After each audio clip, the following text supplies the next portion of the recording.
The rabbit felt mighty important that day. On top of the hill in the sun where he lay, he felt so important up there on that hill that he started in bragging, as animals will. And he boasted out loud as he threw out his chest. "Of all the beasts in the world, I'm the best! On land and on sea, even up in the sky. No animal lives who is better than I!"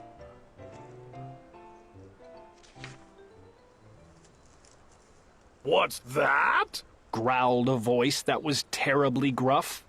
"Now why do you say such ridiculous stuff?" The rabbit looked down and he saw a big bear. "I'm the best of the beasts," said the bear. "And so there."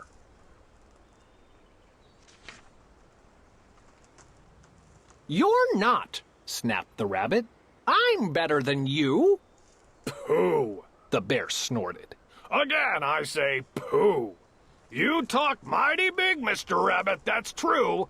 But how can you prove it? Just what can you do?"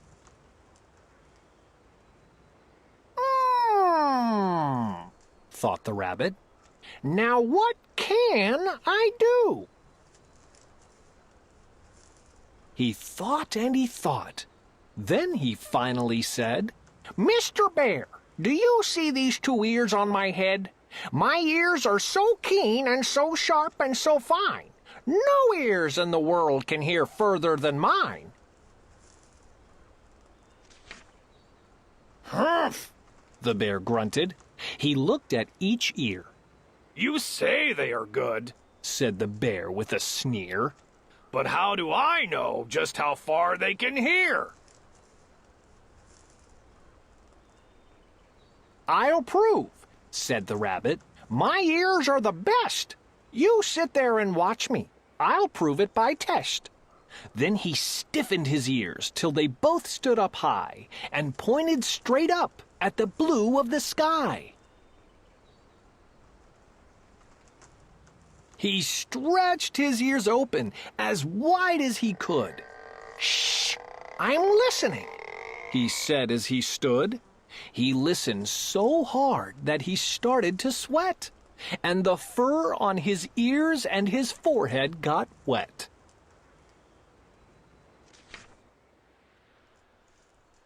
For 7 long minutes he stood. Then he stirred, and he said to the bear, "Do you know what I heard?" "Do you see that far mountain? It's 90 miles off. There's a fly on that mountain. I just heard him cough."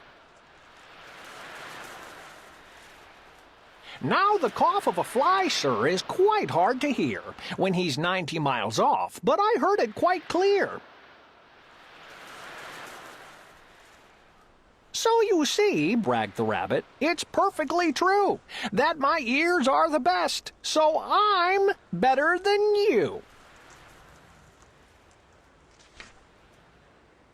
The bear, for a moment, just sulked as he sat, for he knew that his ears couldn't hear things like that. "This rabbit," he thought, "made a fool out of me. Now I've got to prove that I'm better than he." So he said to the rabbit, "You hear pretty well. You can hear 90 miles. But how far can you smell?"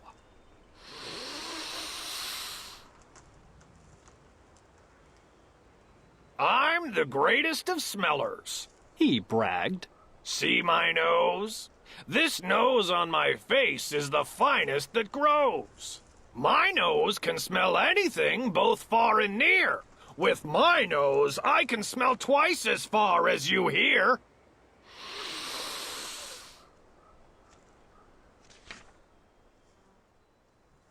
"You can't," snapped the rabbit.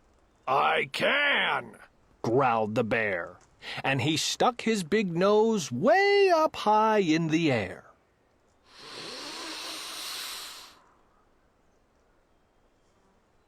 He wiggled that nose, and he sniffed and he snuffed. He waggled that nose, and he whiffed and he wuffed. For more than 10 minutes, he snaff and he snuff.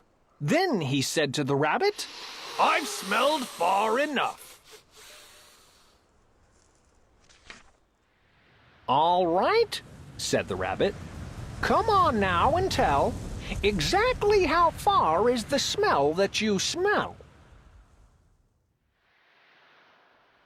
"Oh, I'm smelling a very far smell," said the bear. "Away past that fly on the mountain out there. I'm smelling past many great mountains beyond.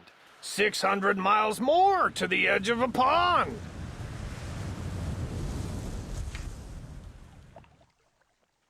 And way, way out there by the pond you can't see is a very small farm. On the farm is a tree. On the tree is a branch. On the branch is a nest. A very small nest where 2 tiny eggs rest. 2 hummingbird eggs, only half an inch long. But my nose, said the bear, is so wonderfully strong. My nose is so good that I smelled without fail that the egg on the left is a little bit stale. And that is a thing that no rabbit can do. So you see, the bear boasted, I'm better than you.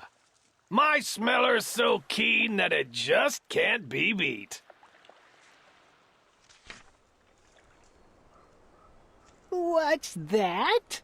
called a voice from way down by his feet.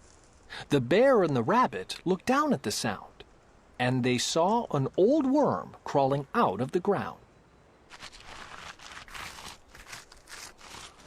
"Now, boys," said the worm, "you've been bragging a lot. You both think you're great, but I think you are not. You're not half as good as a fellow like me. You hear and you smell, but how far can you see? Now I'm here to prove to you big boasting guys that your nose and your ears aren't as good as my eyes."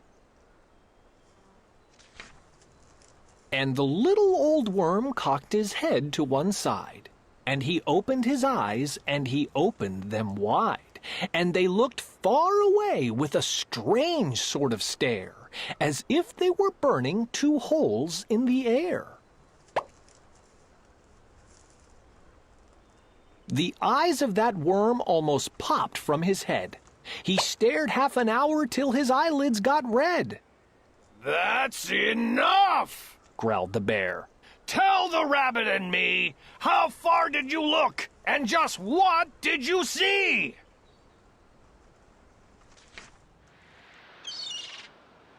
"Well, boys," the worm answered, "that look that I took was a look that looked farther than you'll ever look. I looked across the ocean, way out to Japan, for I can see farther than anyone can.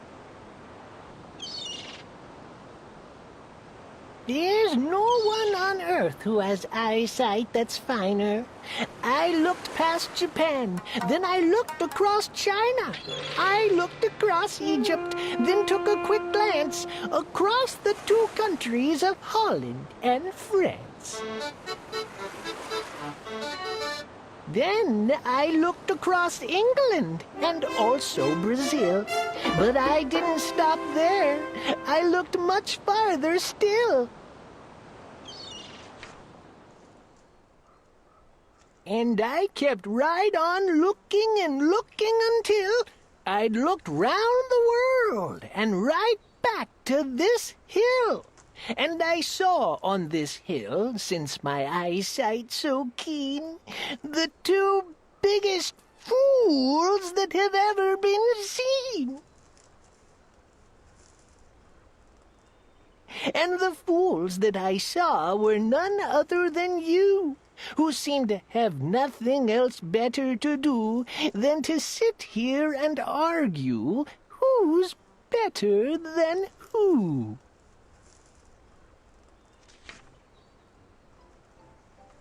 Then the little old worm gave his head a small jerk, and he dived in his hole and went back to his work.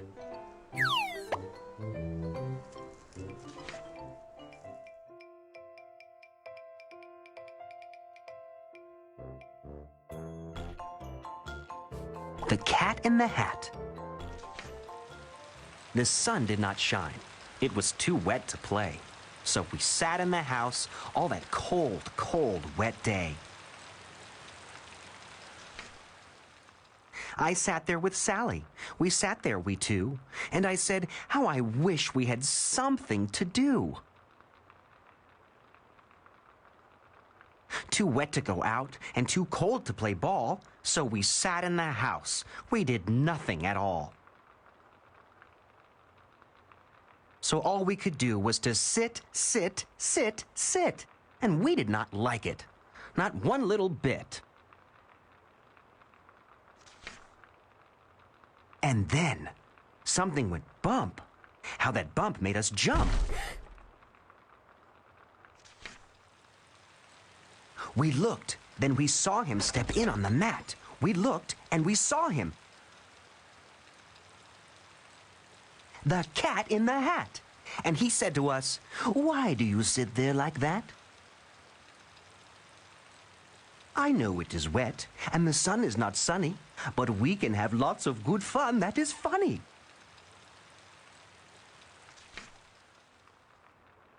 I know some good games we could play, said the cat. I know some new tricks, said the Cat in the Hat. A lot of good tricks. I will show them to you. Your mother will not mind at all if I do. Then Sally and I did not know what to say. Our mother was out of the house for the day.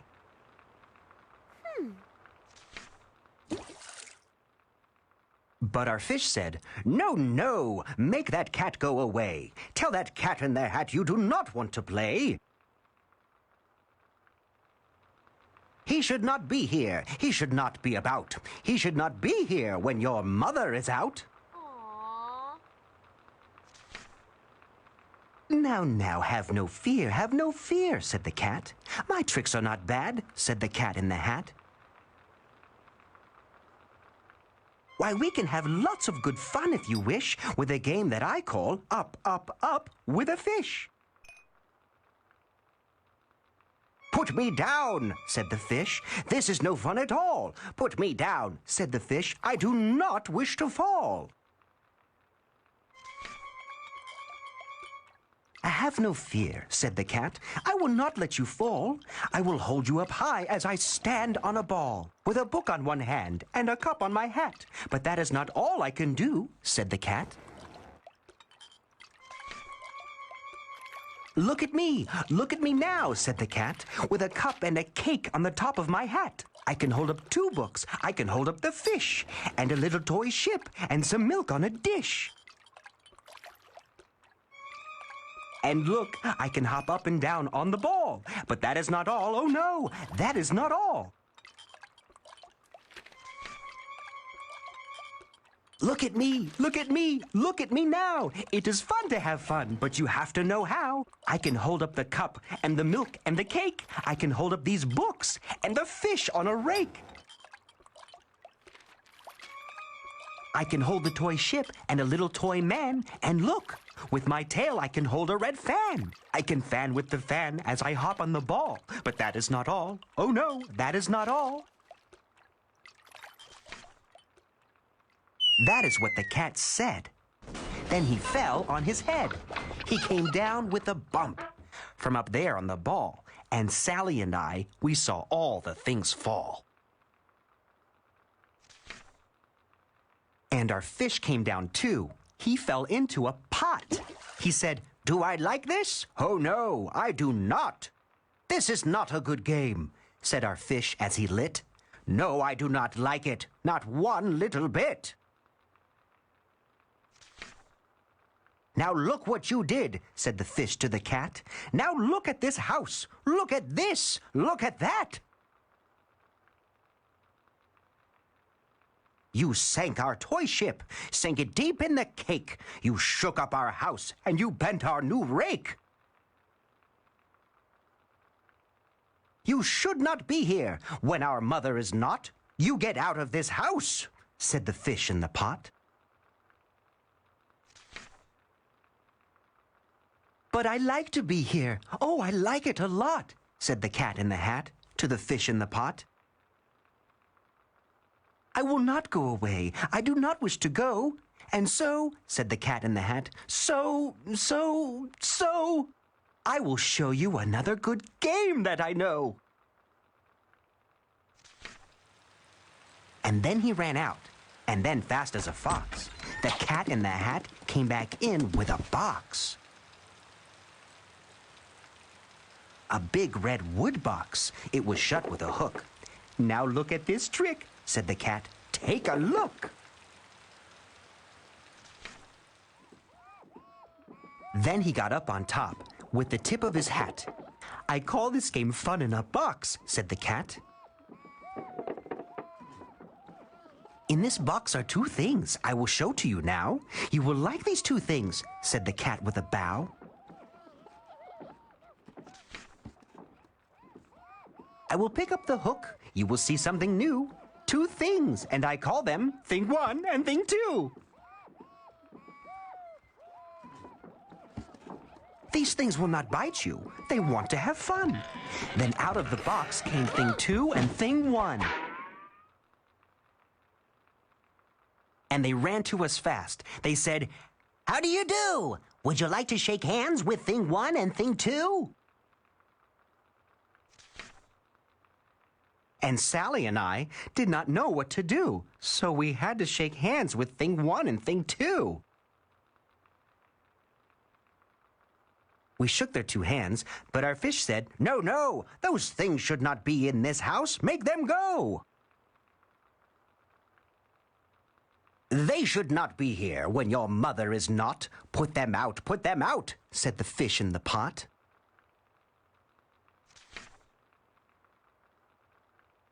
Have no fear, little fish, said the cat in the hat.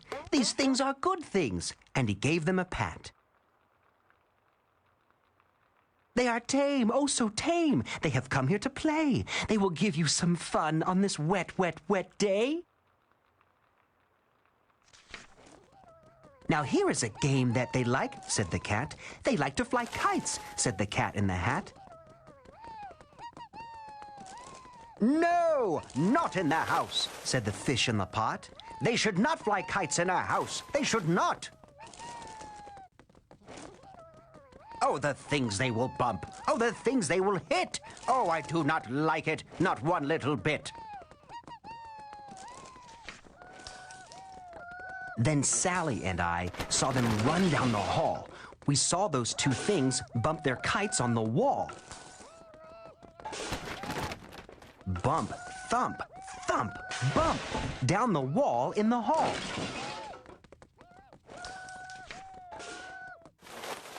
Thing 2 and Thing 1, they ran up, they ran down. On the string of one kite, we saw Mother's new gown.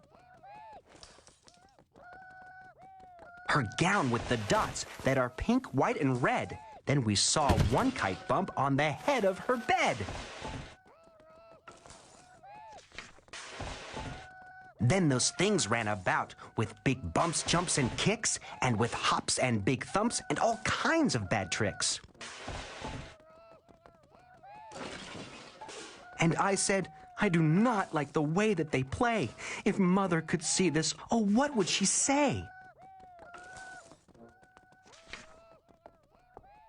Then our fish said, Look, look! And our fish shook with fear. Your mother is on her way home, do you hear? Oh, what will she do to us? What will she say? Oh, she will not like it to find us this way. So do something fast, said the fish. Do you hear? I saw her. Your mother is near. So as fast as you can, think of something to do. You will have to get rid of thing 1 and thing 2. So as fast as I could, I went after my net. And I said, with my net, I can get them, I bet. I bet with my net, I can get those things yet. Then I let down my net. It came down with a plop. And I had them at last. Those 2 things had to stop. Then I said to the cat, now you do as I say. You pack up those things and you take them away.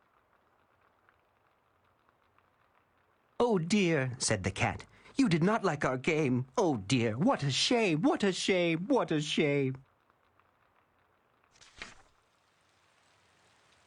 Then he shut up the things in the box with the hook, and the cat went away with a sad kind of look. That is good, said the fish. He has gone away, yes, but your mother will come. She will find this big mess. And this mess is so big and so deep and so tall, we cannot pick it up. There is no way at all. And then, who was back in the house? Why, the cat. Have no fear of this mess, said the cat in the hat.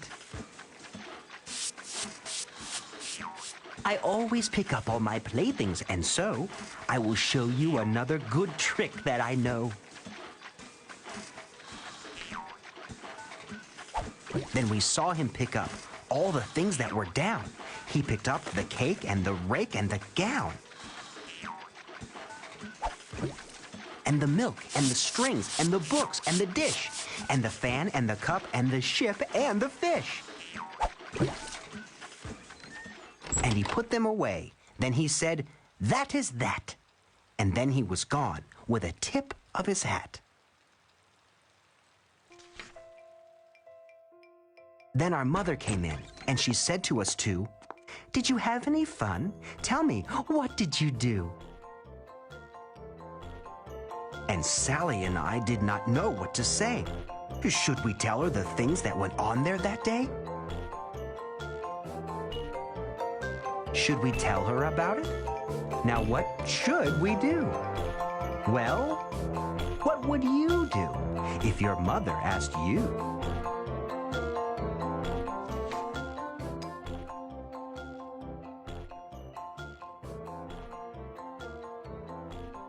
Dr. Seuss's ABC. Big A, little a. What begins with A? Aunt Annie's alligator. A.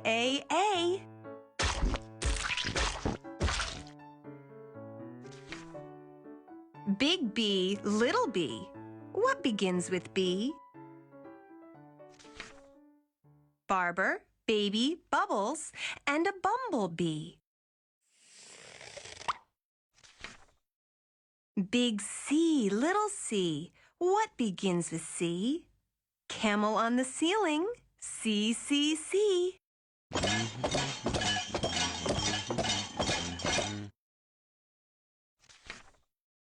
Big D, little d. David Donald Do dreamed a dozen donuts and a duck dog too.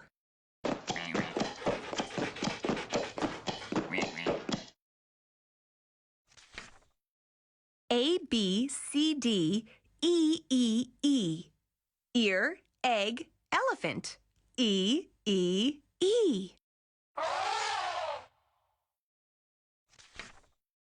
Big F, little f. F. 4 fluffy feathers on a feff.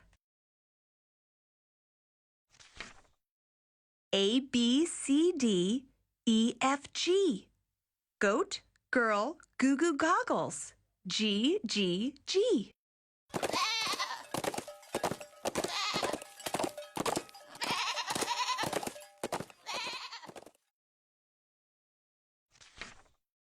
Big H, little h. Hungry horse, hey. Hen in a hat, hooray.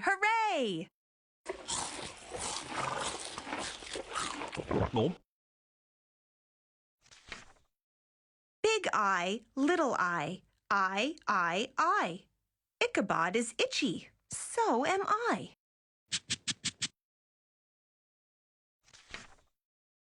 Big J, little J. What begins with J? Jerry Jordan's jelly jar and jam begin that way.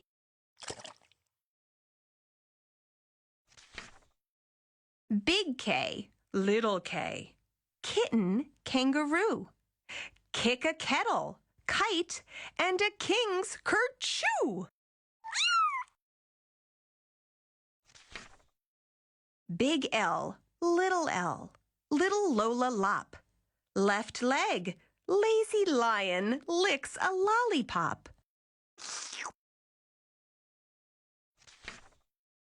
Big M, little m. Many mumbling mice are making midnight music in the moonlight. Mighty nice.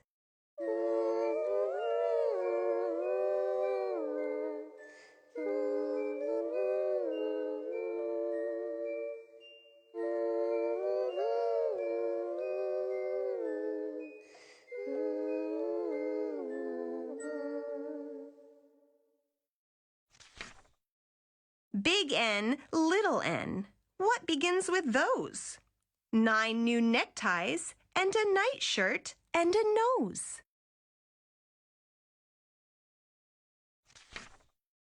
O is very useful. You use it when you say, Oscar's only ostrich oiled an orange owl today.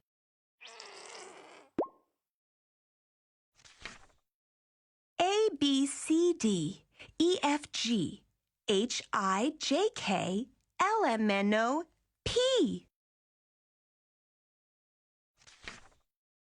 Painting pink pajamas.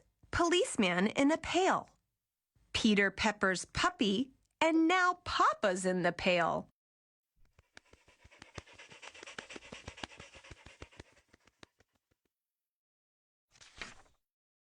Big Q, little q.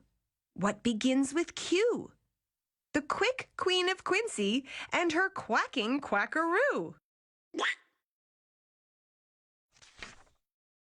Big R, little r. Rosie Robin Ross. Rosie's going riding on her red rhinoceros.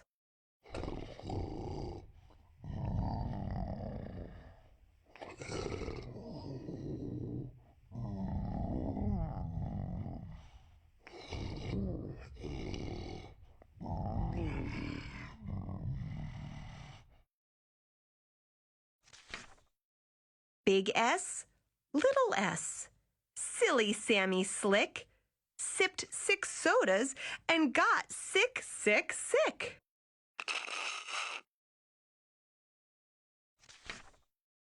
T. What begins with T? 10 tired turtles on a tuttle tree.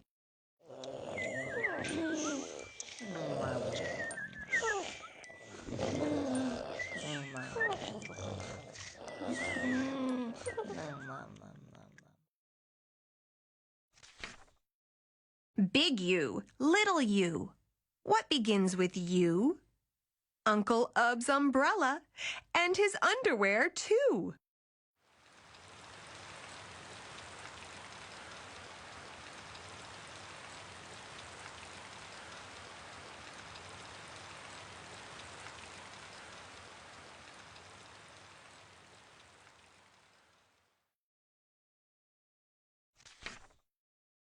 Big V, little v. Vera Violet Vin is very, very, very awful on her violin.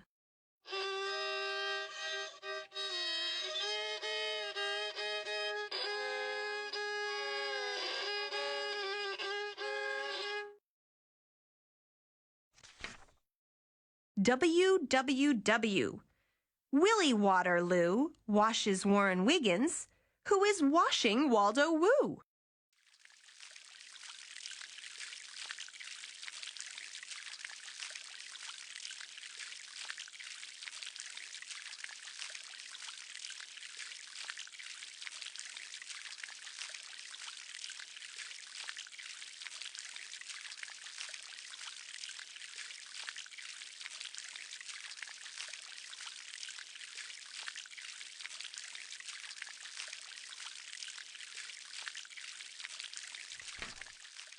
X is very useful if your name is Nixie Knox.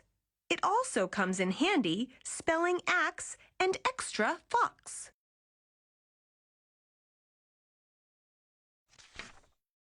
Big Y, little y, a yawning yellow yak. Young Yolanda Jorgensen is yelling on his back.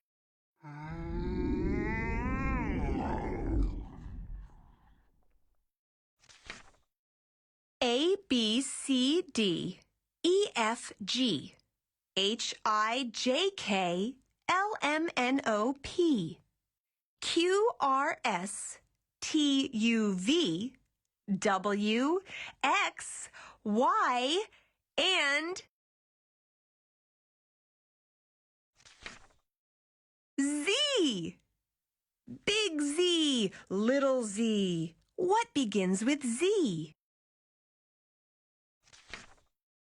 I do. I am a zizzer zazzer zuzz, as you can plainly see.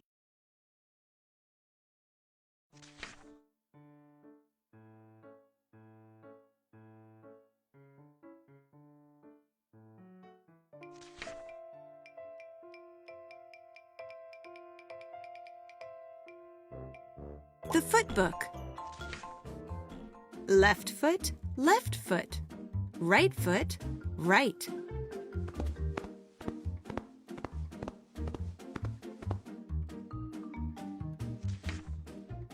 Feet in the morning, feet at night. Left foot, left foot, left foot, right.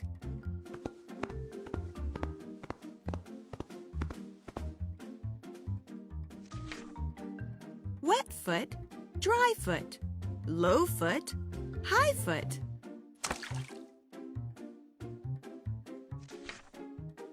Front feet, back feet. Red feet, black feet.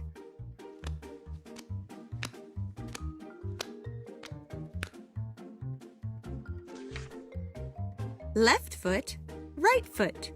Feet, feet, feet. How many feet you meet?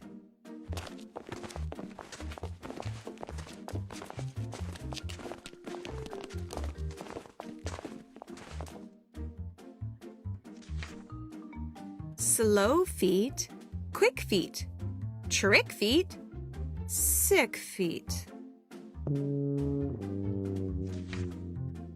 Up feet, down feet.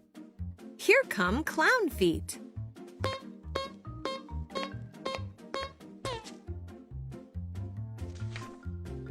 Small feet, big feet. Here come pig feet.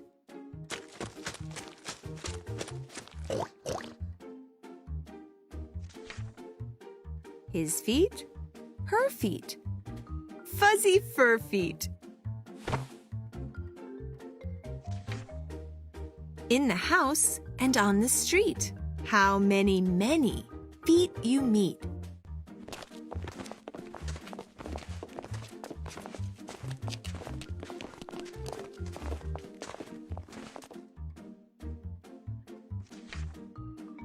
Up in the air feet. Over the chair feet. More and more feet. 24 feet.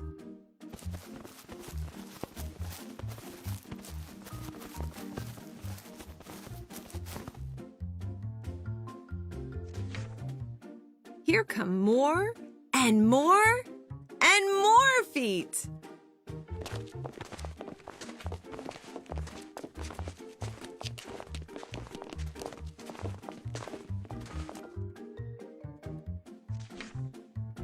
Left foot, right foot.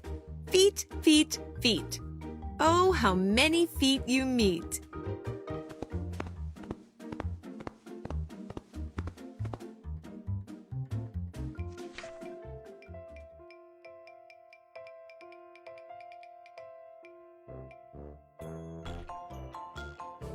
Green eggs and ham. I am Sam. I am Sam. Sam, I am.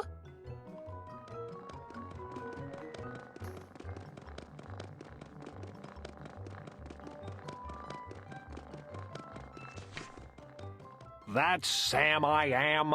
That's Sam I am. I do not like that Sam I am.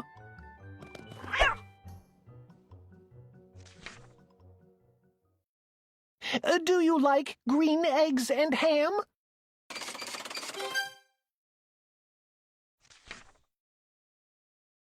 I do not like them, Sam I am.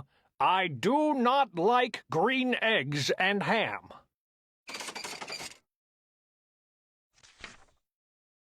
Would you like them here or there?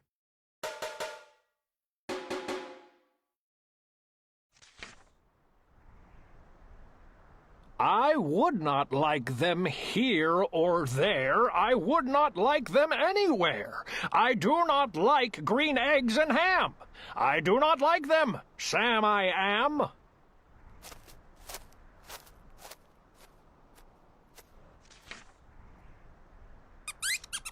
Would you like them in a house? Would you like them with a mouse? I do not like them in a house. I do not like them with a mouse. I do not like them here or there. I do not like them anywhere.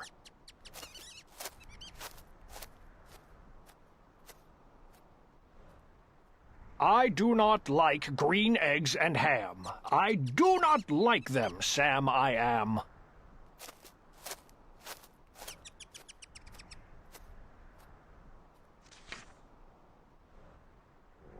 Would you eat them in a box?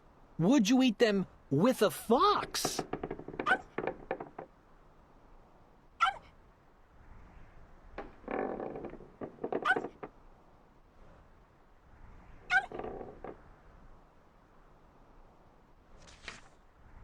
Not in a box, not with a fox. Not in a house, not with a mouse.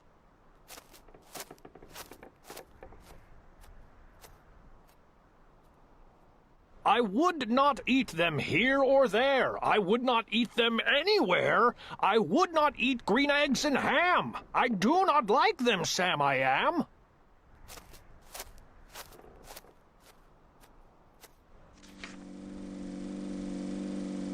Would you? Could you? In a car? Eat them, here they are. I would not, could not in a car.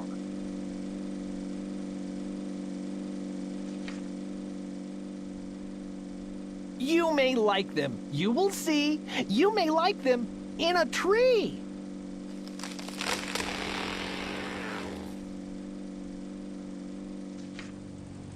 I would not, could not in a tree, not in a car. You let me be.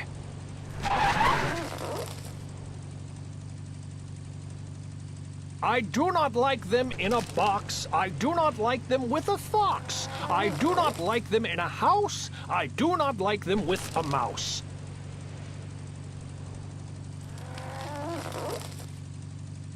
I do not like them here or there. I do not like them anywhere. I do not like green eggs and ham. I do not like them, Sam I am.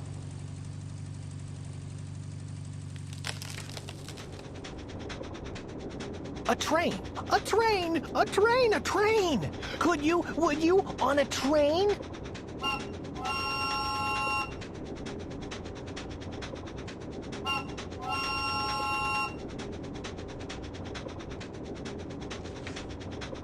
Not on a train, not in a tree, not in a car. Sam, let me be.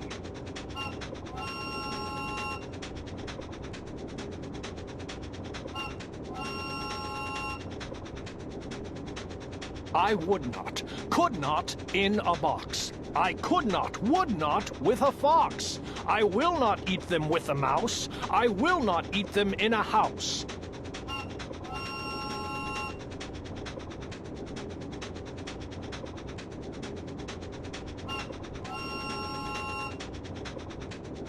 I will not eat them here or there. I will not eat them anywhere. I do not eat green eggs and ham. I do not like them, Sam I am.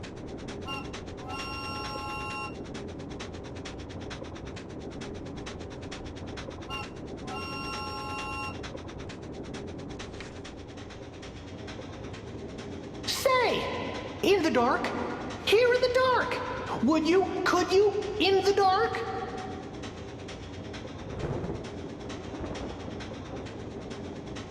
I would not, could not, in the dark.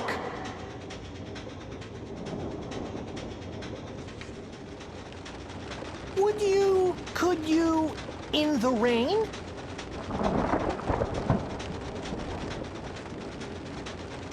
I would not, could not in the rain, not in the dark, not on a train, not in a car, not in a tree. I do not like them, Sam, you see.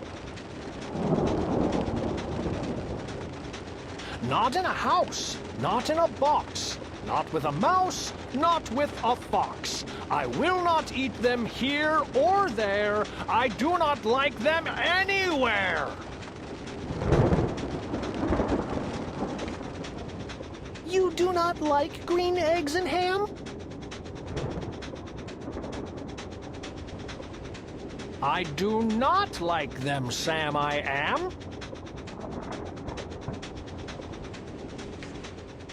Could you, would you, with a goat?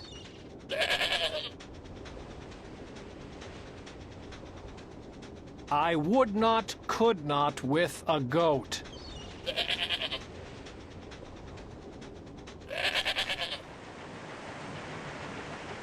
Would you, could you, on a boat?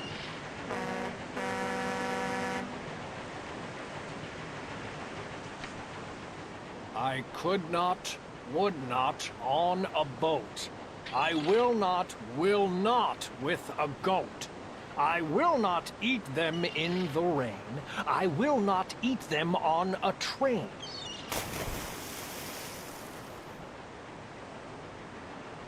Not in the dark, not in a tree, not in a car, you let me be!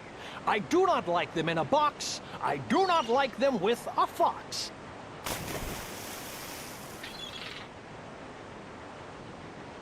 I will not eat them in a house. I do not like them with a mouse. I do not like them here or there. I do not like them anywhere. I do not like green eggs and ham.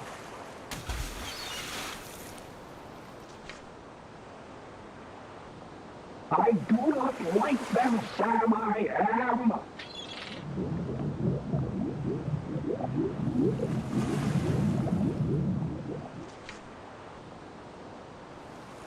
You do not like them, so you say. Try them, and you may. Try them, and you may, I say.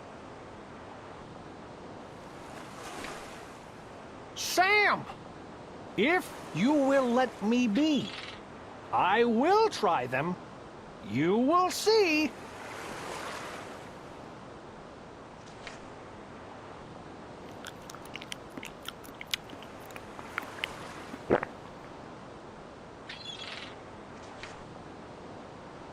Say, I like green eggs and ham. I do. I like them, Sam I am. And I would eat them in a boat, and I would eat them with a goat.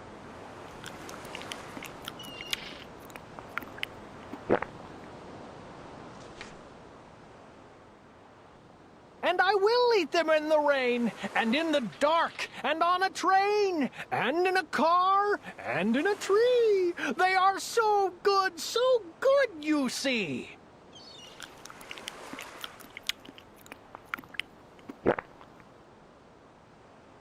So, I will eat them in a box, and I will eat them with a fox, and I will eat them in a house, and I will eat them with a mouse, and I will eat them here and there. Say, I will eat them anywhere.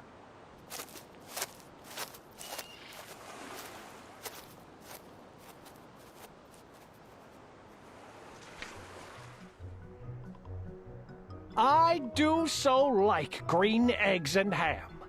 Thank you, Sam I Am.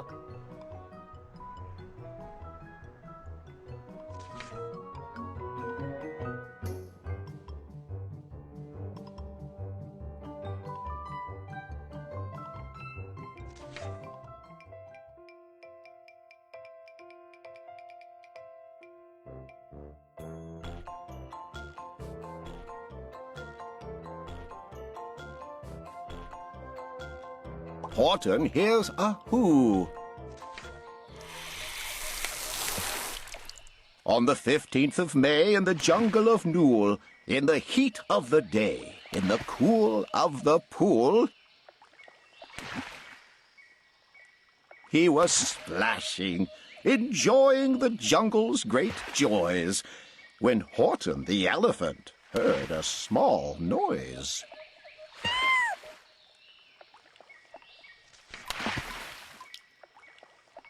So Horton stopped splashing. He looked toward the sound. "That's funny," thought Horton. "There's no one around." Then he heard it again, just a very faint yelp, as if some tiny person were calling for help. "I'll help you," said Horton.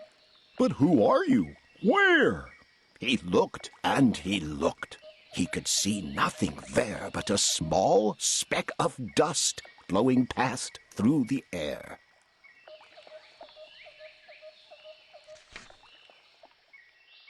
"I say," murmured Horton, "I've never heard tell of a small speck of dust that is able to yell.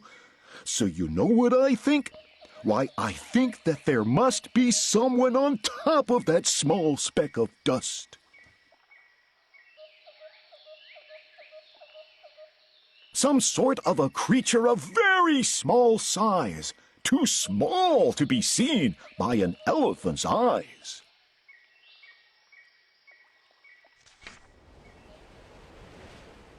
Some poor little person who's shaking with fear that he'll blow in the pool. He has no way to steer. I'll just have to save him, because, after all, a person's a person, no matter how small.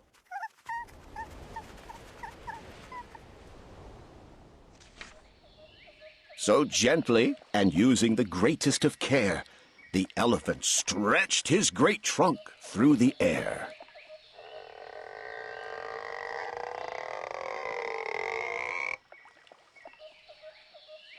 And he lifted the dust speck and carried it over and placed it down, safe, on a very soft clover.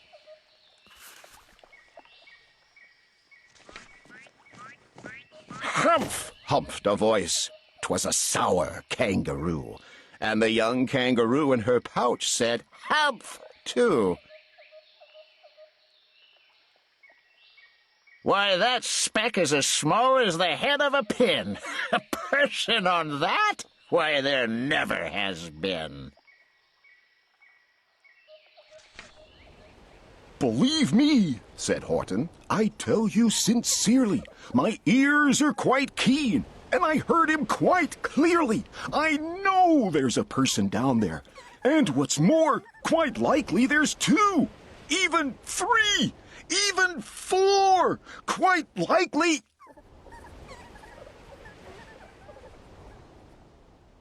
"A family, for all that we know. A family with children just starting to grow. So please," Horton said, "as a favor to me, try not to disturb them. Just please let them be."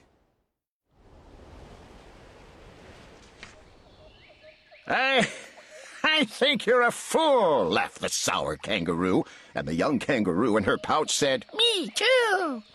"You're the biggest blamed fool in the jungle of Nool." And the kangaroos plunged in the cool of the pool.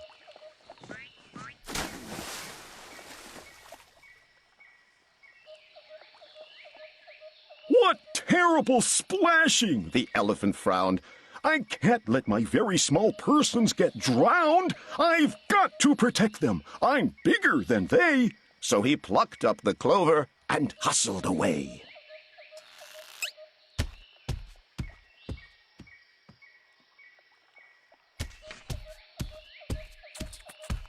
Through the high jungle treetops, the news quickly spread. He talks to a dust speck. He's out of his head. Just look at him walk with that speck on that flower. And Horton walked, worrying, almost an hour.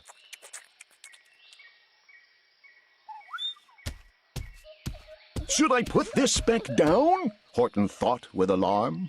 If I do, these small persons may come to great harm.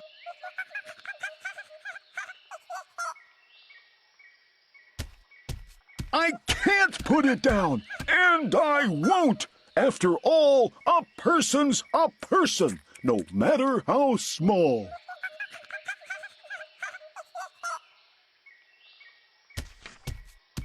Then Horton stopped walking. The speck voice was talking. The voice was so faint he could just barely hear it.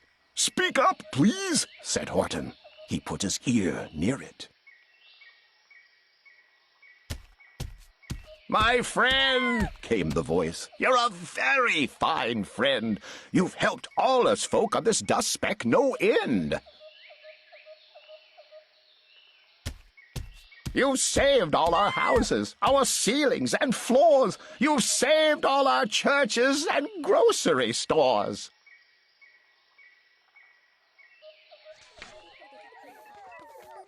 "You mean," Horton gasped, "you have buildings there too?" "Oh, yes," piped the voice, "we most certainly do." "I know," called the voice, "I'm too small to be seen, but I'm mayor of a town that is friendly and clean."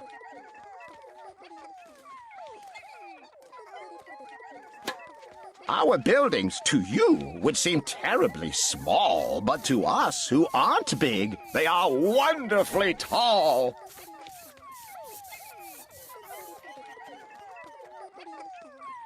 My town is called Whoville, for I am a Who, and we Whos are all thankful and grateful to you. And Horton called back to the mayor of the town, "You're safe now. Don't worry. I won't let you down."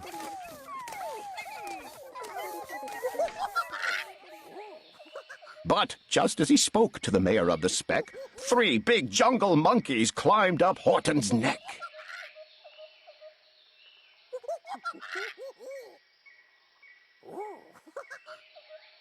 The Wickersham brothers came shouting, "What rot! This elephant's talking to Whos who are not! There aren't any Whos, and they don't have a mayor, and we're going to stop all this nonsense, so there!"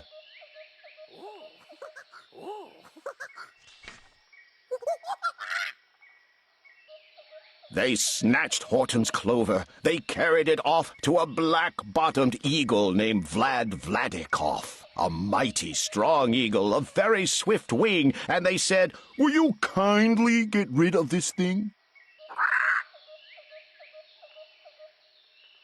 And before the poor elephant even could speak, that eagle flew off with the flower in his beak.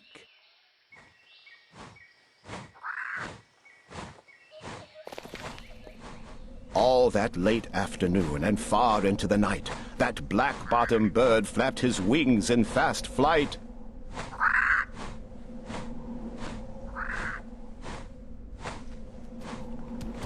While Horton chased after, with groans over stones that tattered his toenails and battered his bones, and begged, "Please don't harm all my little folks who have as much right to live as us bigger folks do."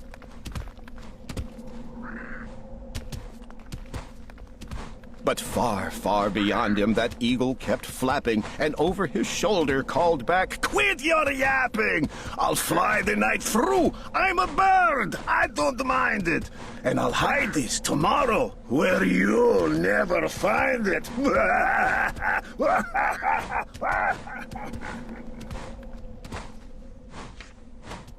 And at 6:56 the next morning, he did it.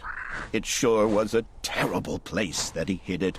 He let that small clover drop somewhere inside of a great patch of clovers 100 miles wide. "Find that?" sneered the bird. "But I think you will fail." And he left with a flip of his black-bottomed tail.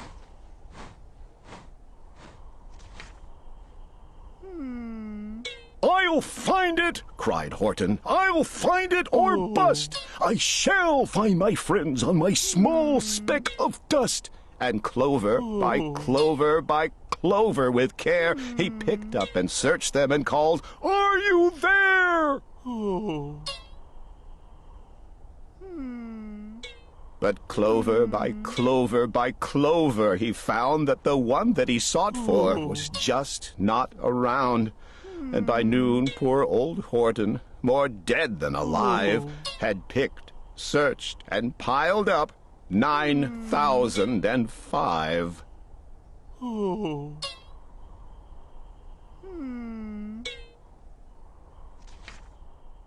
Then on through the afternoon, hour after hour, till he found them at last on the 3,000,000th flower. "My friends," cried the elephant, "tell me, do tell! Are you safe? Are you sound? Are you whole? Are you well?" From down on the speck came the voice of the mayor. "We've really had trouble, much more than our share. When that black-bottom birdie let go and we dropped, we landed so hard that our clocks have all stopped."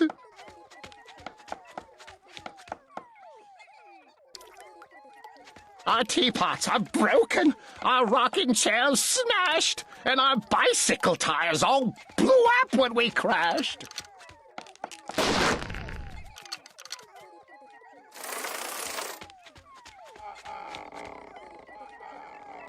"So, Horton, please," pleaded that voice of the mayor's, "will you stick by us Who's while we're making repairs?" "Of course," Horton answered. "Of course I will stick. I'll stick by you small folks through thin and through thick."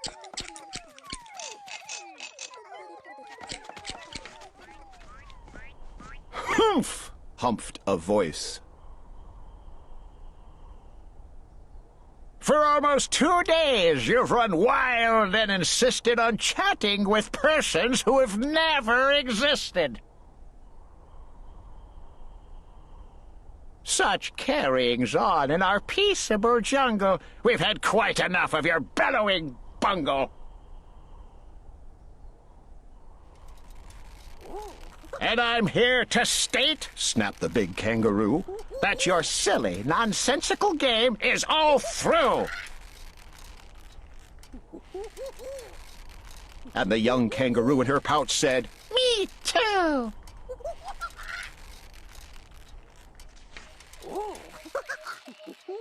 With the help of the Wickersham brothers, and dozens of Wickersham uncles and Wickersham cousins and Wickersham in-laws, whose help I've engaged, you're going to be roped and you're going to be caged.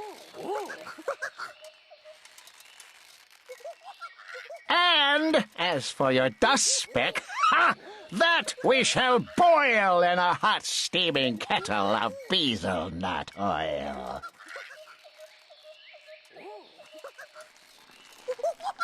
"Boil it?" gasped Horton. "Oh, that you can't do! It's all full of persons! They'll prove it to you!"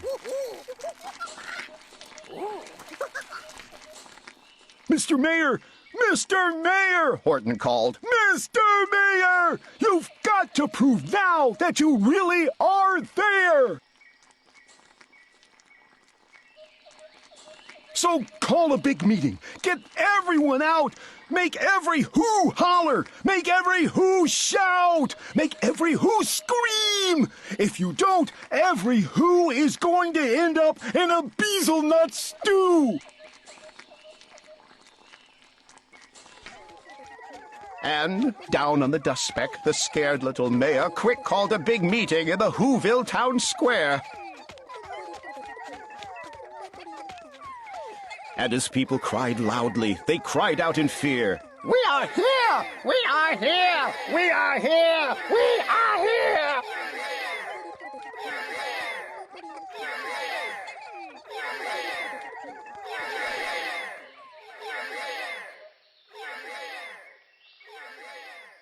The elephant smiled. That was clear as a bell! You kangaroo surely heard that very well!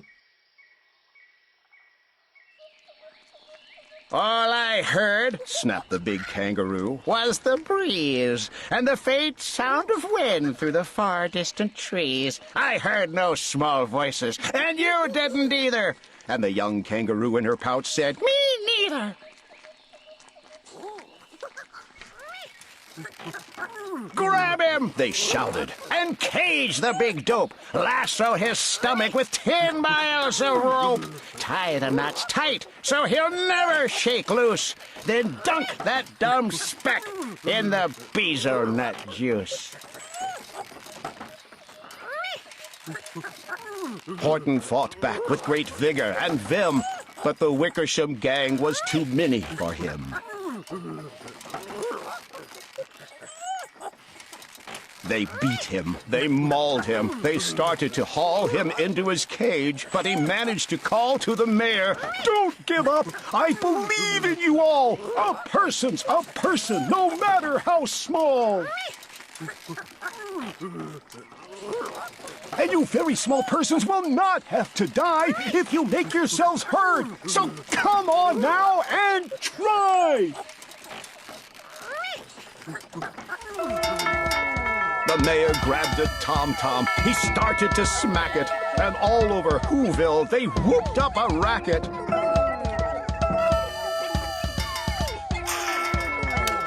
They rattled tin kettles. They beat on brass pans, on garbage pail tops and old cranberry cans. They blew on bazookas and blasted great toots on clarinets, oompas and boompas and flutes.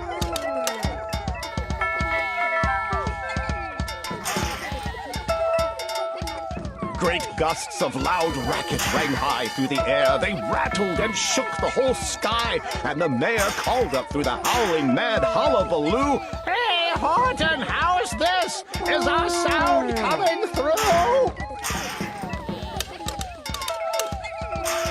And Horton called back, "I can hear you just fine, but the kangaroo's ears aren't as strong quite as mine.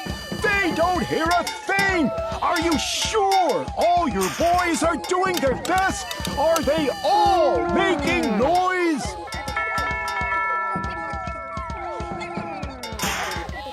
Are you sure every who down in Whoville is working? Quick, look through your town. Is there anyone shirking?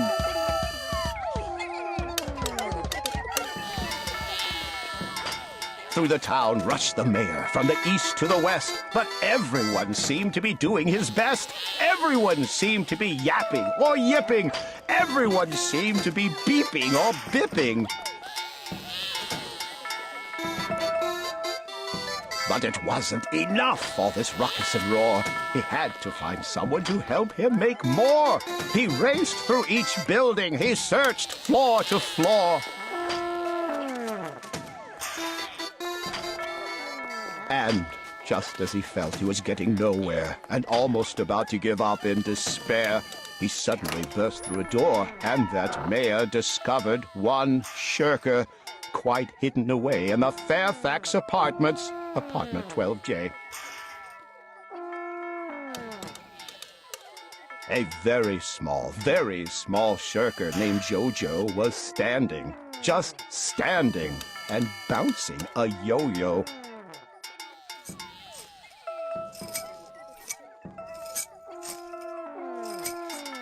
not making a sound, not a yip, not a chirp. And the mayor rushed inside, and he grabbed the young twerp.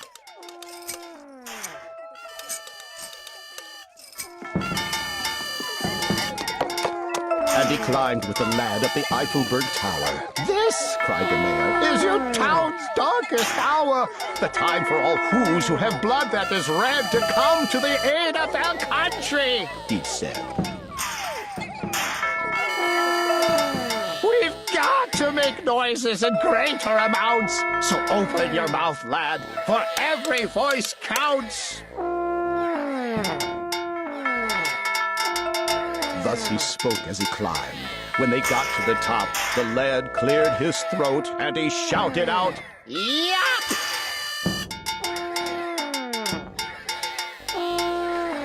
Yap!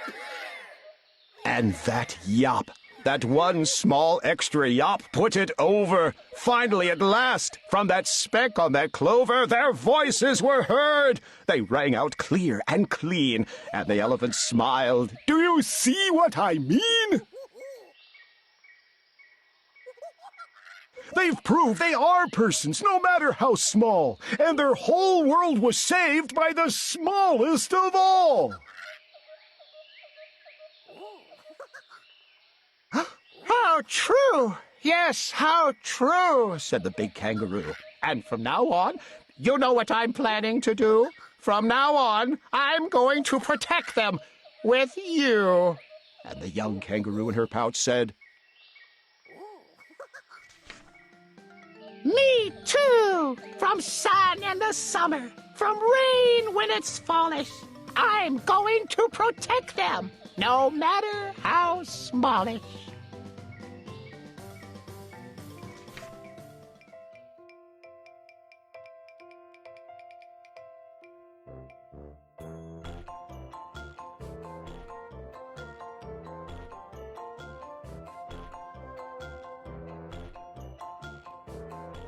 How the Grinch Stole Christmas. Every Who down in Whoville liked Christmas a lot. But the Grinch who lived just north of Whoville did not. The Grinch hated Christmas, the whole Christmas season. Now please don't ask why. No one quite knows the reason. It could be his head wasn't screwed on just right.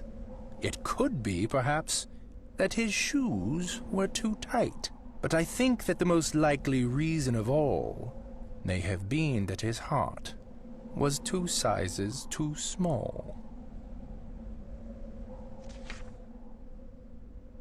But whatever the reason, his heart or his shoes, he stood there on Christmas Eve, hating the Whos.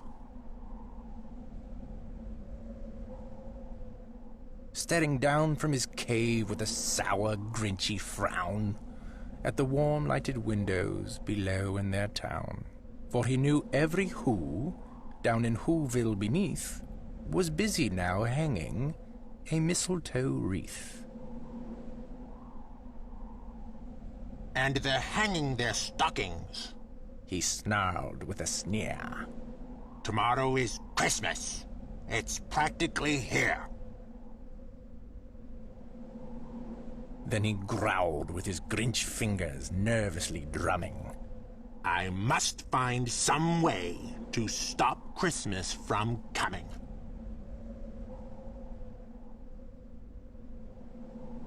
For tomorrow, he knew.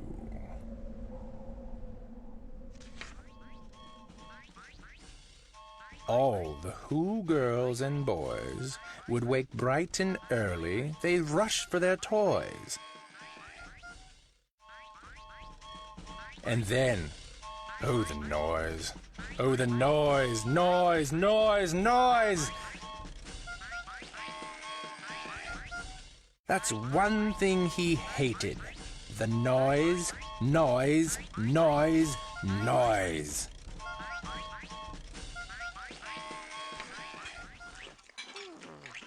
Then the Whos, young and old, would sit down to a feast. And they'd feast, and they'd feast. And they'd feast, feast, feast, feast. They would feast on Who pudding and rare Who roast beast, which was something the Grinch couldn't stand in the least.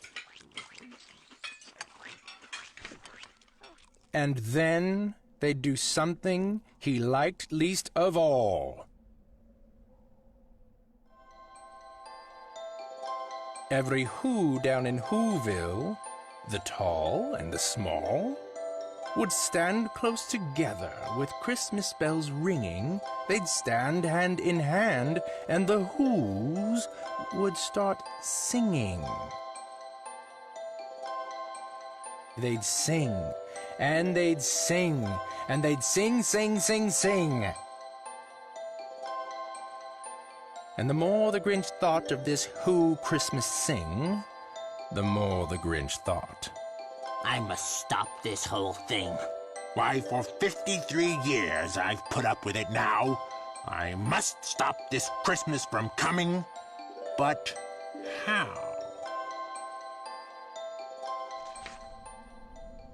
Then he got an idea. An awful idea. The Grinch got a wonderful, awful idea. I know just what to do. The Grinch laughed in his throat, and he made a quick Santa Claus hat and a coat. And he chuckled and clucked. What a great Grinchy trick! With this coat and this hat, I look just like Saint Nick. All I need is a reindeer. The Grinch looked around, but since reindeer are scarce, there was none to be found. Did that stop the old Grinch? No, the Grinch simply said, If I can't find a reindeer, I'll make one instead. So he called his dog Max. Then he took some red thread, and he tied a big horn on top of his head.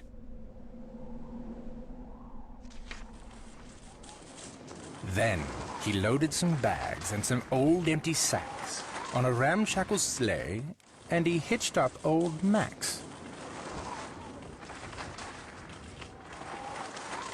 Then the Grinch said, Get up! And the sleigh started down toward the homes where the Whos lay a snooze in their town. All their windows were dark, quiet snow filled the air. All the Whos were all dreaming, sweet dreams without care, when he came to the first little house on the square. This is stop number 1. The old Grinchy Claus hissed, and he climbed to the roof, empty bags in his fist.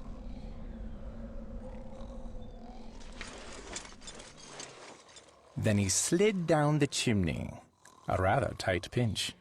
But if Santa could do it, then so could the Grinch. He got stuck only once, for a moment or two. Then he stuck his head out of the fireplace flue, where the little Who stockings all hung in a row. These stockings, He grinned. are the first things to go.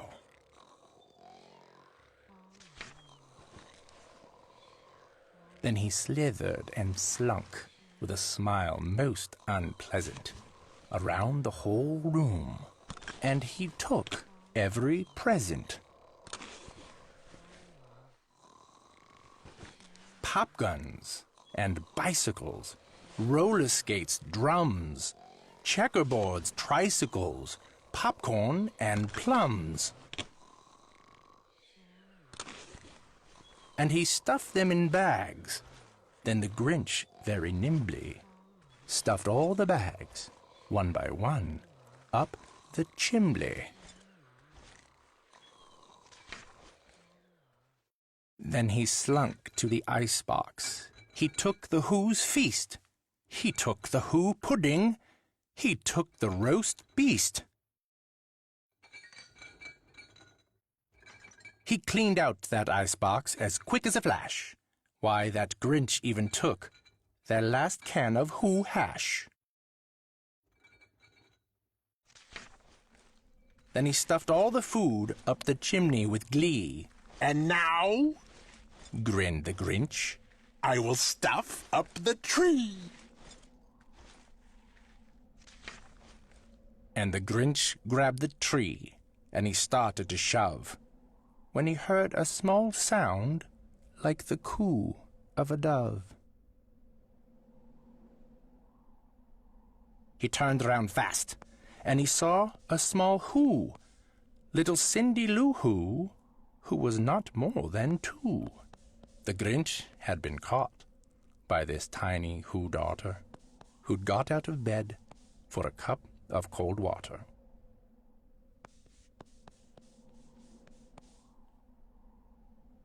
She stared at the Grinch and said, "Santa Claus, why?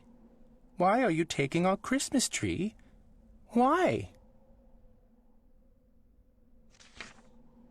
But you know, that old Grinch was so smart and so slick, he thought up a lie, and he thought it up quick. Why, my sweet little tot, The fake Santa Claus lied.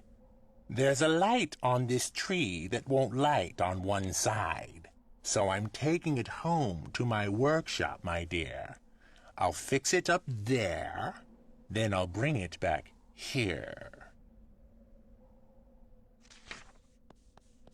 And his fib fooled the child. Then he patted her head, and he got her a drink, and he sent her to bed. And when Cindy Lou Who went to bed with her cup, he went to the chimney and stuffed the tree up.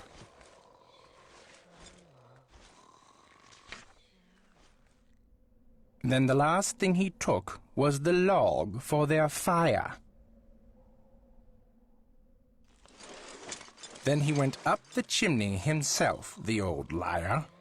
On their walls he left nothing but hooks and some wire. And the one speck of food that he left in the house was a crumb that was even too small for a mouse. Then he did the same thing to the other Who's houses, leaving crumbs much too small for the other Who's mouses.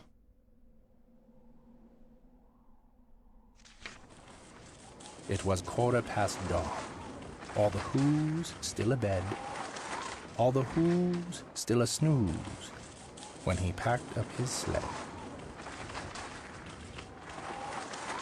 Packed it up with their presents, the ribbons, the wrappings, the tags and the tinsel, the trimmings, the trappings.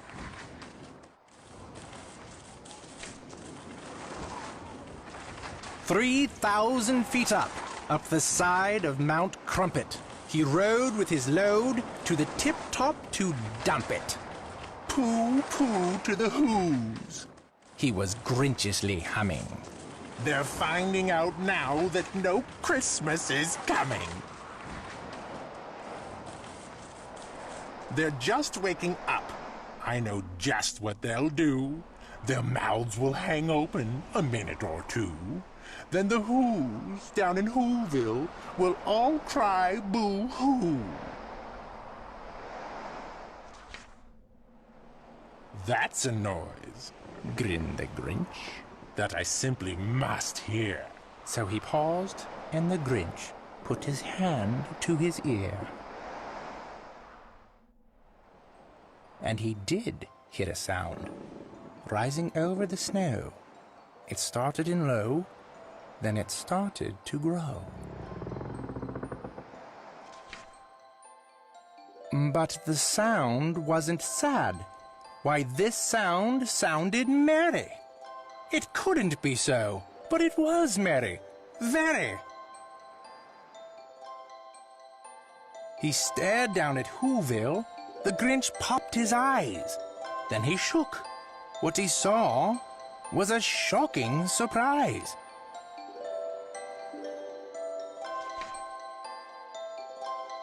Every Who down in Whoville, the tall and the small, was singing without any presents at all. He hadn't stopped Christmas from coming. It came. Somehow or other, it came just the same.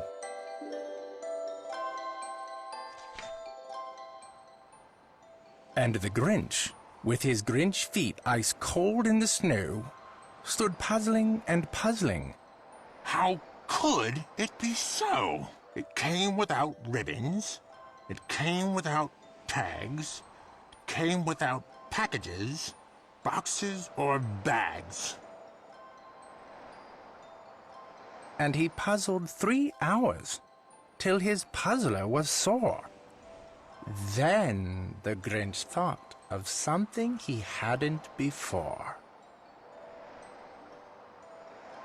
Maybe Christmas, He thought. doesn't come from a store. Maybe Christmas, perhaps, means a little bit more.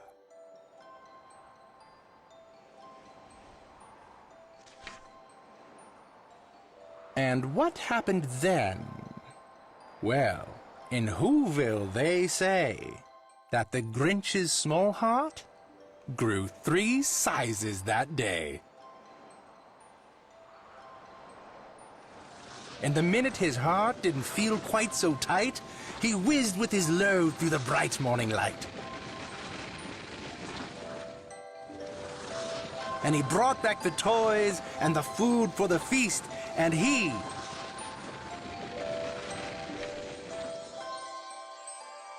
himself, the Grinch, carved the roast beast.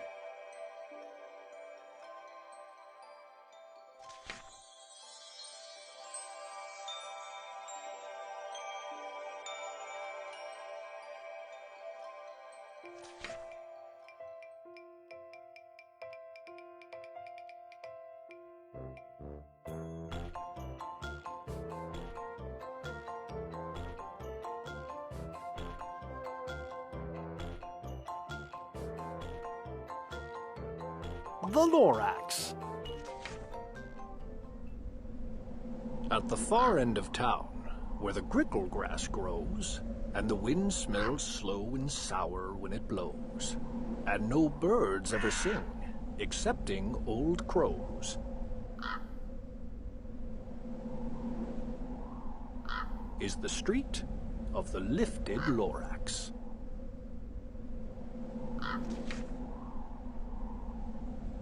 And deep in the grickle grass, some people say, if you look deep enough, you can still see today.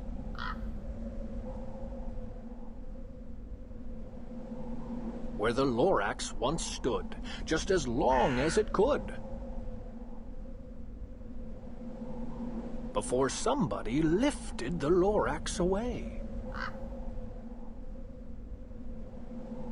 What was the Lorax, and why was it there?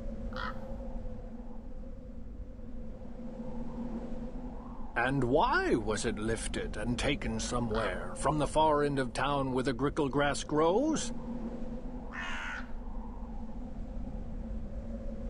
The old Onceler still lives here. Ask him. He knows.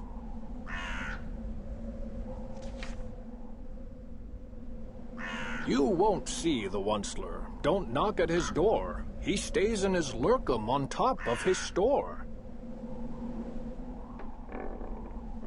He lurks in his lurkum, cold under the roof, where he makes his own clothes out of muffered moof. And on special dank midnights in August he peeks out of the shutters, and sometimes he speaks, and tells how the Lorax was lifted away.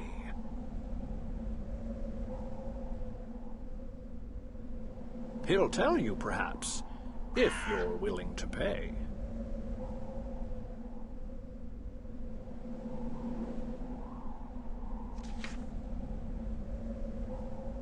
On the end of a rope, he lets down a tin pail, and you have to toss in 15 cents and a nail and the shell of a great-great-great-grandfather snail.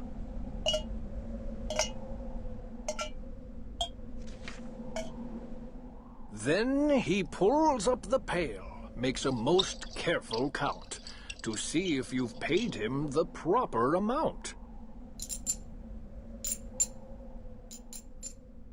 Then he hides what you paid him away in his snub, his secret strange hole in his grovulous glove.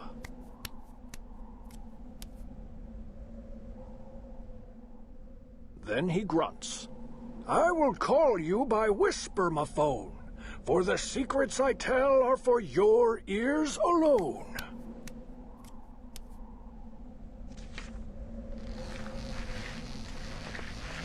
Slop! Down slops the whisper-ma-phone to your ear, and the old Onceler's whispers are not very clear.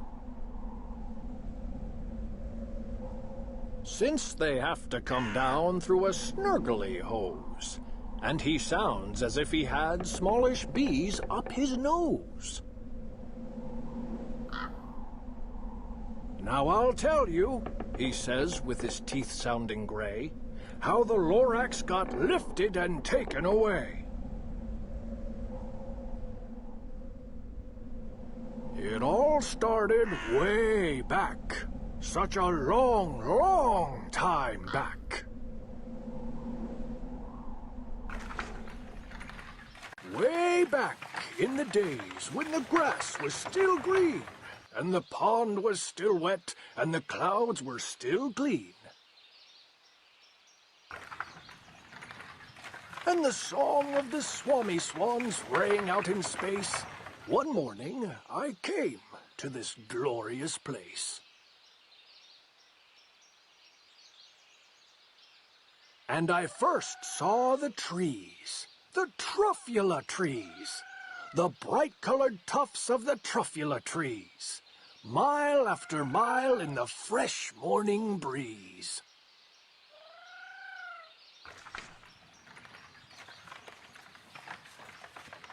And under the trees I saw brown barbaloots, frisking about in their barbaloot suits, as they played in the shade and ate truffula fruits. From the ripulous pond came the comfortable sound of the humming fish humming while splashing around.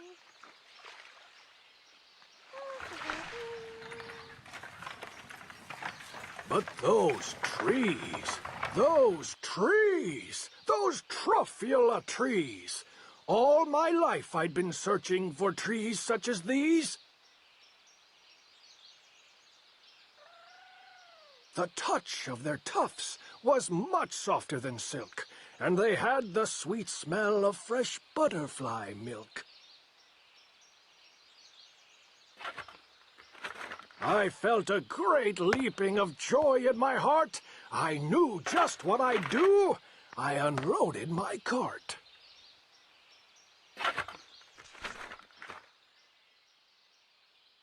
In no time at all, I had built a small shop. Then I chopped down a truffula tree with one chop. And with great skillful skill, and with great speedy speed, I took the soft tuft, and I knitted a thneed.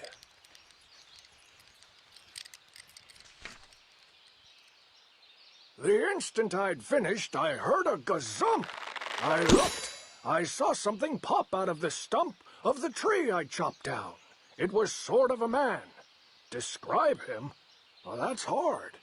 I don't know if I can.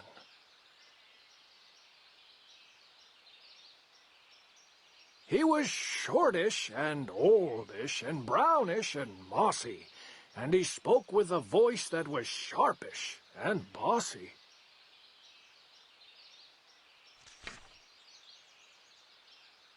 Mister, He said with a sawdusty sneeze. I am the Lorax. I speak for the trees. I speak for the trees have no tongues, and I'm asking you, sir, at the top of my lungs.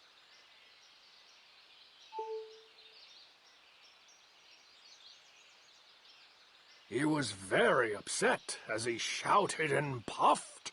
What's that thing you've made out of my truffula tuft?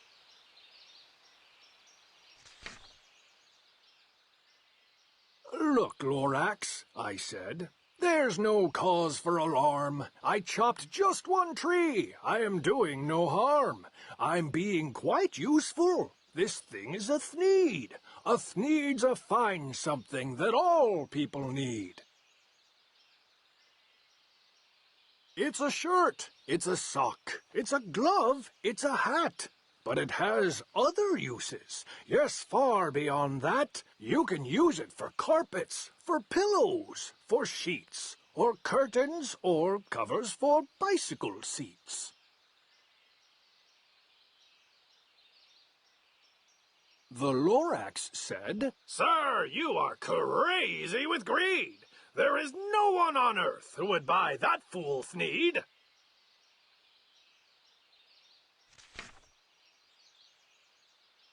But the very next minute I proved he was wrong, for just at that minute a chap came along. And he thought that the thneed I had knitted was great. He happily bought it for $3.98. I laughed at the Lorax. You poor stupid guy! You never can tell what some people will buy.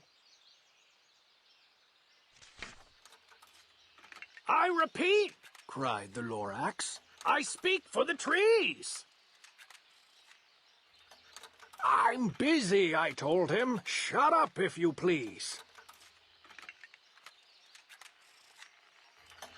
I rushed across the room and in no time at all built a radio phone. I put in a quick call. I called all my brothers and uncles and aunts, and I said, listen here, here's a wonderful chance for the whole Onceler family to get mighty rich.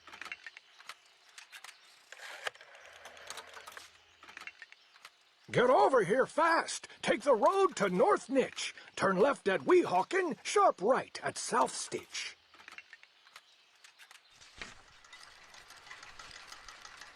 And in no time at all, in the factory I built, the whole Onceler family was working full tilt. We were all knitting thneeds, just as busy as bees, to the sound of the chopping of truffula trees.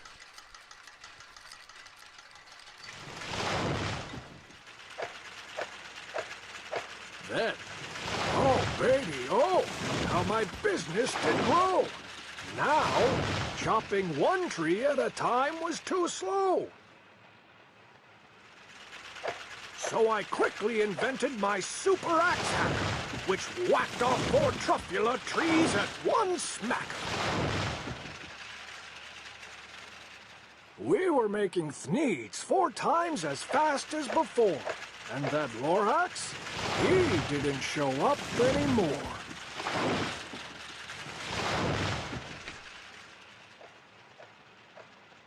But the next week he knocked on my new office door. He snapped. I'm the Lorax, who speaks for the trees, which you seem to be chopping as fast as you please. But I'm also in charge of the brown barbaloots, who played in the shade in their barbaloot suits and happily lived eating truffula fruits. Now, Thanks to your hacking my trees to the ground, there's not enough truffula fruit to go round. And my poor barbaloots are all getting the crummies because they have gas and no food in their tummies. They loved living here, but I can't let them stay. They'll have to find food, and I hope that they may. Good luck, boys! He cried, and he sent them away. I, the onceler, felt sad as I watched them all go. But business is business, and business must grow, regardless of crummies and tummies, you know. I meant no harm, I most truly did not. But I had to grow bigger, so bigger I got.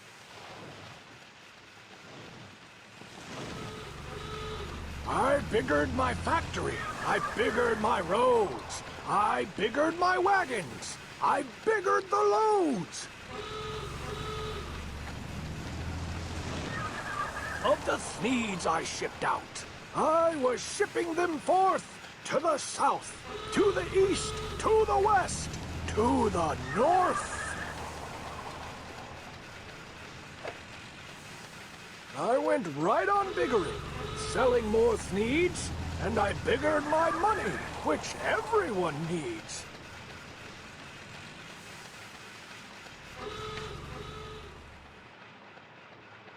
Then again, he came back. I was fixing some pipes when that old nuisance Lorax came back with more pipes. I am the Lorax! He coughed and he whiffed. He sneezed and he snuffled. He snargled. He sniffed. Onceler, He cried with a crofulous croak. Onceler, you're making such smogulous smoke. My poor swami swans. Why, they can't sing a note. No one can sing who has smog in his throat. And so, Said the Lorax. please pardon my cough. They cannot live here, so I'm sending them off. Where will they go? I don't hopefully know. They may have to fly for a month or a year to escape from the smog you've smogged up around here. What's more, Snapped the Lorax. His dander was up. let me say a few words about Gluppity-Glup. Your machinery chugs on day and night without stop, making Gluppity-Glup, also Schluppity-Slop. And what do you do with this leftover goo? I'll show you, you dirty old onceler man, you!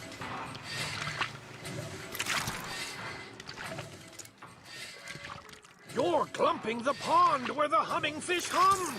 No more can they hum, for their gills are all gummed. So I'm sending them off. Oh, their future is dreary. They'll walk on their fins and get woefully weary in search of some water that isn't so smeary.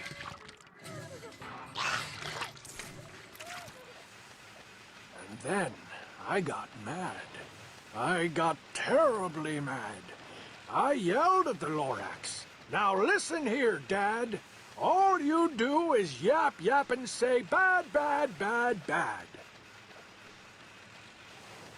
Well, I have my right, sir, and I'm telling you, I intend to go on doing just what I do. And for your information, you Lorax, I'm figuring, on biggering, and biggering, and biggering, and biggering. turning more truffula trees into Sneetches, which everyone needs. And at that very moment, we heard a loud whack. From outside in the fields came a sickening smack of an axe on a tree.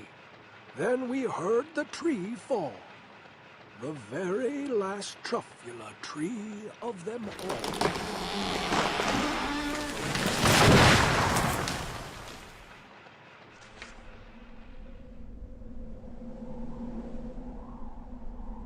No more trees, no more Sneetches, no more work to be done. So in no time, my uncles and aunts, everyone, all waved me goodbye. They jumped into my cars and drove away under the smoke-smuggered stars. Now all that was left neath the bad-smelling sky was my big empty factory, the Lorax, and I.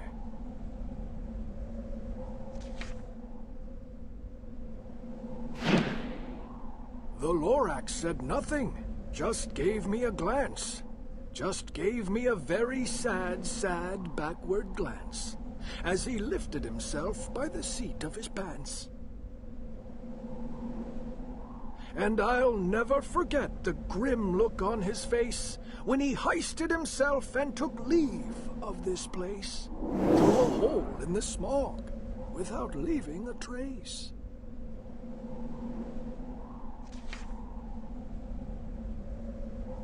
And all that the Lorax left here in this mess was a small pile of rocks with the one word, unless. Whatever that meant, well, I just couldn't guess. That was long, long ago. But each day since that day, I've sat here and worried away.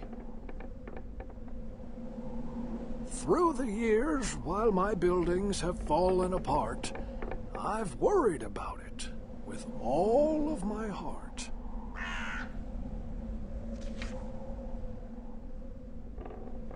But now, says the Onceler, now that you're here, the word of the Lorax seems perfectly clear. Unless someone like you cares a whole awful lot, nothing is going to get better. It's not.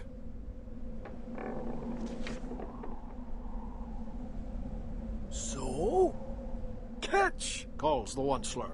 He lets something fall. It's a truffula seed. It's the last one of all. You're in charge of the last of the truffula seeds. And truffula trees are what everyone needs. Plant a new truffula. Treat it with care. Give it clean water and feed it fresh air. Grow a forest. Protect it from axes that hack. Then the Lorax and all of his friends may come back.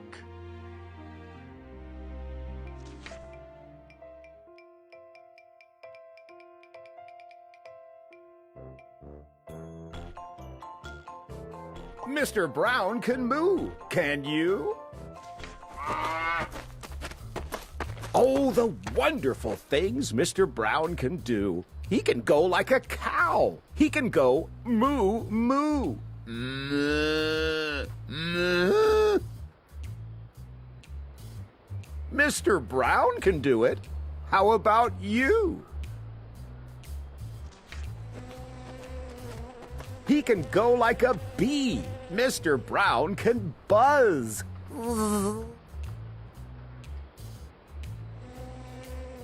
How about you? Can you go buzz, buzz?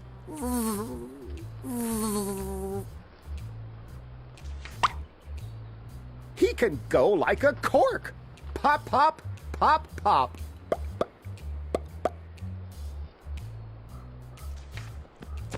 He can go like horse feet. Clop, clop, clop.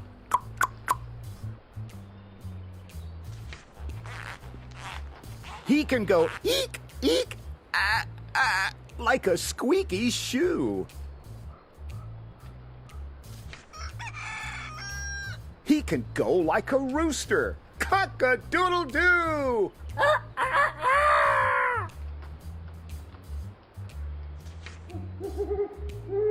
He can go like an owl. Hoo-hoo! Hoo-hoo! Eek, eek, eek, eek. Cock-a-doodle-doo! Hoo-hoo! Hoo-hoo! How about you? He can go like the rain. Dibble, dibble, dibble, dop.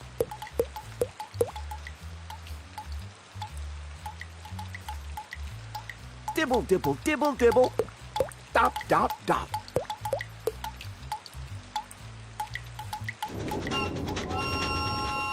He can go like a train. Choo, choo, choo, choo. Choo, choo, choo, choo. Oh, the wonderful things Mr. Brown can do.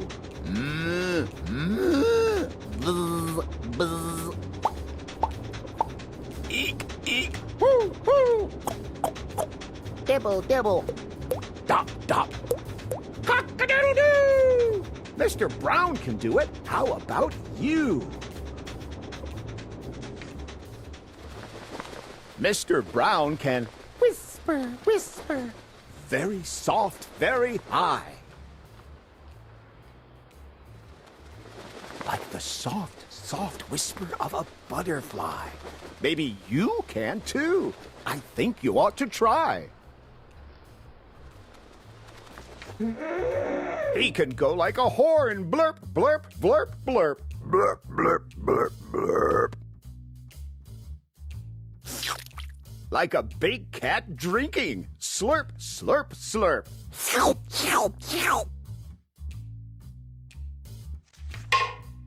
He can go like a clock. He can tick.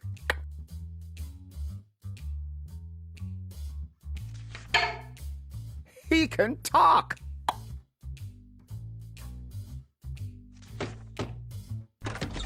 He can go like a hand on a door. Knock, knock.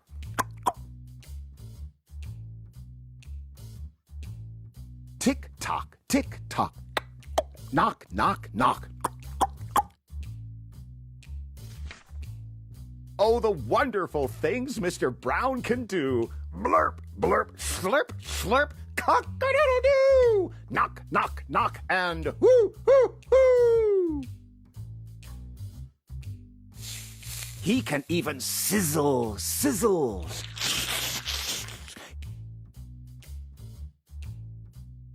He can do that too, like an egg in a frying pan. How about you? Mr. Brown is smart as they come. He can do a hippopotamus chewing gum. Grum, grum, grum, grum, grum, grum, grum. Grum, grum, grum, grum, grum, grum, grum. Mr. Brown is so smart, he can even do this.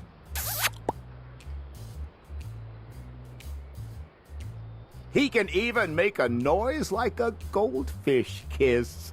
Pip.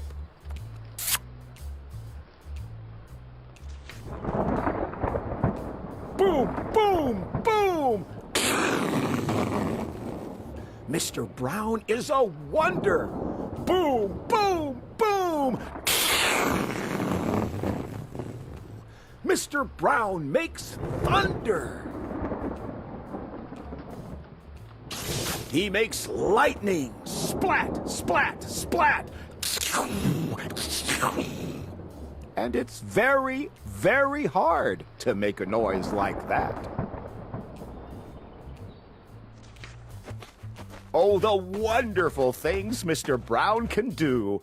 Moo, moo, buzz, buzz, pop, pop, pop. Eek, eek, hoo, hoo. Dibble, dibble, dop, dop, cock-a-doodle-doo. Grum, grum, grum, grum, choo, choo, choo. Boom, boom, splat, splat, tick, tick, tock. Sizzle, sizzle, blurp, blurp, knock, knock, knock. A slurp and a whisper and a fish kiss, too. Mr. Brown can do it. How about you?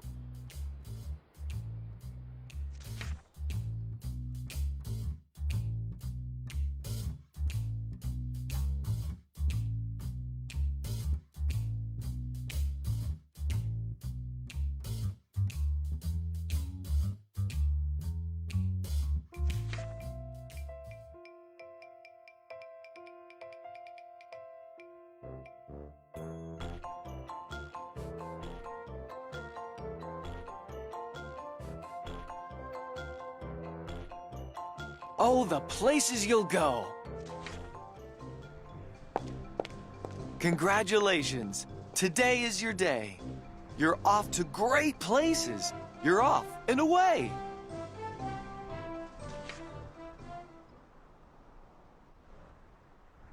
You have brains in your head. You have feet in your shoes. You can steer yourself any direction you choose. You're on your own, and you know what you know. And you are the guy who'll decide where to go.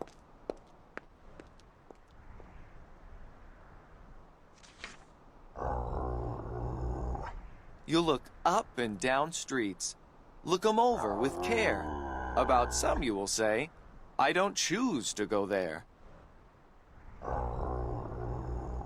With your head full of brains and your shoes full of feet, you're too smart to go down any not-so-good street. And you may not find any you want to go down. In that case, of course, you'll head straight out of town.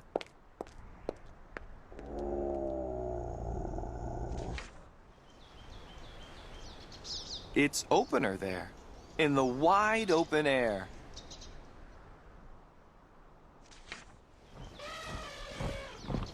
Out there, things can happen, and frequently do, to people as brainy and footsy as you. And when things start to happen, don't worry, don't stew. Just go right along. You'll start happening too. Oh, the places you'll go.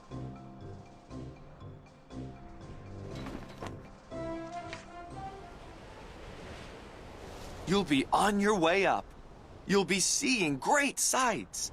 You'll join the high flyers who soar to high heights.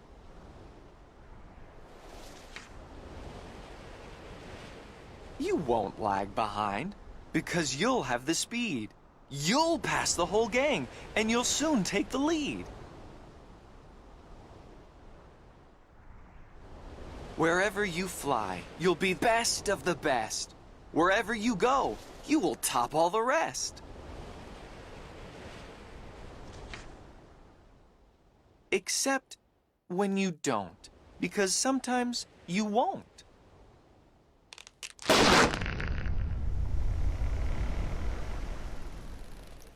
I'm sorry to say so, but sadly it's true that bang-ups and hang-ups can happen to you. You can get all hung up in a prickly perch, and your gang will fly on. You'll be left in a lurch.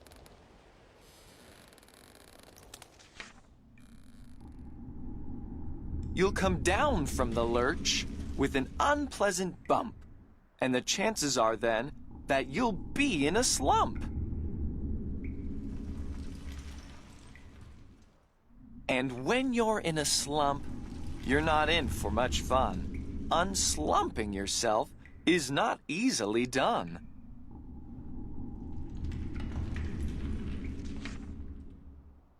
You will come to a place where the streets are not marked. Some windows are lighted, but mostly there dark. A place you could sprain both your elbow and chin. Do you dare to stay out? Do you dare to go in? How much can you lose? How much can you win?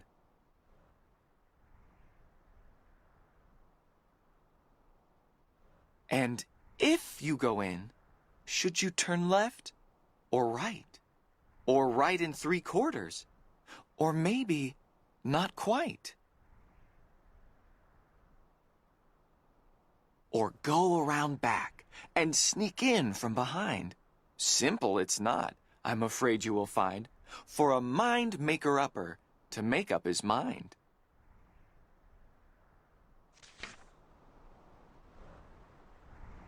You can get so confused that you'll start into race down long wiggled roads at a breaknecking pace. And grind on for miles across weirdish wild space, headed, I fear, toward a most useless place.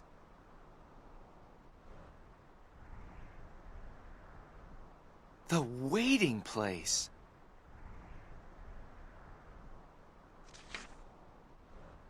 For people just waiting. Waiting for a train to go, or a bus to come, or a plane to go, or the mail to come, or the rain to go, or the phone to ring, or the snow to snow, or waiting around for a yes or no, or waiting for their hair to grow. Everyone is just waiting.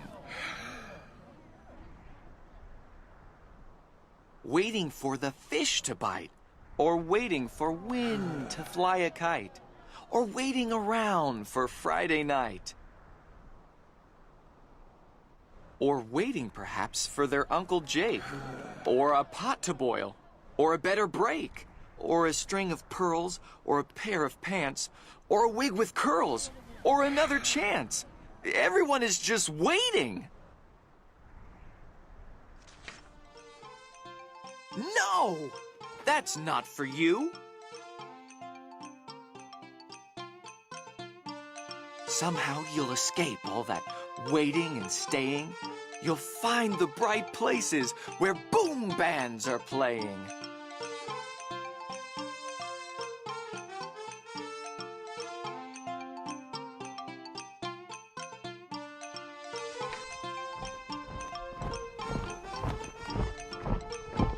With banner flip-flapping, once more you'll ride high, ready for anything under the sky. Ready because you're that kind of a guy.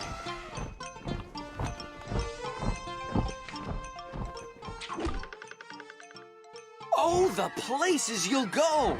There's fun to be done. There are points to be scored. There are games to be won. And the magical things you can do with that ball will make you the winningest winner of all. Fame! You'll be famous as famous can be, with the whole wide world watching you win on TV.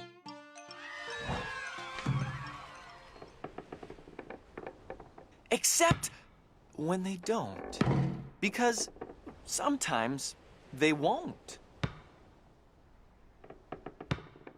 I'm afraid that sometimes you'll play lonely games too. Games you can't win, 'cause you'll play against you. All alone, whether you like it or not. Alone will be something you'll be quite a lot. And when you're alone, there's a very good chance you'll meet things that scare you right out of your pants. There are some down the road between hither and yon that can scare you so much you won't want to go on.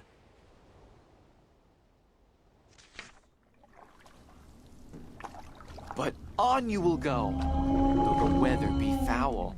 On you will go, though your enemies prowl. on you will go, though the haggard cracks howl. Onward up many a frightening creek, though your arms may get sore and your sneakers may leak.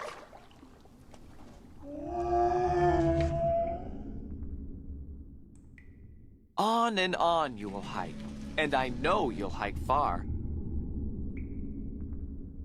And face up to your problems, whatever they are.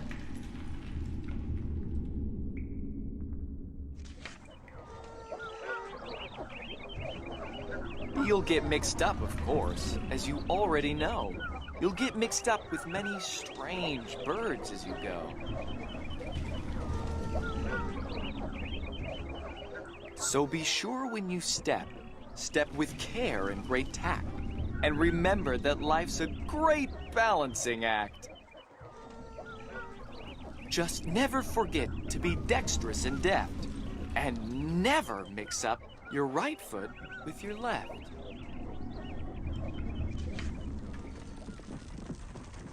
And will you succeed? Yes, you will, indeed. 98.75% guaranteed. Kid, you'll move mountains.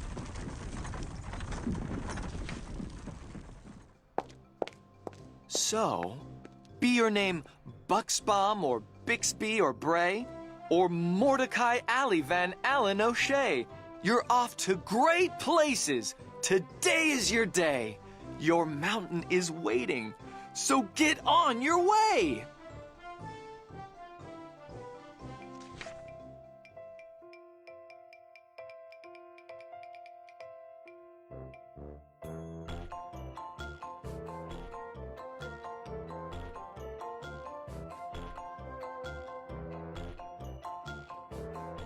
Fox in Socks. Take it slowly. This book is dangerous. Fox, socks. Box, knocks. Knocks in box, fox in socks. Knocks on fox in socks in box. Socks on knocks and knocks in box. Fox in socks on box on knocks. Chicks with bricks come. Chicks with blocks come.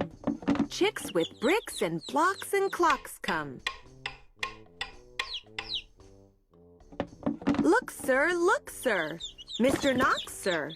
Let's do tricks with bricks and blocks, sir. Let's do tricks with chicks and clocks, sir. First, I'll make a quick trick brick stack. Then, I'll make a quick trick block stack. You can make a quick trick chick stack. You can make a quick trick clock stack.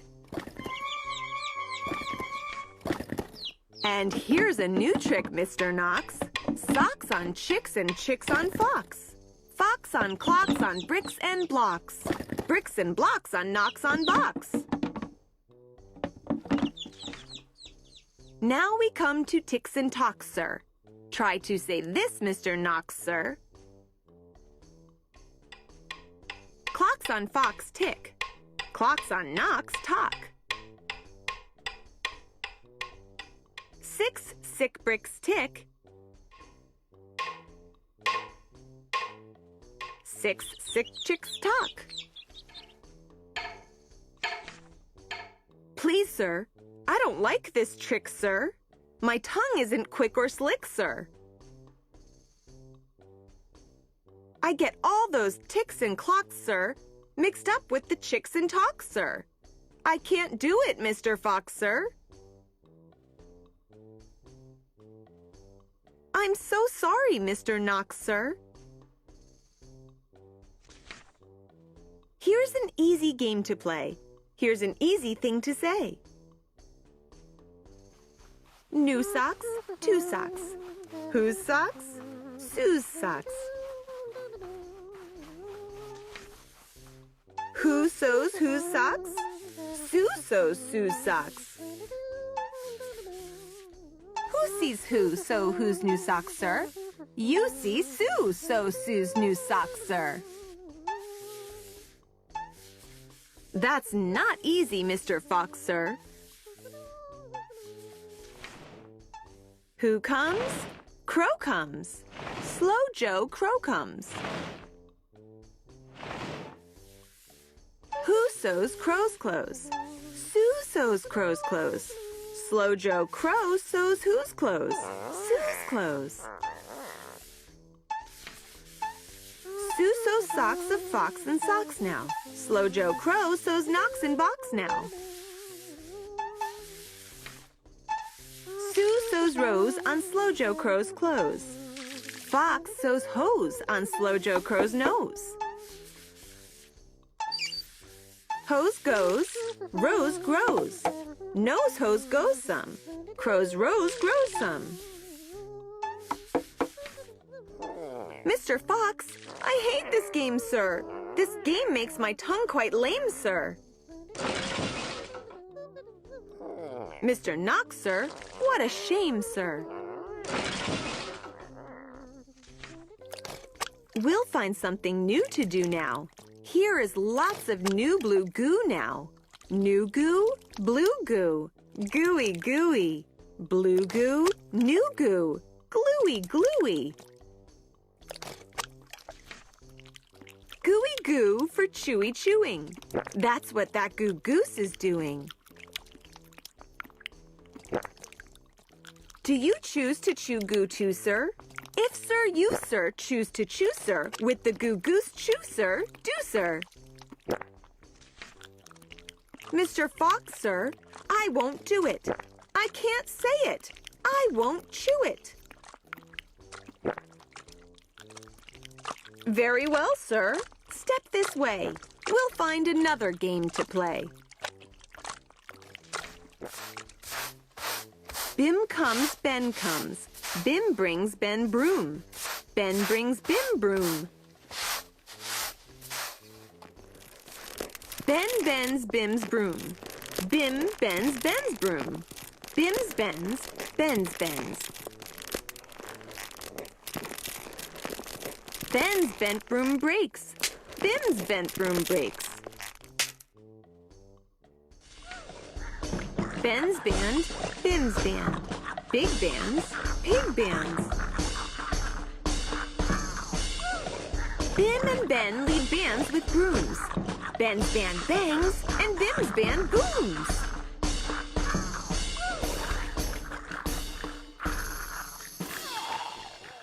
Pig band, boom band, big band, broom band. My poor mouth can't say that. No, sir. My poor mouth is much too slow, sir. Well then, bring your mouth this way. I'll find it something it can say. Luke Luck likes lakes. Luke's duck likes lakes. Luke Luck licks lakes. Luke's duck licks lakes. Duck takes licks in lakes Luke Luck likes. Luke Luck takes licks in lakes duck likes. I can't blab such blibber blubber. My tongue isn't made of rubber. Mr. Knox now, come now, come now. You don't have to be so dumb now. Try to say this, Mr. Knox, please. Through 3 cheese trees, 3 free fleas flew. While these fleas flew, Freezy Breeze blew. Freezy Breeze made these 3 trees freeze. Freezy trees made these trees cheese freeze. That's what made these 3 free fleas sneeze. Stop it! Stop it! That's enough, sir. I can't say such silly stuff, sir. Very well, then, Mr. Knox, sir. let's have a little talk about Tweedlebeetles. What do you know about Tweedlebeetles? Well, when Tweedlebeetles fight, it's called a Tweedlebeetle battle. And when they battle in a puddle, it's a Tweedlebeetle puddle battle. And when Tweedlebeetles battle with paddles in a puddle, they call it a Tweedlebeetle puddle paddle battle. And when beetles battle beetles in a puddle paddle battle, and the beetle battle puddle is a puddle in a bottle, they call this a Tweedlebeetle bottle puddle paddle battle muddle. And when beetles fight these battles in a bottle with their paddles, and the bottle's on a poodle, and the poodle's eating noodles,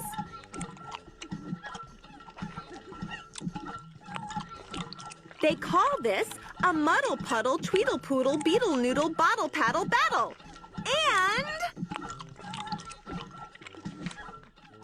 now wait a minute, Mr. Sox Fox. When a fox is in the bottle where their Tweedlebeetles battle with their paddles in a puddle on a noodle-eating poodle, this is what they call a Tweedlebeetle noodle poodle bottled paddled muddled duddled fuddled wuddled fox and socks, sir. Fox and Socks, our game is done, sir. Thank you for a lot of fun, sir. Now is your tongue numb?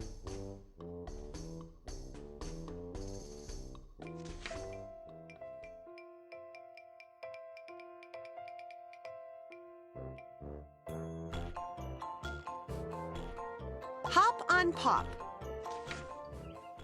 Up, pup. Pup is up. Cup, pup. Pup in cup. Pup, cup. Cup on pup. Mouse, house. Mouse on house. House, mouse. House on mouse.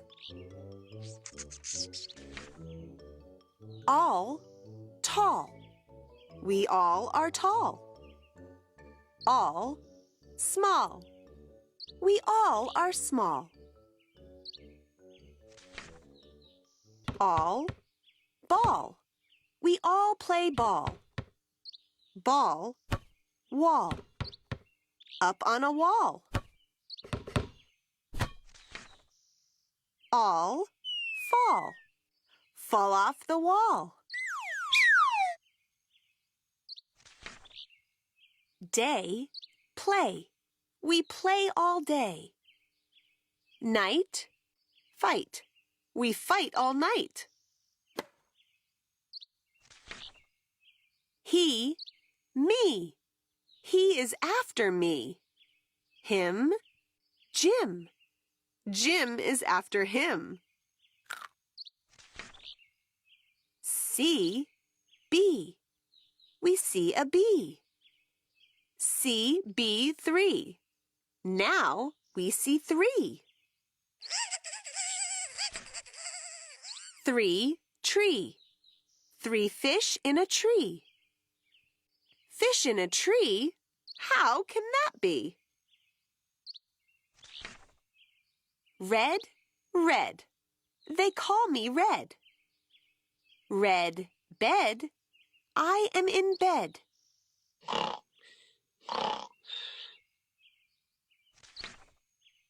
Red, Ned, Ted, and Ed in bed.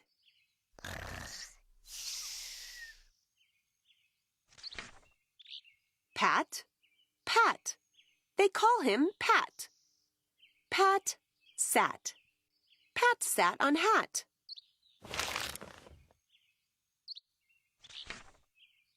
Pat, cat.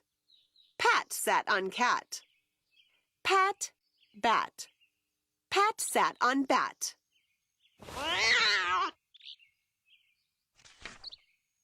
No, Pat, no. Don't sit on that.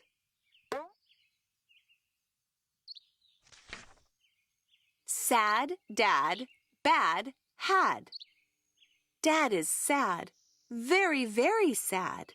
He had a bad day. What a day Dad had. Thing, thing. What is that thing? Thing, sing. That thing can sing.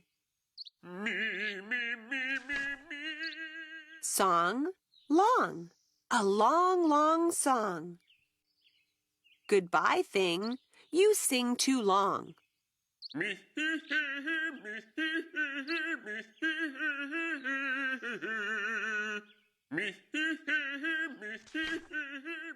Walk, walk. We like to walk. Walk, talk. We like to talk. Hop, pop. We like to hop.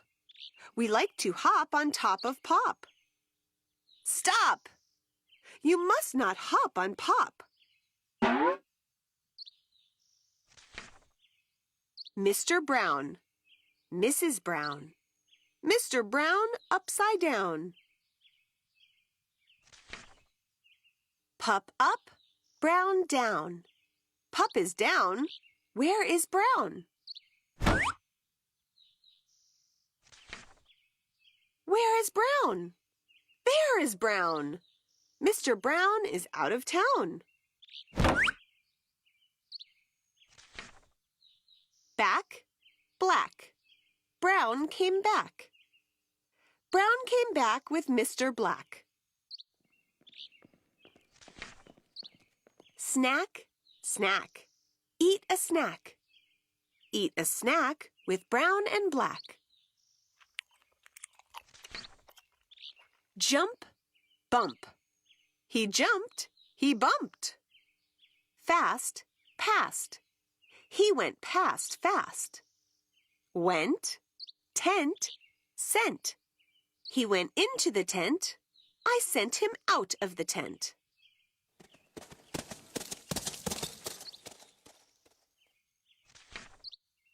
Wet, get.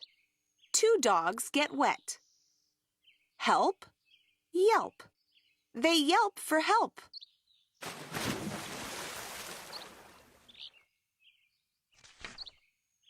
Hill, will. Will went uphill. Will, hill, still. Will is uphill still.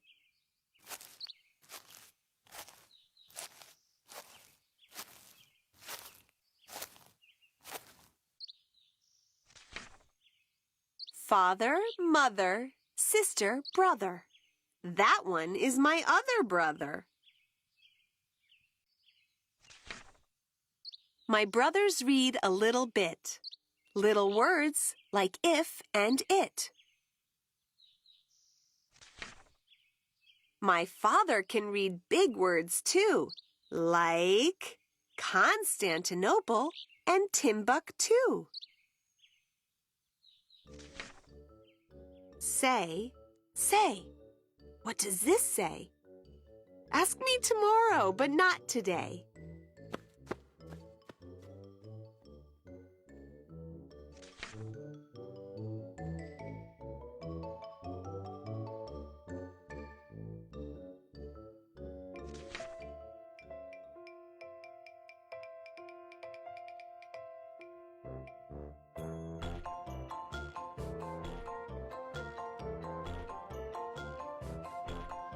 I can read with my eyes shut. I can read in red. I can read in blue. I can read in pickle color too. I can read in bed, and in purple, and in brown. I can read in a circle and upside down. I can read with my left eye. I can read with my right. I can read Mississippi with my eyes shut tight. Mississippi, Indianapolis, and Hallelujah too. I can read them with my eyes shut. That is very hard to do. But it's bad for my hat and makes my eyebrows get red hot. So, reading with my eyes shut, I don't do an awful lot. And when I keep them open, I can read with much more speed. You have to be a speedy reader because there's so much to read. You can read about trees and bees and knees and knees on trees.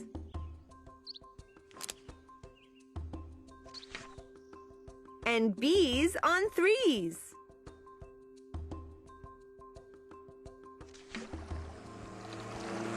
You can read about anchors.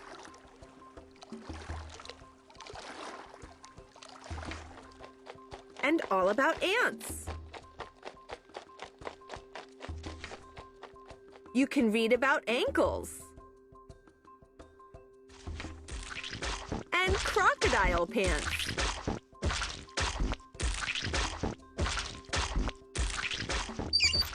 You can read about hoses and how to smell roses and what you should do about owls on noses. Young cat, if you keep your eyes open enough, oh, the stuff you will learn! The most wonderful stuff.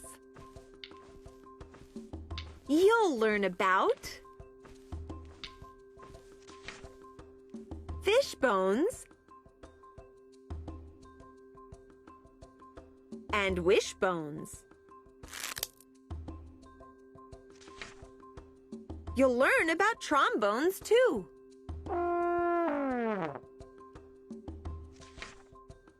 You'll learn about Jake the pillow snake and all about Foo-Foo the snoo. You can learn about ice. You can learn about mice. Mice on ice and ice on mice. You can learn about the price of ice. Nice ice for sale, 10 cents a pail.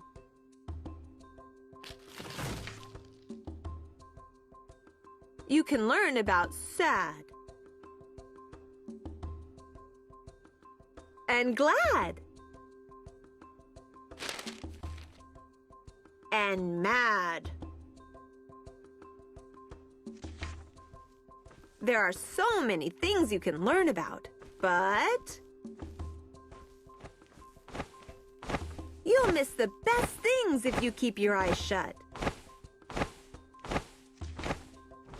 The more that you read, the more things you will know. The more that you learn, the more places you'll go. You might learn a way to earn a few dollars. Or how to make donuts. Or kangaroo collars. You can learn to read music and play a hutzut. If you keep your eyes open, but not with them shut. If you read with your eyes shut, you're likely to find that the place where you're going is far, far behind. So, that's why I tell you to keep your eyes wide. Keep them wide open. At least on one side.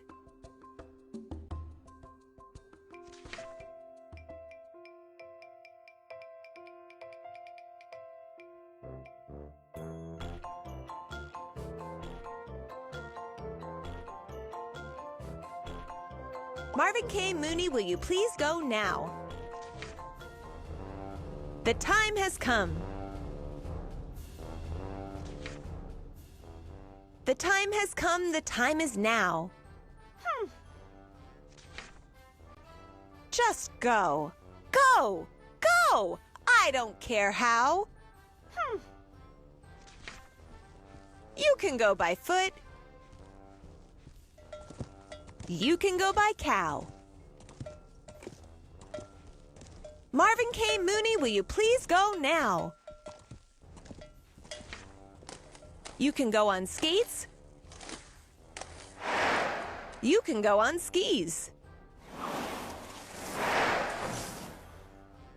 You can go in a hat, but please go, please.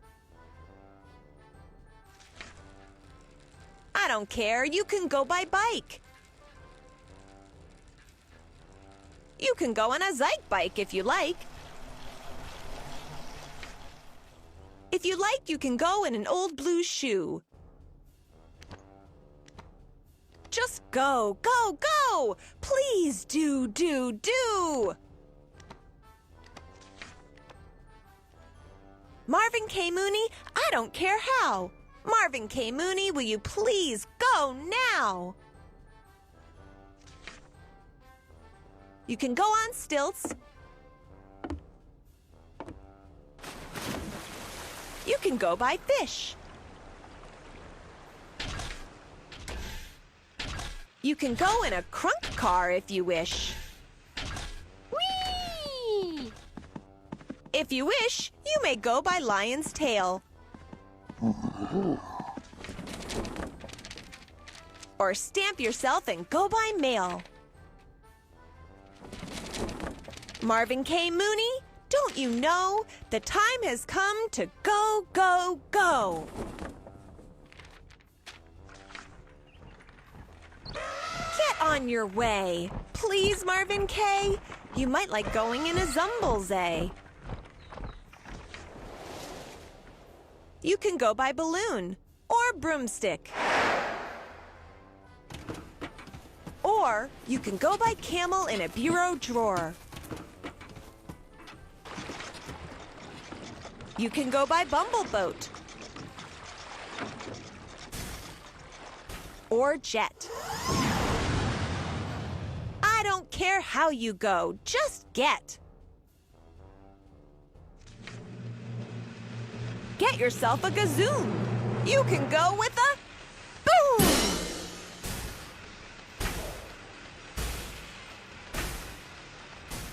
Marvin, Marvin, Marvin, will you leave this room?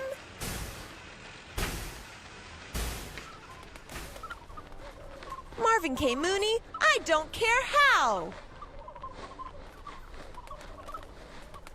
Marvin K. Mooney, will you please go now? I said go, and go I meant.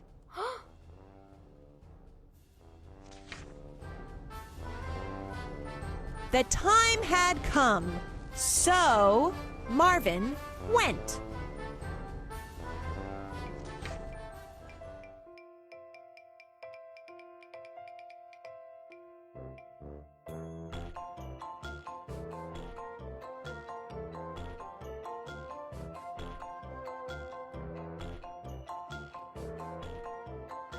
Oh, say can you say? Said a book-reading parrot named Hooey. The words in this book are all phooey. When you say them, your lips will make slips and backflips, and your tongue may end up in St. Louis. Fresh, fresher, freshest. Do you like fresh fish? It's just fine at Finny's Diner. Finny also has some fresher fish that's fresher and much finer. But his best fish is his freshest fish, and Finny says with pride, "The finest fish at Finny's is my freshest fish, French fried." So, don't order the fresh or the fresher fish at Finny's if you're wise. You'll say, "Fetch me the finest French fried freshest fish that Finny fries."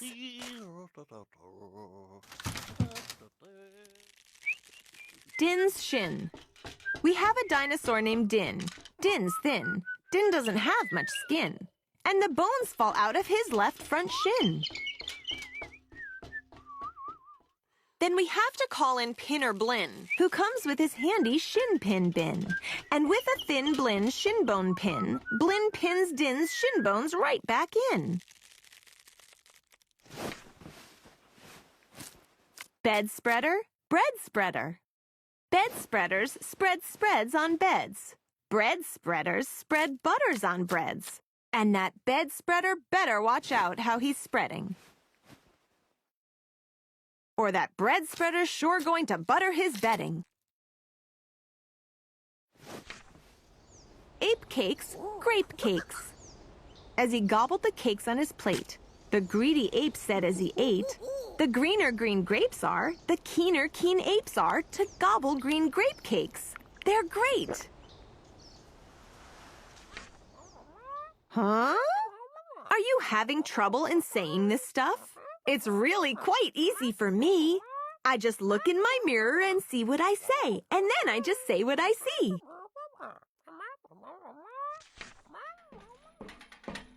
Now let's talk about money. You should leave your grox home when you travel by air. If you take him along, they charge double the fare. And your grox must be packed and locked up in a grox box, which costs much, much more than a little old fox box. So it's heaps a lot cheaper to fly with your foxes than waste all that money on boxes for groxes. And what do you think costs more, a simple thimble or a single shingle?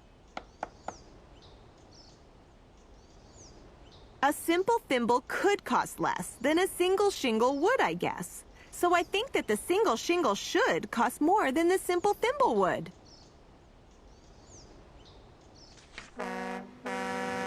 Eat at Skipper Zips.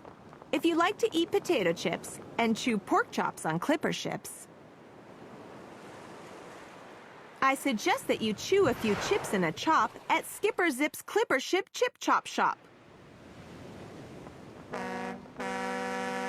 And if your tongue is getting queasy, don't give up. The next one's easy. The Fudnuddlers. There are so many things that you really should know, and that's why I'm bothering telling you so.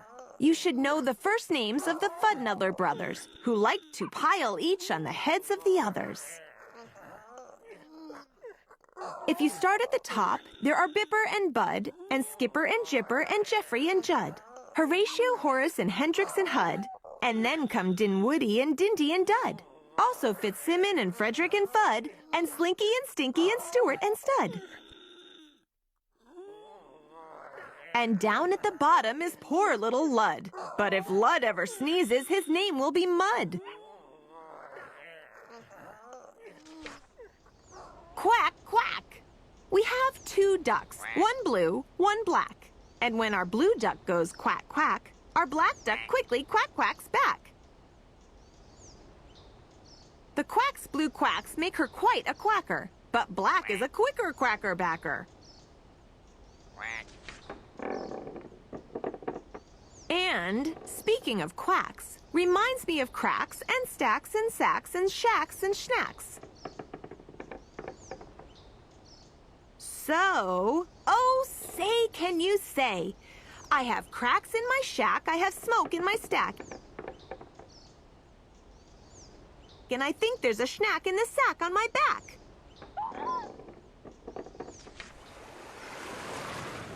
West Beast, East Beast. Upon an island hard to reach, the East Beast sits upon his beach. Upon the West Beach sits the West Beast. Each beach beast thinks he's the best beast.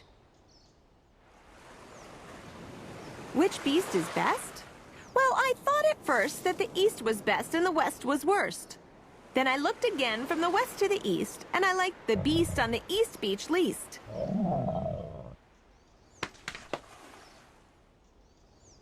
Pete pats pigs.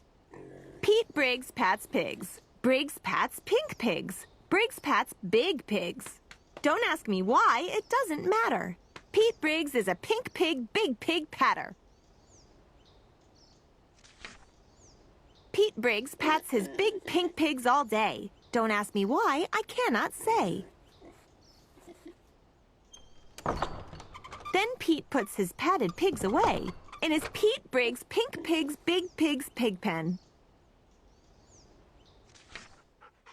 Fritz food, Fred food. Fritz needs Fred and Fred needs Fritz. Fritz feeds Fred and Fred feeds Fritz. Fred feeds Fritz with Ritzy Fred food. Fritz feeds Fred with Ritzy Fritz food. And Fritz, when fed, has often said, I'm a Fred-fed Fritz. Fred's a Fritz-fed Fred.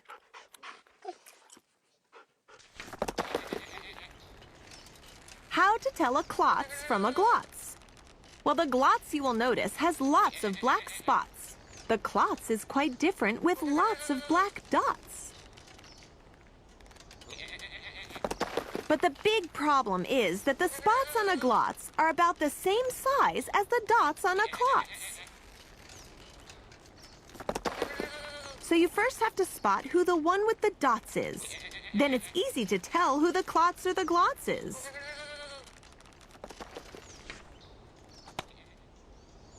What would you rather be when you grow up?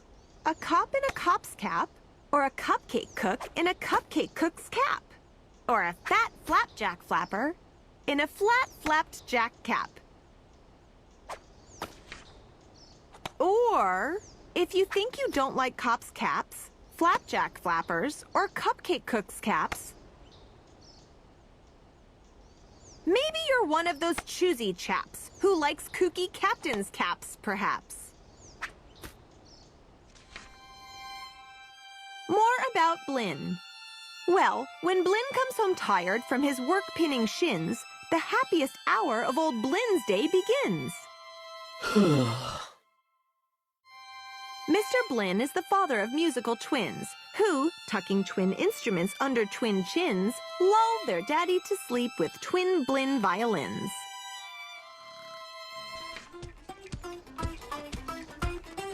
And, oh say, can you say? Far away in Berlin, a musical urchin named Gretchen von Schwinn has a blue-footed, true-footed, trick-fingered, slick-fingered, six-fingered, six-stringed tin Schwinn mandolin. Rope soap, hoop soap.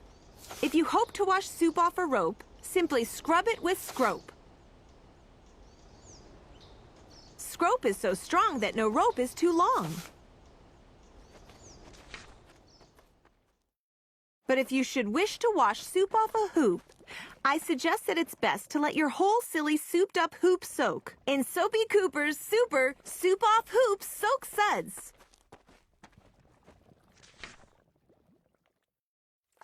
Merry Christmas Mush. One year we had a Christmas brunch with Merry Christmas mush to munch. But I don't think you'd care for such. We didn't like to munch mush much. And speaking of Christmas, here are some great gifts to give to your daddy. If your daddy's name is Jim, and if Jim swims, and if Jim's slim, the perfect Christmas gift for him is a set of Slim Jim's swim fins. But if your daddy's name is Dwight, and he likes to look at birds at night, the gift for Dwight that might be right is a bright Dwight bird flight night sight light. But never give your daddy a walrus. A walrus with whiskers is not a good pet. And a walrus which whispers is worse even yet. When a walrus lisps whispers through tough, rough, wet whiskers, your poor daddy's ear will get blispers and bliskers.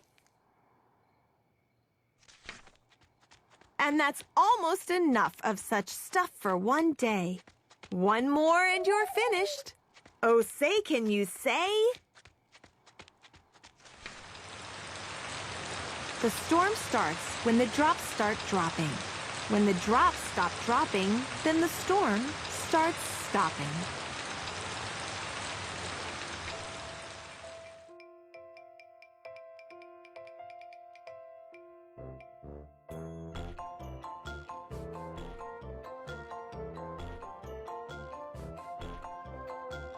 Oh, the things you can think. You can think up some birds. That's what you can do. You can think about yellow or think about blue. You can think about red. You can think about pink. You can think up a horse. Oh, the things you can think. Oh, the things you can think up if only you try. If you try, you can think up a guff going by.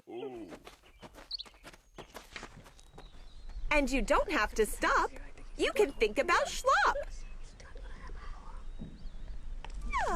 Schlop, schlop, beautiful schlop. Beautiful schlop with a cherry on top. You can think about gloves. You can think about snubs. You can think a long time about snubs and their gloves. You can think about Kitty O'Sullivan Krause in her big balloon swimming pool over her house. Think of black water. Think up a white sky. Think up a boat. Think of blues blowing by. You can think about night. A night in Nanup. The birds are asleep. And the 3 moons are up. You can think about day. A day in Dodake.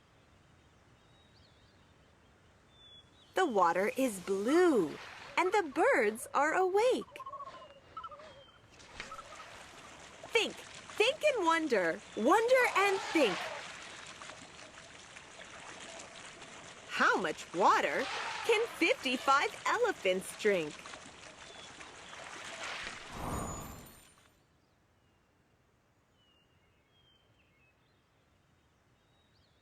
You can wonder.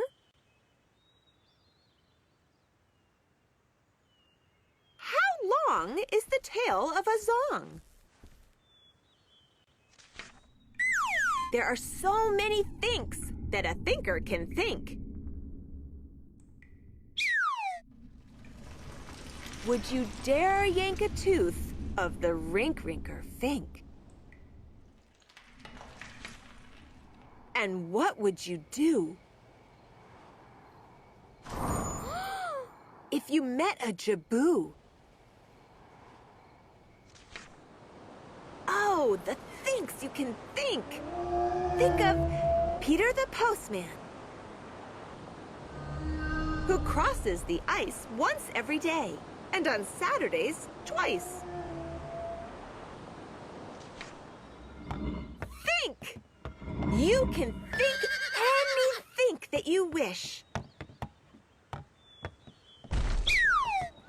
Think a race on a horse, on a ball, with a fish.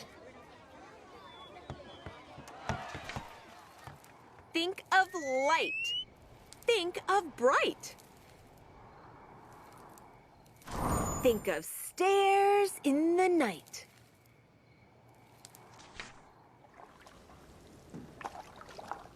Think a ship. Think up a long trip. Go visit the Vipper of Vip.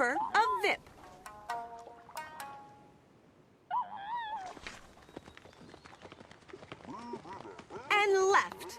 Think of left. And think about Beft.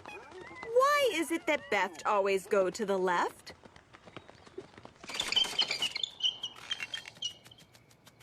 And why is it so many things go to the right? You can think about that until Saturday night. Think left. And think right. And think low. And think high. Oh, the things you can think up if only you try.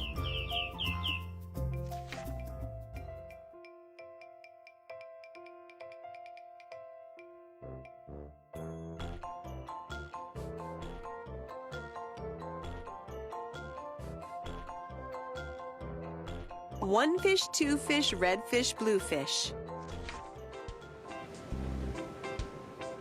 One fish, two fish. Red fish, blue fish.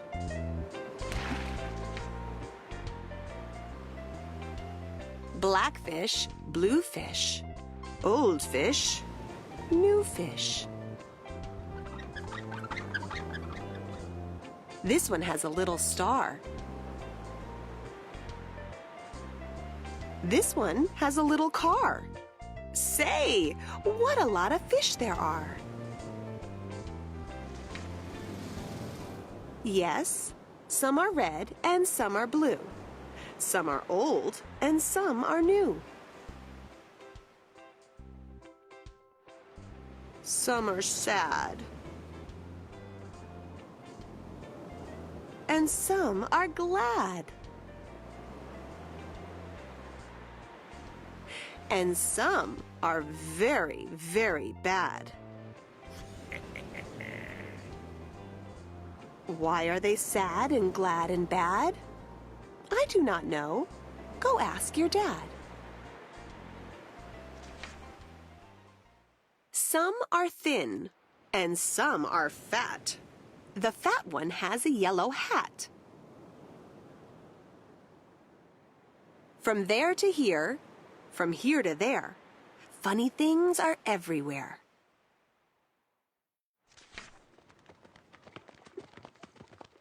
Here are some who like to run. They run for fun in the hot, hot sun. Oh me, oh my. Oh me, oh my. What a lot of funny things go by.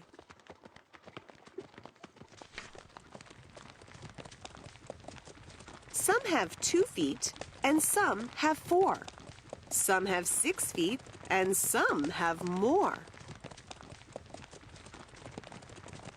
Where do they come from? I can't say, but I bet they have come a long, long way.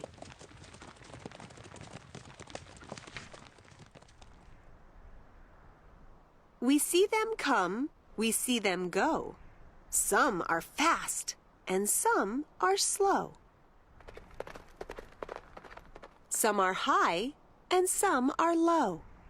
Not one of them is like another. Don't ask us why. Go ask your mother. Say, look at his fingers. 1, 2, 3. How many fingers do I see?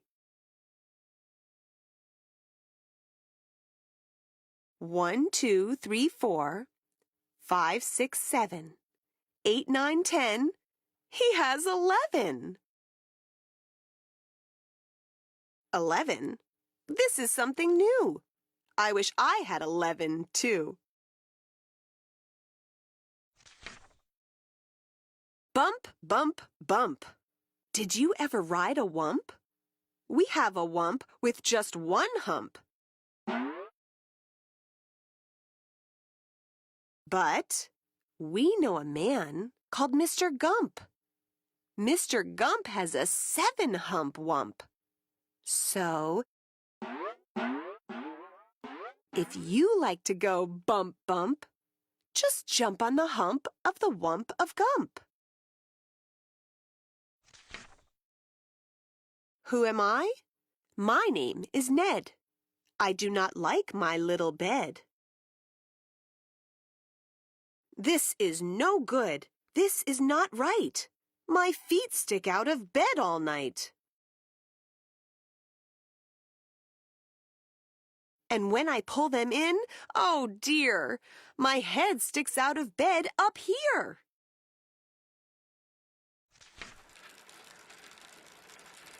We like our bike. It is made for 3. Our Mike sits up in back, you see. We like our Mike, and this is why. Mike does all the work when the hills get high. Hello there, Ned. How do you do? Tell me, what is new? How are things in your little bed? What is new? Please tell me, Ned. I do not like this bed at all. A lot of things have come to call. A cow, a dog, a cat, a mouse. Oh, what a bed! Oh, what a house!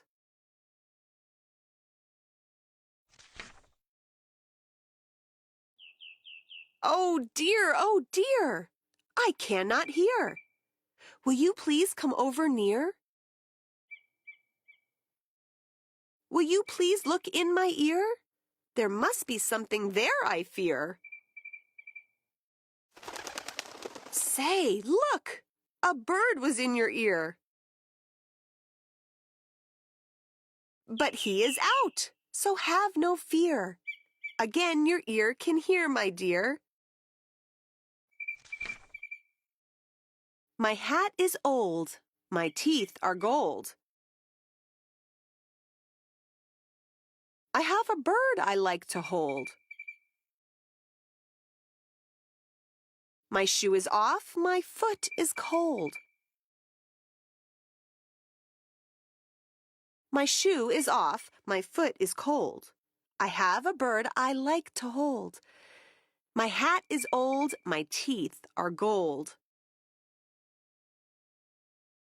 And now my story is all told. We took a look. We saw a nook. On his head, he had a hook. On his hook, he had a book. On his book was how to cook. We saw him sit and try to cook. He took a look at the book on the hook. But a nook can't read, so a nook can't cook. So, what good to a nook is a hook cookbook?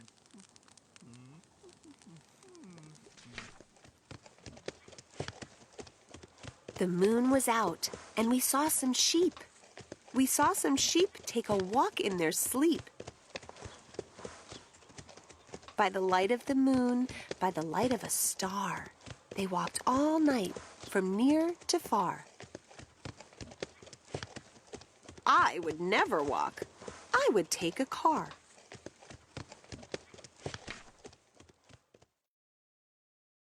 I do not like this one so well. All he does is yell, yell, yell. I will not have this one about. When he comes in, I put him out.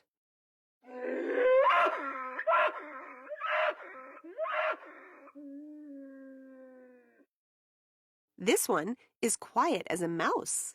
I like to have him in the house.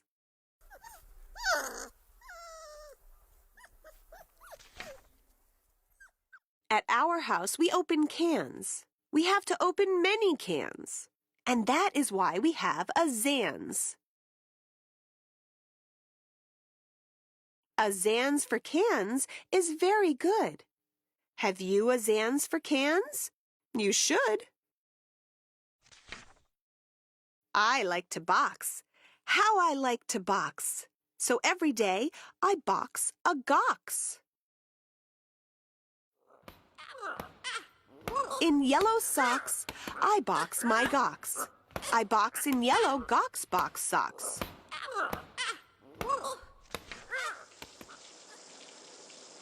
It is fun to sing if you sing with a ying. My ying can sing like anything. I sing high, and my ying sings low, and we are not too bad, you know.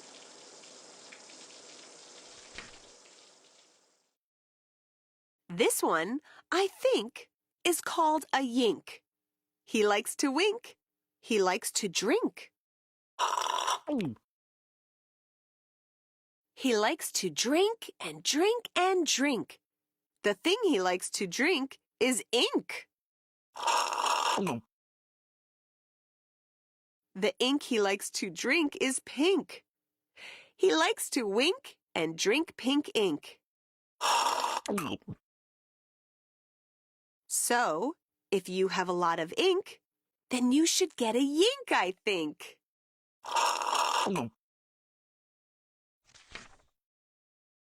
Hop, hop, hop. I am a yop.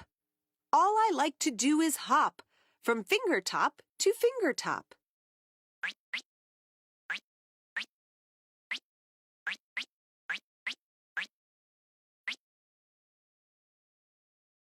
I hop from left to right, and then, hop, hop, I hop right back again.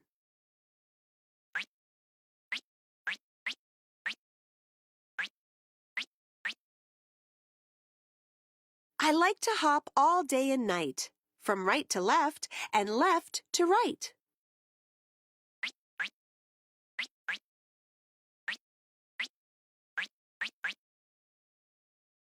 Why do I like to hop, hop, hop?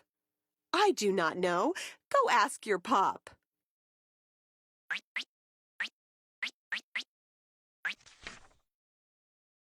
Brush, brush, brush, brush. Comb, comb, comb, comb.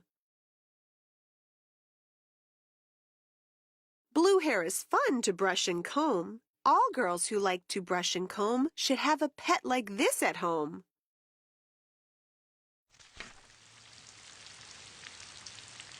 Who is this pet? Say, he is wet. You never yet met a pet, I bet, as wet as they let this wet pet get. Did you ever fly a kite in bed?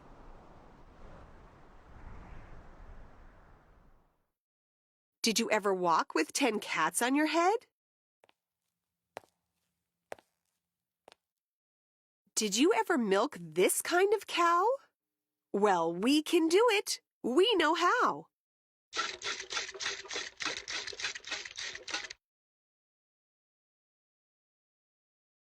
If you never did, you should. These things are fun, and fun is good.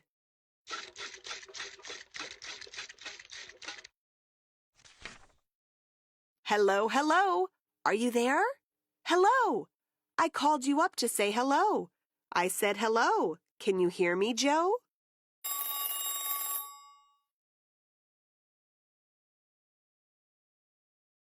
Oh, no. I cannot hear your call. I cannot hear your call at all. This is not good, and I know why. A mouse has cut the wire. Goodbye.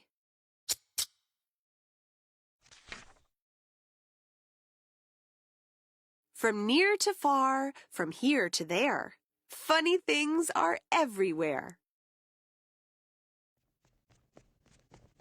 These yellow pets are called the Zeds. They have one hair up on their heads. Their hair grows fast, So fast, they say, they need a haircut every day.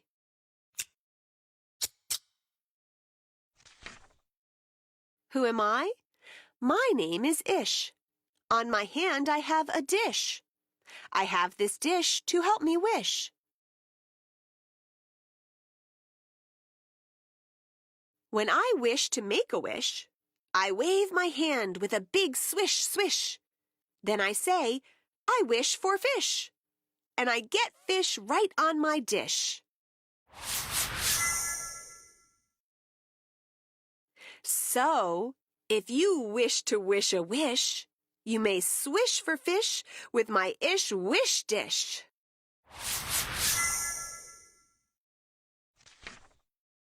At our house, we play out back. We play a game called Ring the Gack. Would you like to play this game? Come down. We have the only gack in town.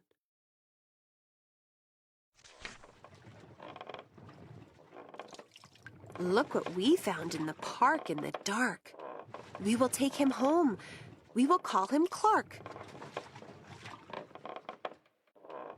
He will live at our house. He will grow and grow. Will our mother like this? We don't know.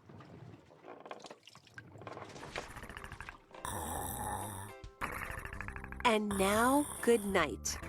It is time to sleep. So we will sleep with our pet Zeep. Today is gone. Today was fun. Tomorrow is another one. Every day from here to there, funny things are everywhere.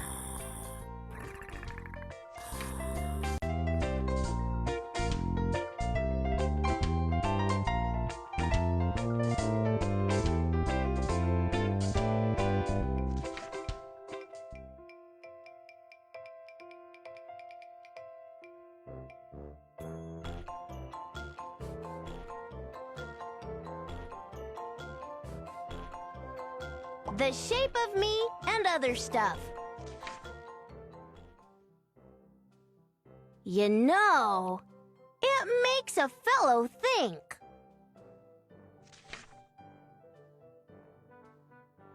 The shape of you, the shape of me.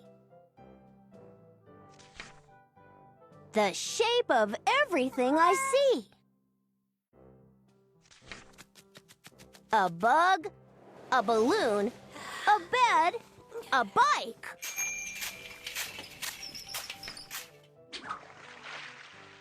No shapes are ever quite alike. Just think about the shape of beans, and flowers, and mice, and big machines. Just think about the shape of strings, and elephants, and other things. The shape of lips, the shape of ships. The shape of water when it drips. Peanuts and pineapples, noses and grapes. Everything comes in different shapes. Why, George, you're right. And think about the shape of gum, the many shapes of chewing gum.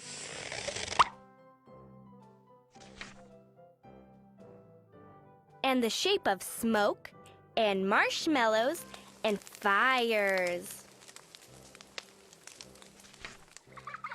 And mountains and roosters and horses and tires.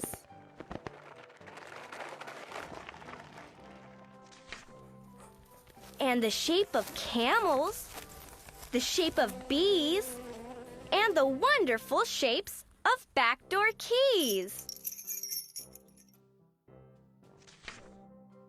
And the shapes of spider webs and clothes. And Speaking of shapes, now just suppose you were shaped like these, or those, or shaped like a blog, or a garden hose.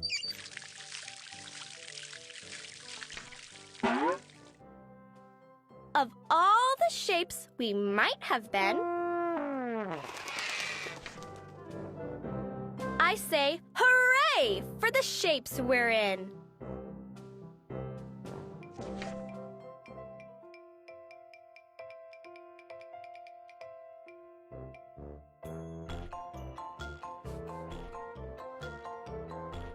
There's a Wocket in my pocket.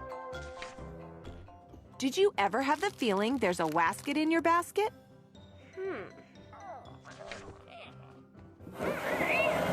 Or a Nero in your bureau?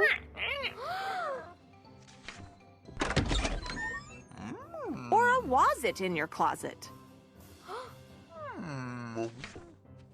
Sometimes I feel quite certain there's a jertin in the curtain. Sometimes I have the feeling there's a zlock behind the clock.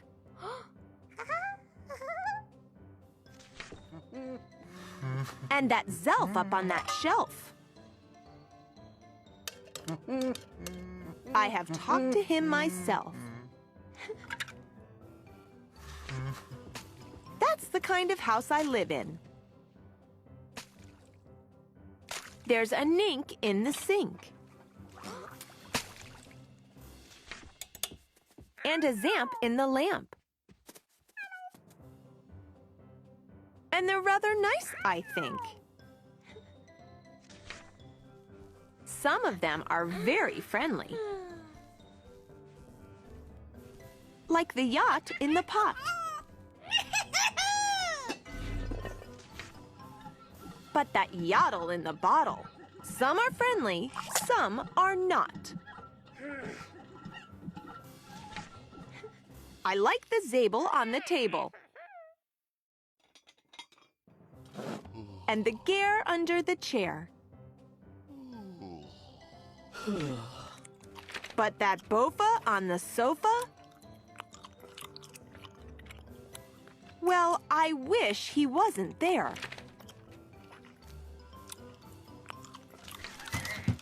All those nubbins in the cupboards, they're good fun to have about.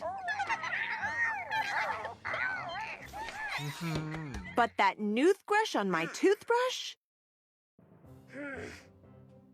Him I could do without.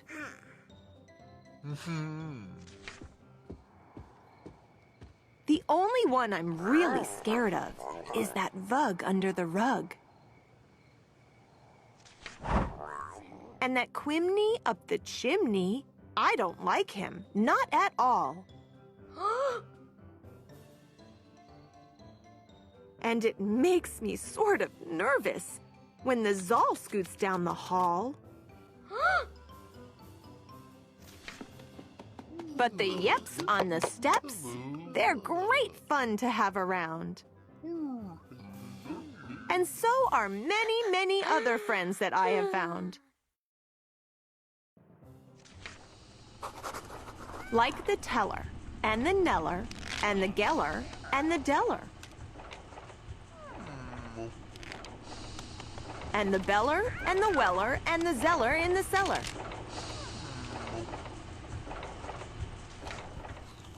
And the geeling on the ceiling. And the zower in my shower.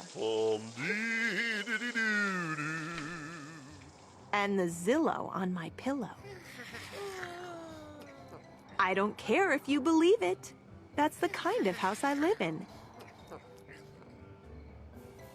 And I hope we never leave it.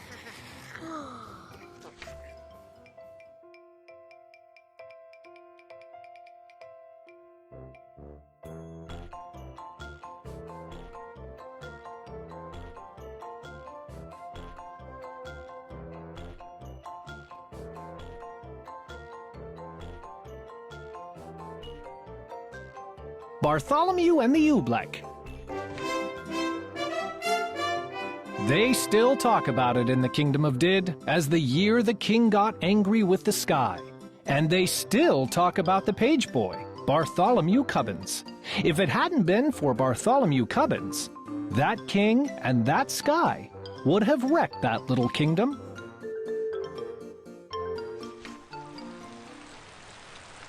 Bartholomew had seen the king get angry many, many times before. But that year, when His Majesty started growling at the sky, Bartholomew Cubbins just didn't know what to make of it. Yet all that year, the old king did it. All year long, he stared up into the air above his kingdom, muttering and sputtering through his royal whiskers. Humph! The things that come down from my sky!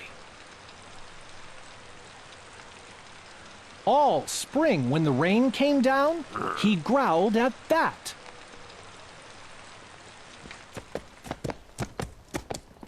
All summer, when the sunshine came down, he growled at that.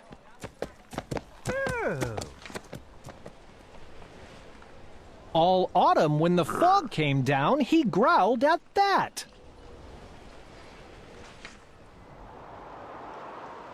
And that winter, when the snow came down, he started shouting, "This snow! This fog! This sunshine! This rain! Bah!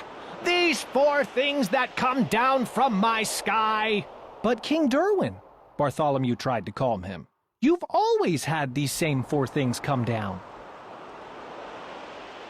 That's just the trouble, bellowed the king. Every year the same four things. I'm mighty tired of those old things. I want something new to come down. Something new come down? Bartholomew gasped. That's impossible, Your Majesty. You just can't have it.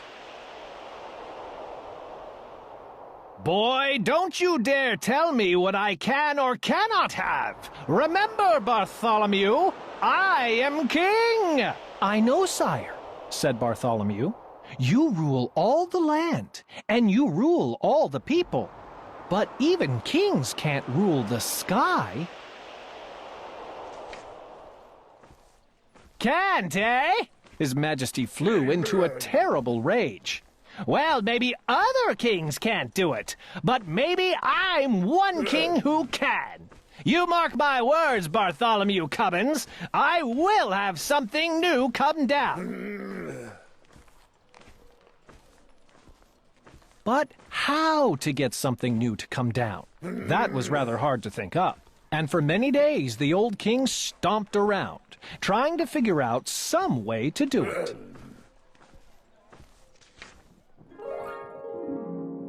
Then, finally, late one night, when all the lords and ladies of the palace were fast asleep, just as the king was buttoning his royal nightshirt, he suddenly stopped still. A strange, wild light began to shine in his gray-green eyes. Oh, why, of course! He began laughing. They can do it for me! Bartholomew Cubbins, blow my secret whistle! Quick! Call my royal magicians!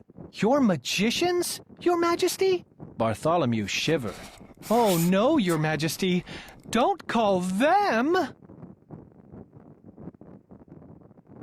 You hold your tongue, Bartholomew Cubbins. You do as I command you. Blow my secret whistle. Yes, sire, Bartholomew bowed. But, Your Majesty, I still think that you may be very sorry. He took the king's secret whistle from its secret hook. He blew a long, low blast down the king's back secret stairway.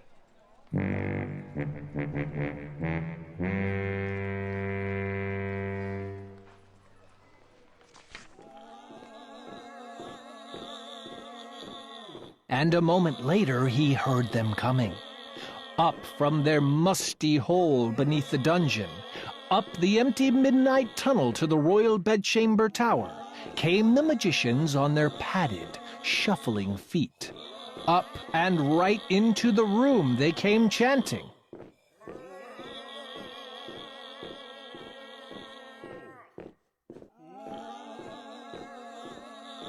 Shuffle, duffle, muzzle, muff, vista, wista, Mr. Cuff. We are men of groans and howls, mystic men who eat boiled owls. Tell us what you wish, O king. Our magic can do anything.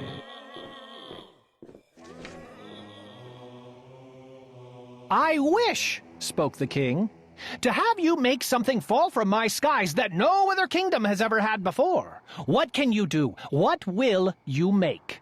For a moment they stood thinking, blinking their creaky eyes. Then they spoke a word. One word. Oobleck. Oobleck? Asked the king. What will it look like? Won't look like rain, won't look like snow, won't look like fog, that's all we know. We just can't tell you anymore. We've never made Oobleck before. They bowed. They started toward the door. We go now to our secret cave on Mystic Mountain Nicotave. There all night long we'll work for you, and you'll have Oobleck when we're through. They'll do something crazy, whispered Bartholomew. Call them back, your majesty. Stop them. Stop them. Not for a ton of diamonds, chuckled the king. Why, I'll be the mightiest man that ever lived. Just think of it. Tomorrow, I'm going to have Oobleck.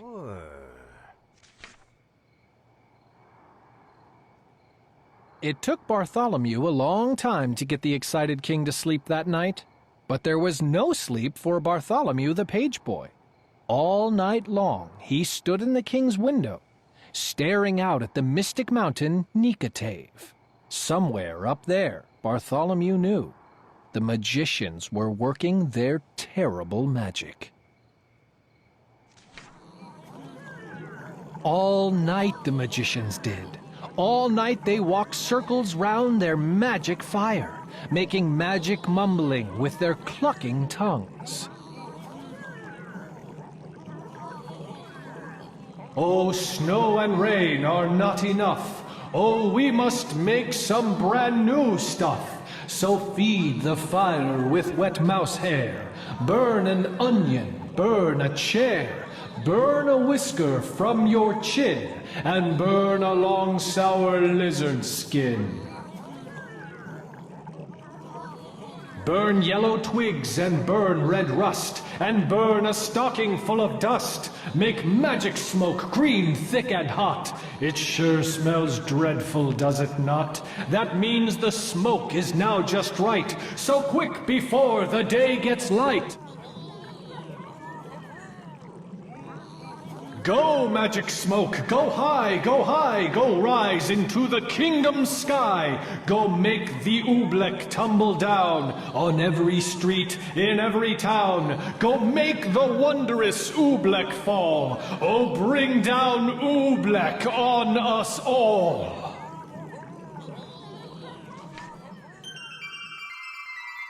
Dawn was just breaking, and Bartholomew was still standing, trembling, watching at the bedchamber window. But now, as the sun rose, Bartholomew smiled. Those silly magicians hadn't done a thing. Then, suddenly, Bartholomew Cubbins stopped smiling. Was he seeing things? No. There was something strange up there in the sky. At first it seemed like a little greenish cloud, just a wisp of greenish steam. But now it was coming lower, closer, down toward the fields and farms and houses of the sleeping little kingdom. It was swirling around the topmost turrets of the palace. Tiny little greenish specks were shimmering in the air right over his head. Queer little greenish blobs, just about the size of grape seeds. He stretched out his hand. He started to catch one. Then he pulled his hand back. There was something frightening about those blobs. Bartholomew slammed the window shut. "Wake up, your majesty!" he shouted. "Your Oobleck! It's falling!"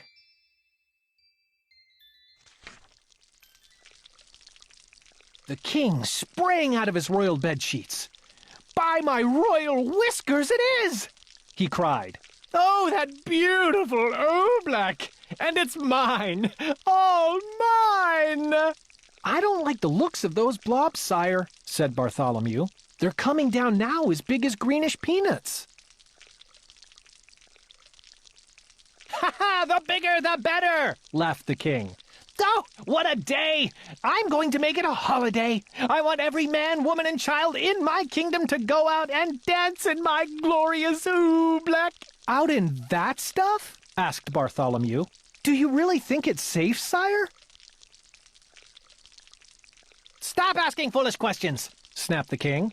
"Boy, you run to my royal bell tower. Wake my royal bell ringer. Tell him to ring the great holiday bell." For a moment, Bartholomew Cubbins didn't move. "Run!" barked the king. Bartholomew ran.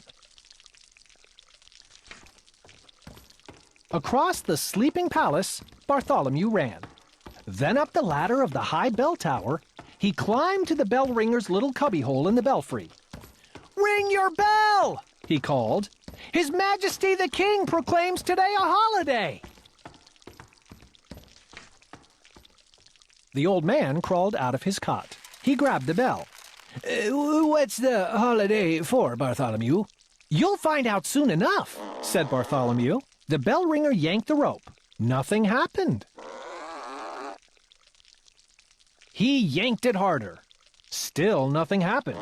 "Yeah, what's wrong with my bell?" he murmured. "I'd better take a look outside." He poked his head out through the little trap door. "Merciful gracious!" he gulped. "What is that?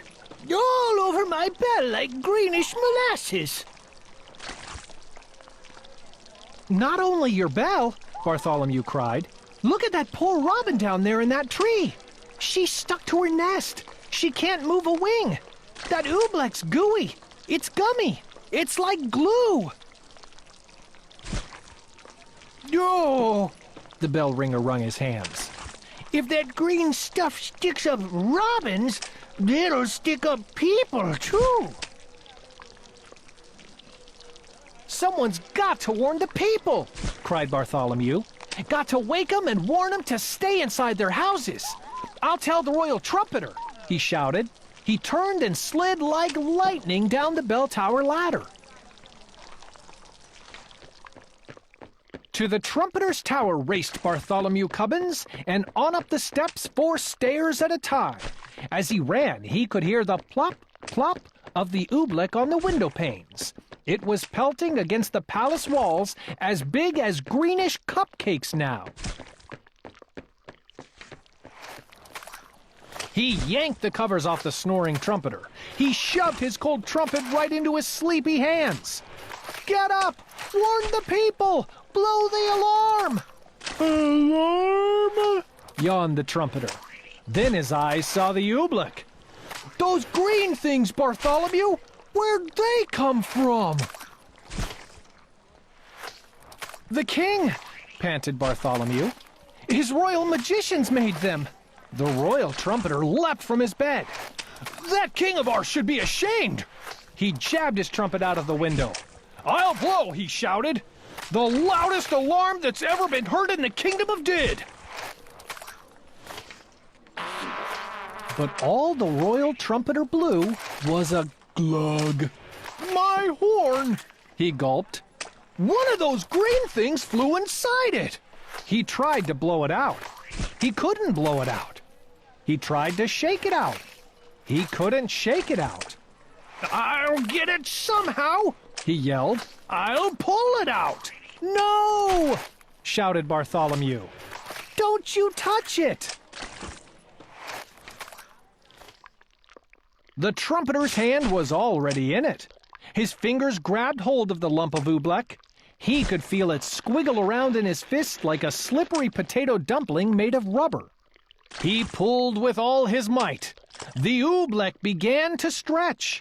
Then, glowing, the Oobleck snapped back inside the trumpet. It yanked his arm back with it right up to the elbow. "I can't wiggle a finger," the trumpeter wailed. Oh, Bartholomew, what'll I do? I don't know. And I hate to leave you stuck to your horn. But if you can't warn the people of the kingdom, I've got to find someone who can. Out of the room and down the stairs raced Bartholomew Cubbins. Down to the chamber of the captain of the guards. The captain was humming in front of his mirror, combing the ends of his handsome mustache. "Captain, do something!" shouted Bartholomew. "Do something? Why?" smiled the captain. "What's wrong?" "Captain, haven't you seen the dreadful Oobleck? It's coming down now as big as greenish baseballs." "Oh, that stuff," laughed the captain. "What's so dreadful about that, lad? You know, I think it's rather pretty." "Captain," pleaded Bartholomew, "it's dangerous." "Nonsense!" snorted the captain. "Lad, are you trying to frighten me? Captains, my boy, are afraid of nothing. That stuff's harmless. I'll show you. I'll eat some." "Eat some?" gasped Bartholomew. "Oh, no!" But before Bartholomew could stop him, the captain was leaning out his window, scooping up some Oobleck on the end of his sword. "Don't, Captain, don't!" The captain did. By the time Bartholomew dragged him back inside the room, his mouth was glued tight shut with Oobleck. He tried to speak, but no words came out. All the noble captain of the guards could do was blow a lot of little sticky greenish bubbles. "Forgive me for leaving you, Captain," said Bartholomew. "But a captain full of bubbles is no help at all." Bartholomew stretched the poor man out. He left him there on his chamber floor. Bartholomew went tearing through the zigzag palace hallways. "I'll get the king's horse! I'll ride through the country! I'll warn the people of the kingdom myself!" He pushed open the door that led out to the royal stables. Bartholomew stopped. He could go no farther. The awful Oobleck was plumping down as big as greenish footballs now. Too late to warn the people of the kingdom. There were farmers in the fields getting stuck to hoes and plows. Goats were getting stuck to ducks. Geese were getting stuck to cows. Outside the palace, it was piling up. Great greenish tons of Oobleck, deeper and deeper on every roof in the land. There was nothing Bartholomew Cubbins could do out there. Shaking his head sadly, he stepped back inside. But inside, a moment later, it was just as bad as out. With an angry roar, the Oobleck was suddenly hitting the palace harder. It was battering and spattering against the walls as big as greenish buckets full of gooey asparagus soup. Like a sinking sailboat, the whole palace was springing leaks. The Oobleck was ripping the windows right off their hinges. It was dripping through the ceilings. It was rolling down the chimneys. It was coming in everywhere, even through the keyholes. From every bedroom in the palace came the howls of lords and ladies. Frightened in their nightgowns, they came jumping to their doors. "Go back to your beds! Get under your blankets!" Bartholomew Cubbins went crying through the halls.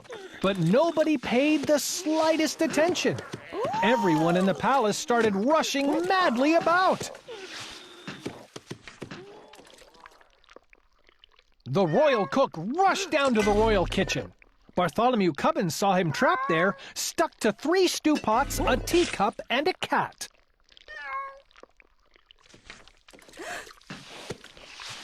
The royal laundress rushed outside to save her laundry. Bartholomew saw her, stuck tight to the clothesline, between 2 woolen stockings and the king's best Sunday blouse.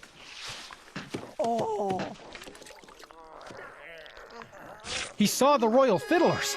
They were stuck to their royal fiddles. Everywhere Bartholomew ran, he saw someone stuck to something. They were stuck up by the dozens.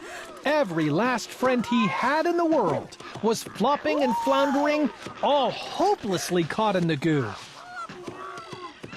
Then suddenly, midst the hubbub, Bartholomew gasped, "The king! Where was the king?"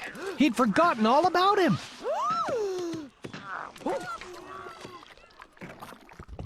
It was in the throne room that Bartholomew found him. There he sat, old King Derwin, proud and mighty ruler of the kingdom of Did, trembling, shaking, helpless as a baby. His royal crown was stuck to his royal head. The seat of his royal pants were stuck to his royal throne. Oobleck was dripping from his royal eyebrows. It was oozing into his royal ears. "Fetch my magicians, Bartholomew," he commanded. "Make them say some magic words. Make them stop the Oobleck falling." Bartholomew shrugged his shoulders. "I can't fetch them, your majesty. Their cave on Mountain Nicotave is buried deep in Oobleck."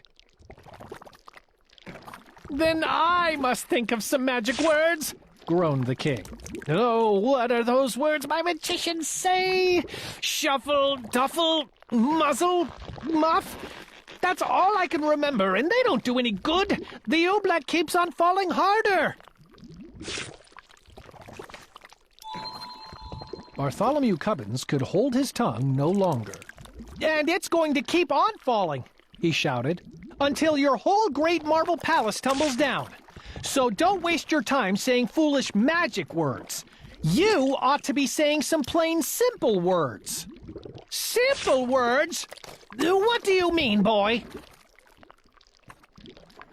"I mean," said Bartholomew, "this is all your fault.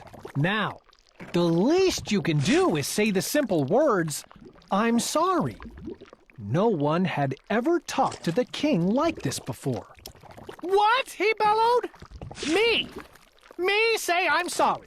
Kings never say I'm sorry, and I am the mightiest king in all the world."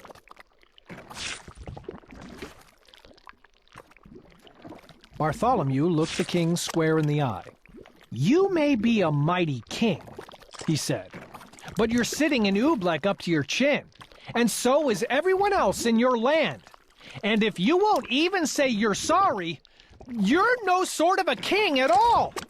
Bartholomew Cubbins turned his back. He started for the throne room door. But then Bartholomew heard a great, deep sob. The old king was crying. "Come back, Bartholomew Cubbins. You're right. It is all my fault, and I am sorry. Oh, Bartholomew, I'm awfully, awfully sorry." And the moment the king spoke those words, something happened. Maybe there was something magic in those simple words, "I'm sorry." Maybe there was something magic in those simple words, "It's all my fault." Maybe there was, and maybe there wasn't. But they say that as soon as the old king spoke them, the sun began to shine and fight its way through the storm. They say that the falling Oobleck blobs grew smaller and smaller and smaller. They say that all the Oobleck that was stuck on all the people and on all the animals of the kingdom of Did just simply, quietly melted away. And then, they say, Bartholomew took the old king by the sleeve and led him up the steps of the high bell tower. He put the bell rope into His Majesty's royal hands, and the king himself rang the holiday bell. Then the king proclaimed a brand new national holiday in honor of the 4 perfect things that come down from the sky. The king now knew that these 4 old-fashioned things, the rain, the sunshine, the fog, and the snow, were good enough for any king in all the world, especially for him. Old King Derwin of Did.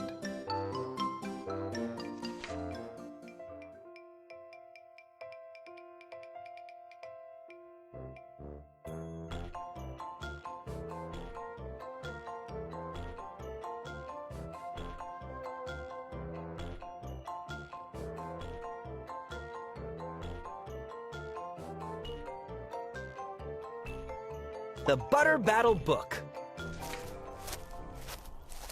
On the last day of summer, 10 hours before fall, my grandfather took me out to the wall. For a while he stood silent. Then finally he said, with a very sad shake of his very old head, "As you know, on this side of the wall we are Ukes. On the far other side of this wall live the Zooks." Then my grandfather said, "It's high time that you knew of the terribly horrible thing that Zooks do. In every Zook house and in every Zook town, every Zook eats his bread with the butter side down. But we Ukes, as you know, when we breakfast or sup, spread our bread," Grandpa said, "with the butter side up." "That's the right, honest way," Grandpa gritted his teeth. "So you can't trust a Zook who spreads bread underneath. Every Zook must be watched. He has kinks in his soul.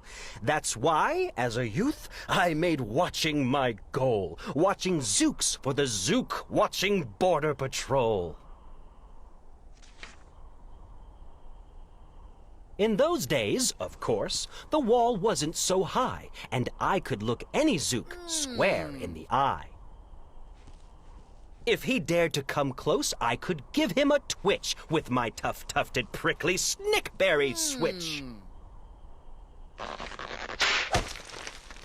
For a while, that worked fine. All the Zooks stayed away, and our country was safe. Then one terrible day, a very rude Zook by the name of Van Itch snuck up and slingshotted my snickberry switch.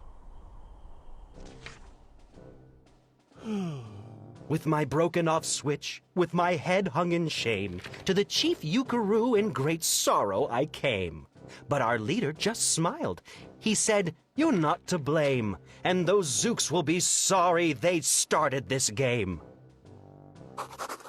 We'll dress you right up in a fancier suit. We'll give you a fancier slingshot to shoot."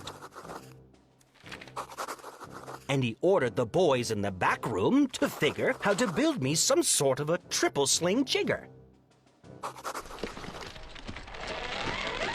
With my triple sling jigger, I sure felt much bigger. I marched to the wall with great vim and great vigor, right up to Van Itch with my hand on the trigger. "I'll have no more nonsense," I said with a frown, "from Zooks who eat bread with the butter side down." Van Itch looked quite sickly. He ran off quite quickly. I'm unhappy to say he came back the next day in a spiffy new suit with a big new machine, and he snarled as he said, looking frightfully mean, "You may fling those hard rocks with your triple sling jigger, but I, also, now have my hand on a trigger. My wonderful weapon, the jigger rock Snatch'em, will fling 'em right back just as quick as we catch 'em. We'll have no more nonsense. We'll take no more gup from you Ukes who eat bread with the butter side up." "I have failed, sir," I sobbed as I made my report to the chief Ukaroo in the headquarters fort. He just laughed. "You've done nothing at all of the sort." "Our slingshots have failed. That was old-fashioned stuff. Slingshots, dear boy, are not modern enough. All we need is some newfangled kind of a gun. My boys in the back room have already begun to think up a walloping whiz-zinger one." My bright boys are thinking they're on the right track. They'll think one up quick and we'll send you right back. They thought up a great one. They certainly did. They thought up a gun called the Kickapoo Kid, which they loaded with powerful poo-a-doo powder and ants' eggs and bees' legs and dried fried clam chowder. And they carefully trained a real smart dog named Daniel to serve as our country's first gun-toting spaniel. Then Daniel, the Kickapoo Spaniel, and I marched back toward the wall with our heads held up high. While everyone cheered and their cheers filled the sky, fight! Fight for the butter side up! Do or die! Well, we didn't do, and we didn't quite die, but we sure did get worsted, poor Daniel and I.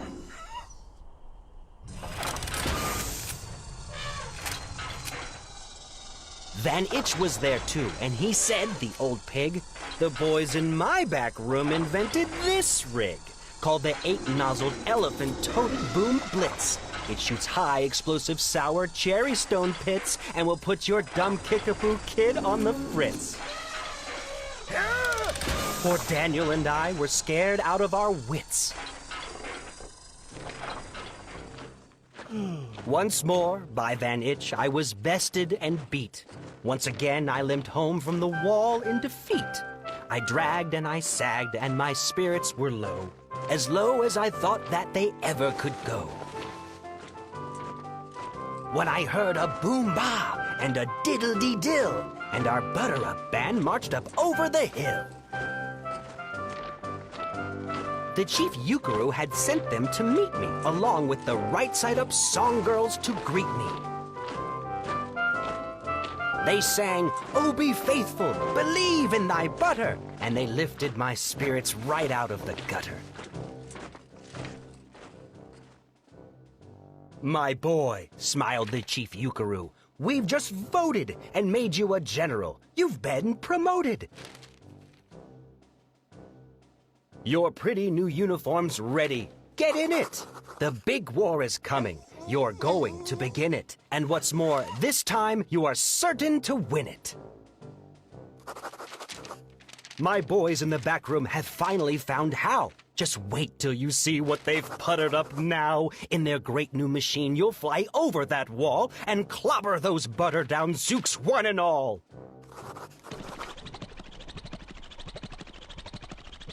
Those boys in the back room sure knew how to putter. They made me a thing called the Utterly Sputter, and I jumped aboard with my heart all aflutter and steered toward the land of the upside-down butter.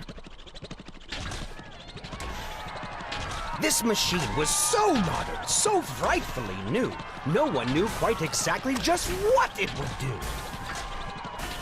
But it had several faucets that sprinkled blue goo, which somehow would sprinkle the Zooks as I flew and gum up that upside-down butter they chew. I was racing pell-mell when I heard a voice yell, "If you sprinkle us Zooks, you'll get sprinkled as well." Van Itch had a sputter, exactly like mine, and he yelled, "My blue gooer is working just fine, and I'm here to say that if Ukes can goo Zooks, you'd better forget it, 'cause Zooks can goo Ukes."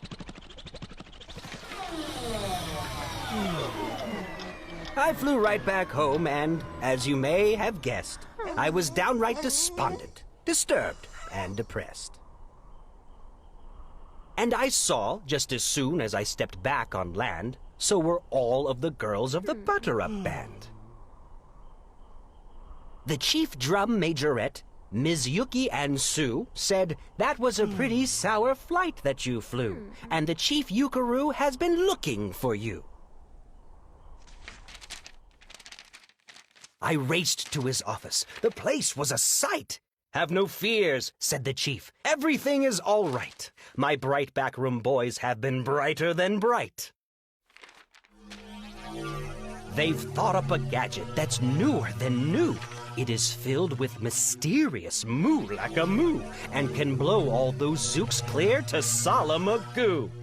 They've invented the Bitsy Big Boy Boomeroo. You just run to the wall like a nice little man. Drop this bomb on the zooks just as fast as you can. I have ordered all ukes to stay safe underground while the Bitsy Big Boy Boomeroo is around.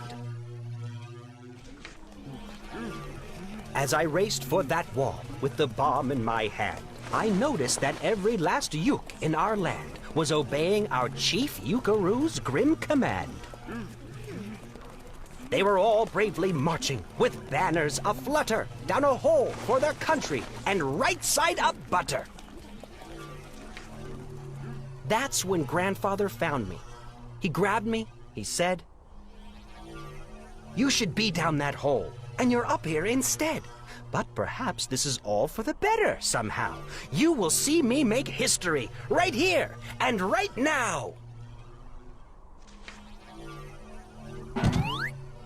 Grandpa leapt up that wall with a lopulous leap, and he cleared his hoarse throat with a bobulous beep. He screamed, "Here's the end of that terrible town full of zooks who eat bread with the butter side down." And at that very instant, we heard a clup-clup of feet on the wall, and old Van Itch clupped up. The boys in his back room had made him one too. In his fist was another big boy boomeroo. "I'll blow you," he yelled, "into pork and wee beans. I'll butter side up you to small smithereens." "Grandpa," I shouted, "be careful. Oh, gee, who's going to drop it? Will you or will he?" "Be patient," said Grandpa. "We'll see. We will see."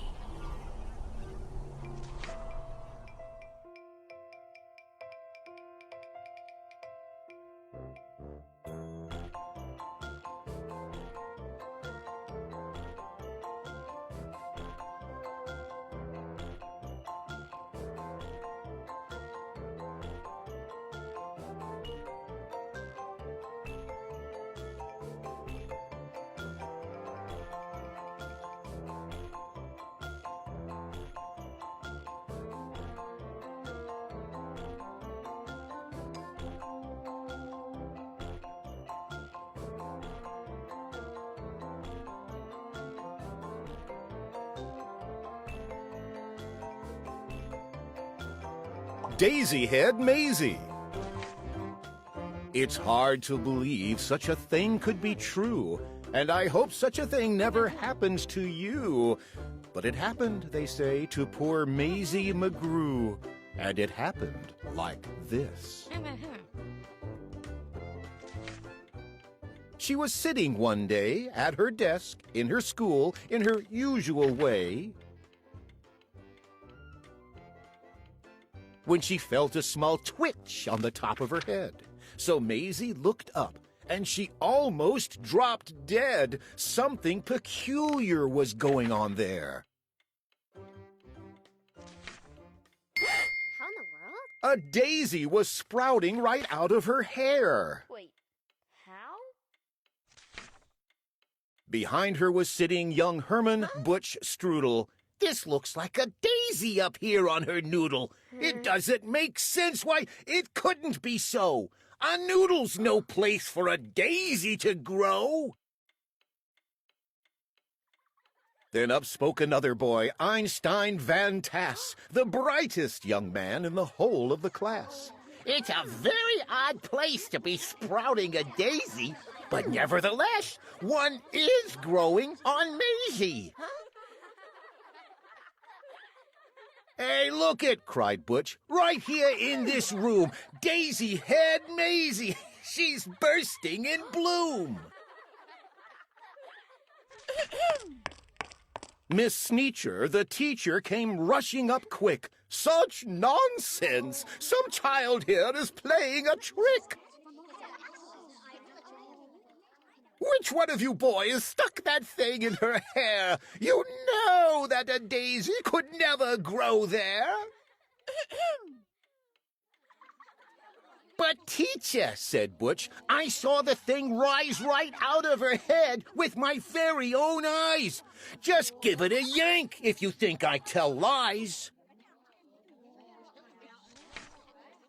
But Miss Sneetcher had heard quite enough of this talk. Mayzie, hold still! Let me get at that stalk! Ouch! Hollered Mayzie. Quit yanking, Butch said. You're giving her pains. I'll bet that those roots go way down in her brains.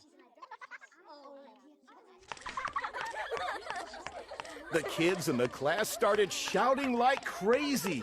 Daisy head, Daisy head, Daisy head, Mayzie!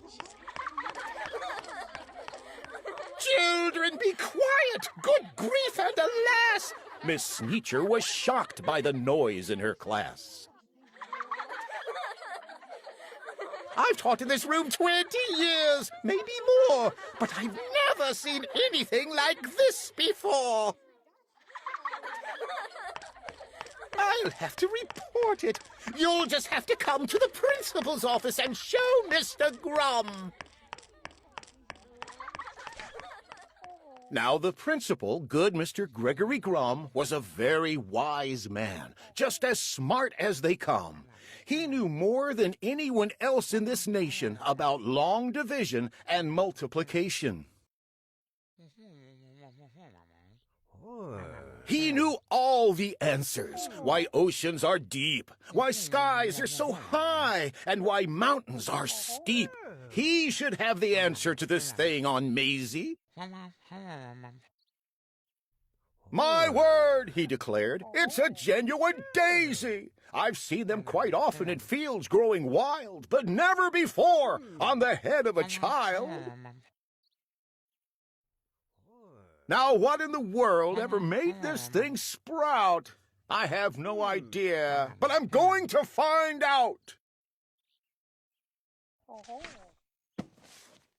It says here, daisies grow on the land. They grow between rocks. They grow also in sand.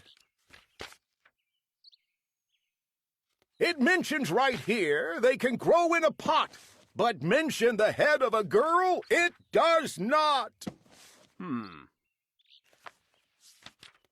Daisies, it says, sometimes grow in Alaska. Also Missouri, Rhode Island, Nebraska. They grow in Japan and in Spain and Peru, in India, France, and in Idaho, too. They grow in South Boston and also in Rome. But why should they grow on this little girl's dome? Say, look it, said Mayzie.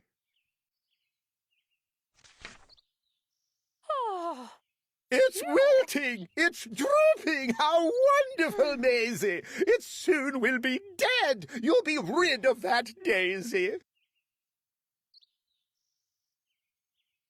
In just a few minutes, our troubles will pass, declared Mr. Grum. Take her back to the class. Then the principal saw a most terrible sight. The daisy was dying, and that was all right. But that daisy was part of poor Mayzie McGrew, and Mayzie was starting to wilt away, too. Oh, no. Teacher, said Grum, you know what I think? They're both going to die. Hurry, bring them a drink. Oh, no. That daisy, that girl's the worst problem in town. You take her away and you make her lie down. Oh, no. You lock her up tight in that room down the hall. There are quite a few numbers that I've got to call. Get Maisie's parents on the end of the line. I need them here quickly while there is still time. On the phone, Maisie's mom asked, "What's all the fuss?" Then, "Goodness to Betsy, I'll catch the next bus." A call to the shoe store reached Mr. McGrew. He answered while holding a customer's shoe. Yes, this is... Oh, no, I really must go. A doctor should see her, the principal said, and an expert on plants like the one on her head. So he called Dr. Eisenbart, who said, "What a trick! My stethoscope's packed. I'll be there in a tick." "Wait, Doc," said his patient. "I'll come along, too. My brother's a vet, and he knows this McGrew." When he heard, Finch the florist grabbed for his shears. I'll be there just as soon as my truck can shift gears. Meanwhile, poor Mayzie lay down on a couch. The daisy slumped down on its leaves in a slouch. But the window was open because it was warm, and the sweet-smelling daisy attracted a swarm of bees.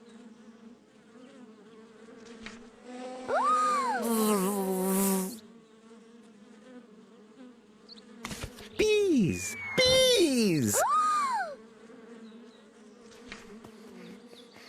The faster she ran, the faster they flew. So Mayzie kept running. What else could she do?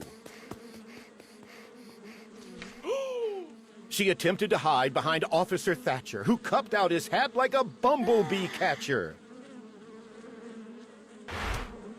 The bees took his hat. Thatcher said, "I'm no fool," and ran after Mayzie back to the school. Principal Grum didn't know what to do. "It's worse," cried Miss Sneetcher. "Much worse than we feared. The Daisy and Mayzie have both disappeared." Behind her came charging Mr. McGrew, chased by a customer chasing his shoe. Finch the florist, Dr. Eisenbart too, Dr. Eisenbart's patient, and Mrs. McGrew. Then through the window with Officer Thatcher, who slammed the pane shut so the bees couldn't catch her. Oh, my. Jumped Mayzie McGrew to the floor in a splatter, with the daisy still there, except taller and fatter. "My poor little daughter, the daisy, it's true! I'm going to faint," cried Mrs. McGrew. "Tut, tut," said the florist. "There's no need for tears. Just because there's a daisy between her two ears, I'll snip it right off with my sharp pruning shears." "She's my patient. Don't touch her. You must stand apart. We have to have room," said Doc Eisenbart. "I think that Mayzie and her plant could help me get a research grant." Then the door opened wide, and the mayor stepped inside. At meetings and greetings there was none to compare. He was best at long speeches, chock full of hot air. "I promise, my friends, that if I'm re-elected, this daisy on Mayzie will be disconnected. The law of our fathers is simple and sound. Daisies belong and should stay in the ground. The rest are illegal. We'll bar them from town." From the back came a voice, sometimes loud, sometimes slick, of a wheeler and dealer who knew every trick. "I'm Finagle the agent. You've heard of me, I'm sure. I represent young... what's-his-name? And others now on tour. But Mayzie, you're so special. Please let me shake your hand. Your talent is a wondrous thing, unique in all the land." Daisy Head Mayzie, spelled out in bright light, will draw kids in the day and parents at night. Daisy Head Mayzie, you've got quite an act. Just stick with me, kid, and sign this contract. Your flower needs to sign, too. Oh, yikes. Her mother said, Mayzie, don't be a fool. And the principal begged her not to leave school, but Mayzie didn't stop to blink. She signed her name in think-proof ink. And the daisy signed, too. Daisy head fever was gripping the nation. It had quickly become a worldwide sensation. Daisy had burgers and Daisy had drinks. Daisy had stockings and Daisy had sinks. Daisy had buttons and Daisy had bows. Mayzie was famous, the star of her shows. Fame had knocked on Mayzie's door. Now she had it all, and more. Piles of money stacked in tins. No more. But what is money without friends? No more. A dream had led her far astray. That was the price she had to pay. No more. Mayzie McGrew ran night and day, nowhere to go, nowhere to stay, because she was sure that everyone must have written her off in total disgust.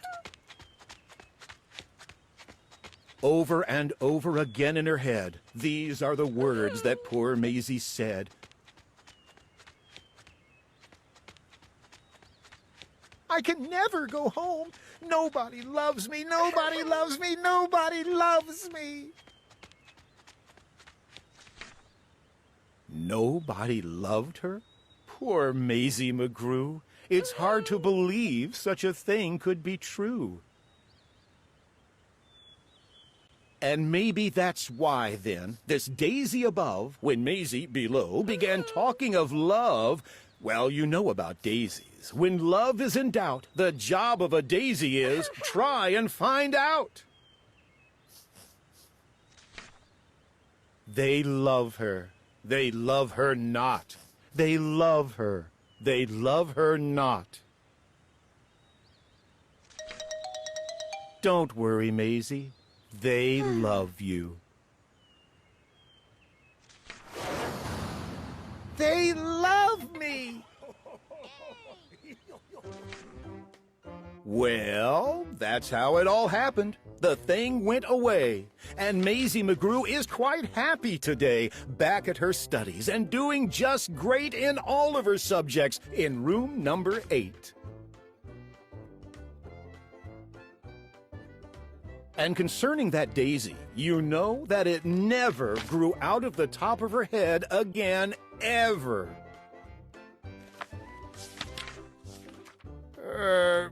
Well, it practically never popped up there again, excepting occasionally, just now and then. Ding! And, after all, I'm getting used to it.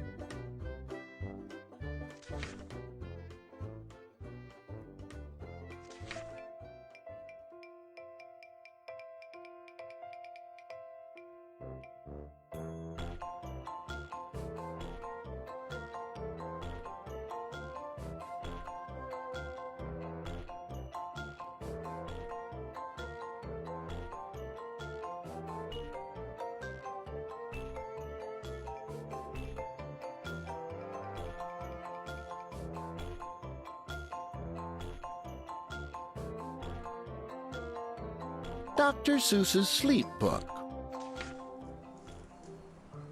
The news just came in from the county of Keck that a very small bug by the name of Van Vleck is yawning so wide you can look down his neck. This may not seem very important, I know, but it is, so I'm bothering telling you so.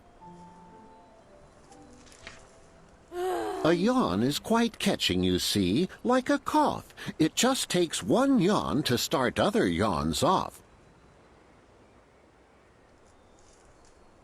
Now the news has come in that some friends of Van Vleck's are yawning so wide you can look down their necks. At this moment right now, under 7 more noses, great yawns are in blossom. They're blooming like roses.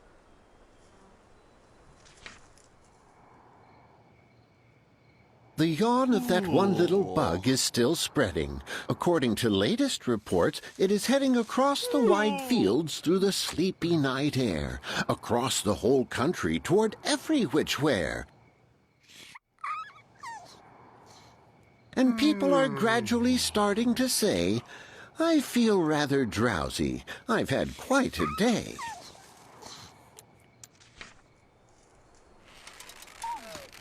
Creatures are starting to think about rest. 2 biffer-bomb birds are now building their nest. They do it each night, and quite often I wonder how they do this big job without making a blunder. But that is their problem, not yours and not mine. The point is, they're going to bed, and that's fine. Sleep thoughts are spreading throughout the whole land. The time for night brushing of teeth is at hand. Up at Herkimer Falls, where the great river rushes and crashes down crags in great gargling gushes, the Herkimer sisters are using their brushes. Those falls are just grand for toothbrushing beneath, if you happen to be up that way with your teeth.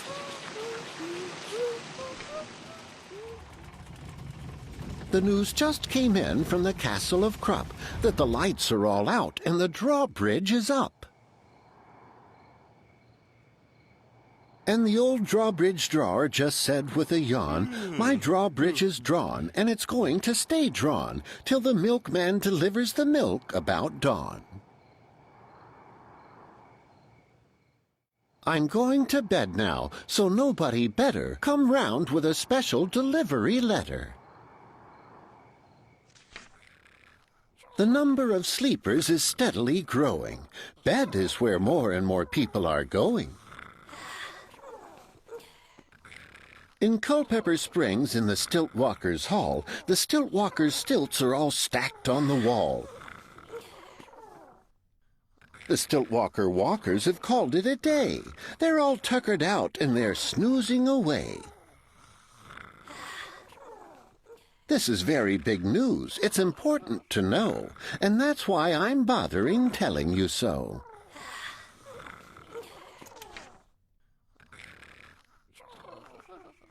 Way out in the west in the town of Merced, the Hinklehorn Honking Club just went to bed. Every horn has been quietly hung on a hook for the night in its own private Hinklehorn nook. All this long, happy day they've been honking about, and the Hinklehorn honkers have honked themselves out. But they'll wake up quite fresh in the morning, and then they'll start right in Hinklehorn honking again. Everywhere creatures are falling asleep. The collapsible Frink just collapsed in a heap. And by adding the Frink to the others before, I am able to give you the Who's Asleep score. Right now, 40,404 creatures are happily, deeply in slumber. I think you'll agree that's a whopping fine number. Counting up sleepers? Just how do we do it? Really quite simple. There's nothing much to it. We find out how many, we learn the amount by an audio-telly-o-tally-o count. On a mountain halfway between Reno and Rome, we have a machine in a plexiglass dome, which listens and looks into everyone's home. And whenever it sees a new sleeper go flop, it jiggles and lets a new biggle ball drop. Our chat counts these balls as they plop in a cup, and that's how we know who is down and who's up.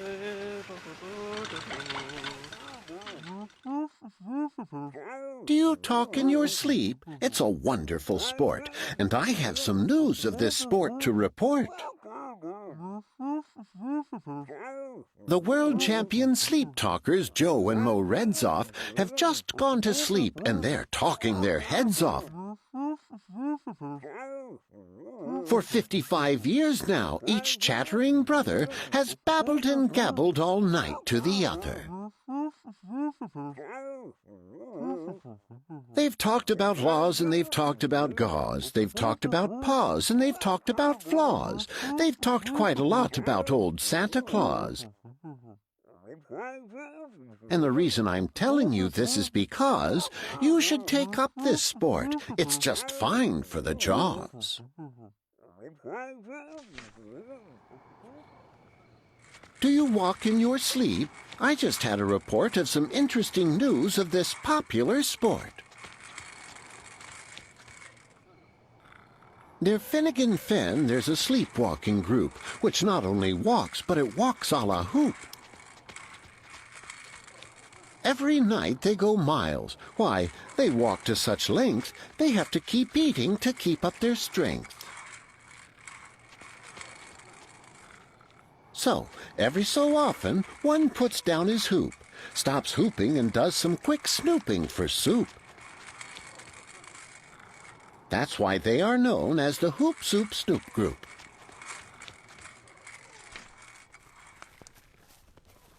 Sleepwalking, too, are the curious Crandalls, who sleepwalk on hills with assorted-sized candles. The Crandalls walk nightly in slumbering peace, in spite of slight burns from the hot dripping grease. The Crandalls wear candles because they walk far, and, if they wake up, want to see where they are.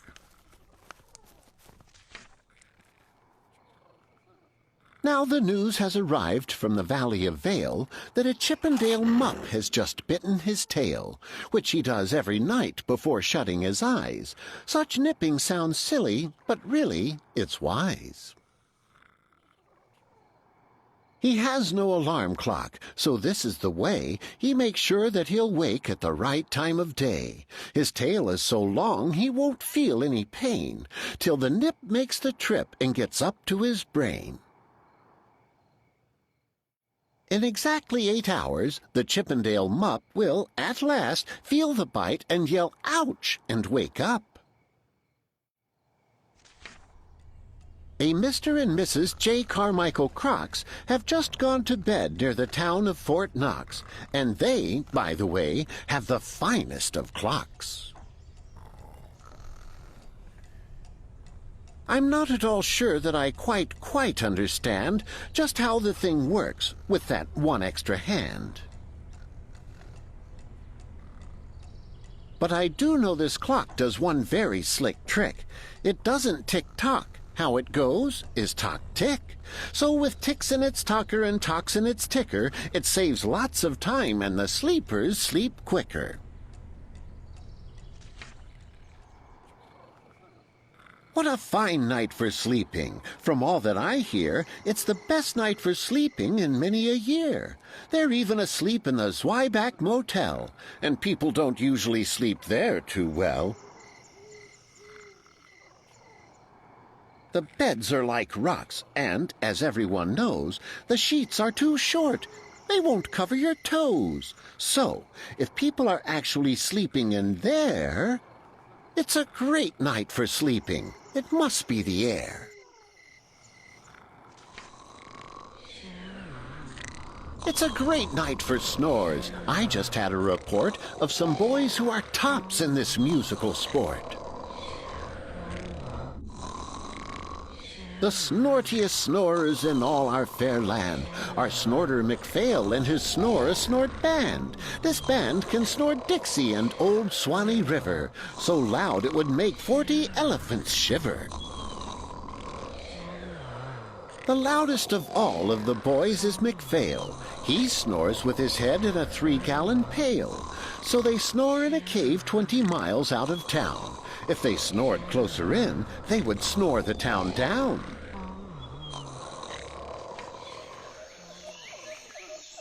Do you know who's asleep out in Funa Laguna? 2 very nice Funa Laguna baboona.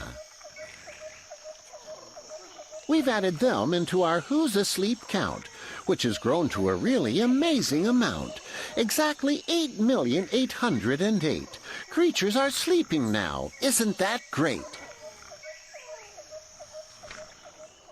A Jed is in bed, and the bed of a Jed is the softest of beds in the world, it is said. He makes it from pom-poms he grows on his head, and he's sleeping right now on the softest of fluff, completely exhausted from growing the stuff. The news has come in from the district of Doft that 2 oft are asleep and they're sleeping aloft.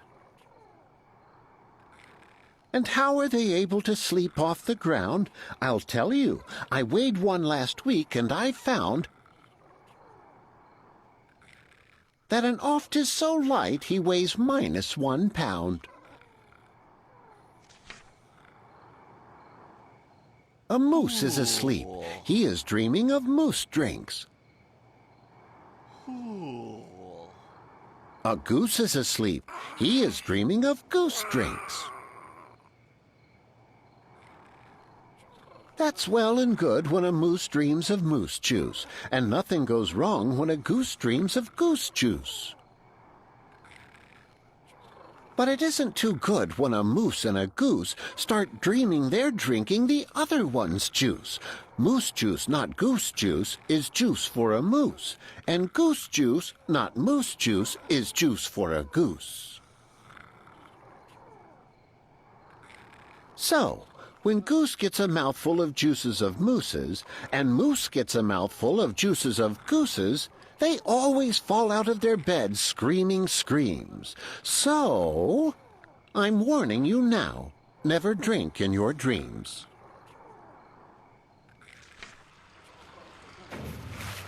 Speaking of dreaming, I think you should note that the Bumbletub Club is now dreaming afloat.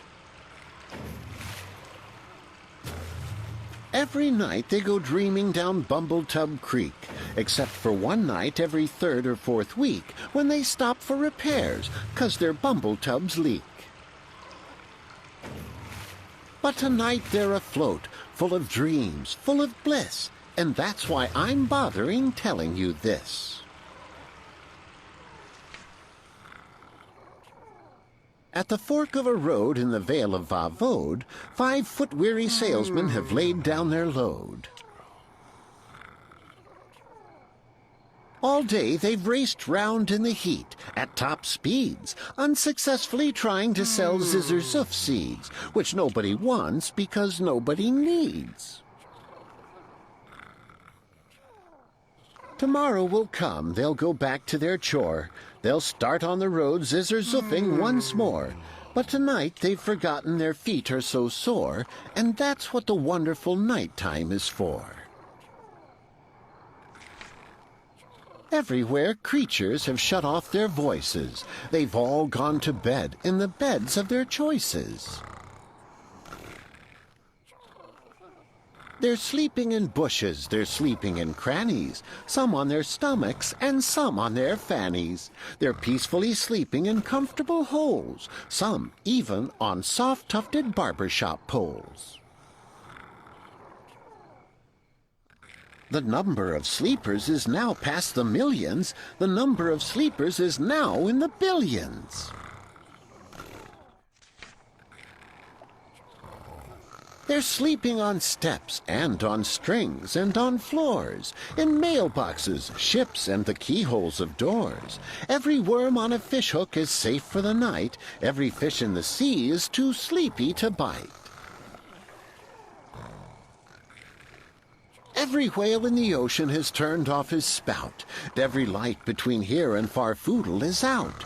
And now, adding things up, we are way beyond billions. Our Who's Asleep score is now up in the zillions.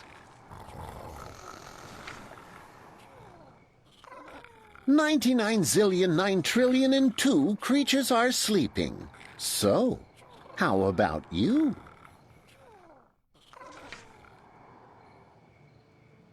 When you put out your light, then the number will be 99,000,000,9,000,003.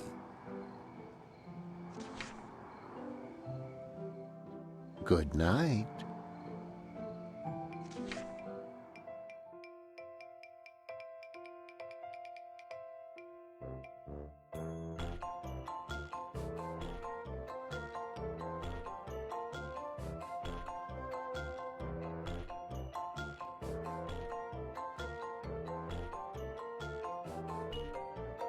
The 500 Hats of Bartholomew Cubbins.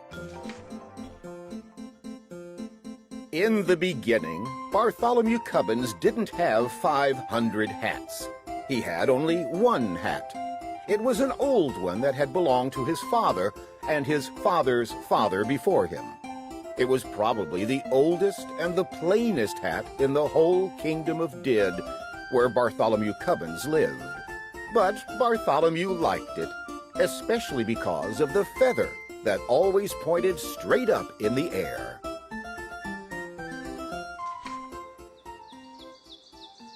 The kingdom of Did was ruled by King Derwin. His palace stood high on the top of the mountain. From his balcony, he looked down over the houses of all his subjects. First, over the spires of the noblemen's castles, across the broad roofs of the rich men's mansions, then over the little houses of the townsfolk, to the huts of the farmers far off in the fields. It was a mighty view, and it made King Derwin feel mighty important.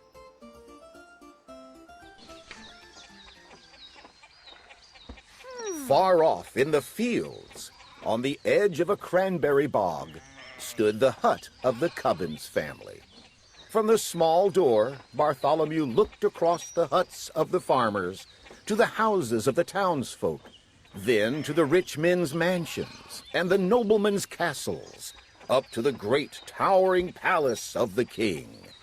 It was exactly the same view that King Derwin saw from his balcony, but Bartholomew saw it backward. It was a mighty view, but it made Bartholomew Cubbins feel mighty small.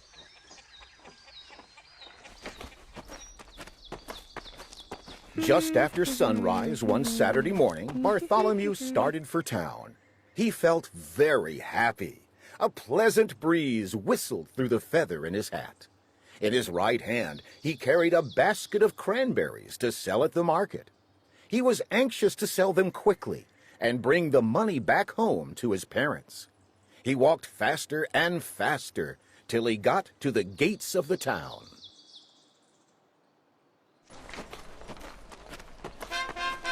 The sound of silver trumpets rang through the air. Hoofbeats clattered on the cobbled streets.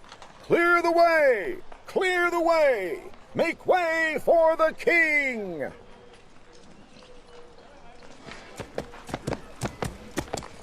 All the people rushed for the sidewalks. They drove their carts right up over the curbstones. Bartholomew clutched his basket tighter. Around the corner dashed 50 trumpeters on yellow-robed horses. Behind them, on crimson-robed horses, came the king's own guards. "Hats off to the king!" shouted the captain of the king's own guards.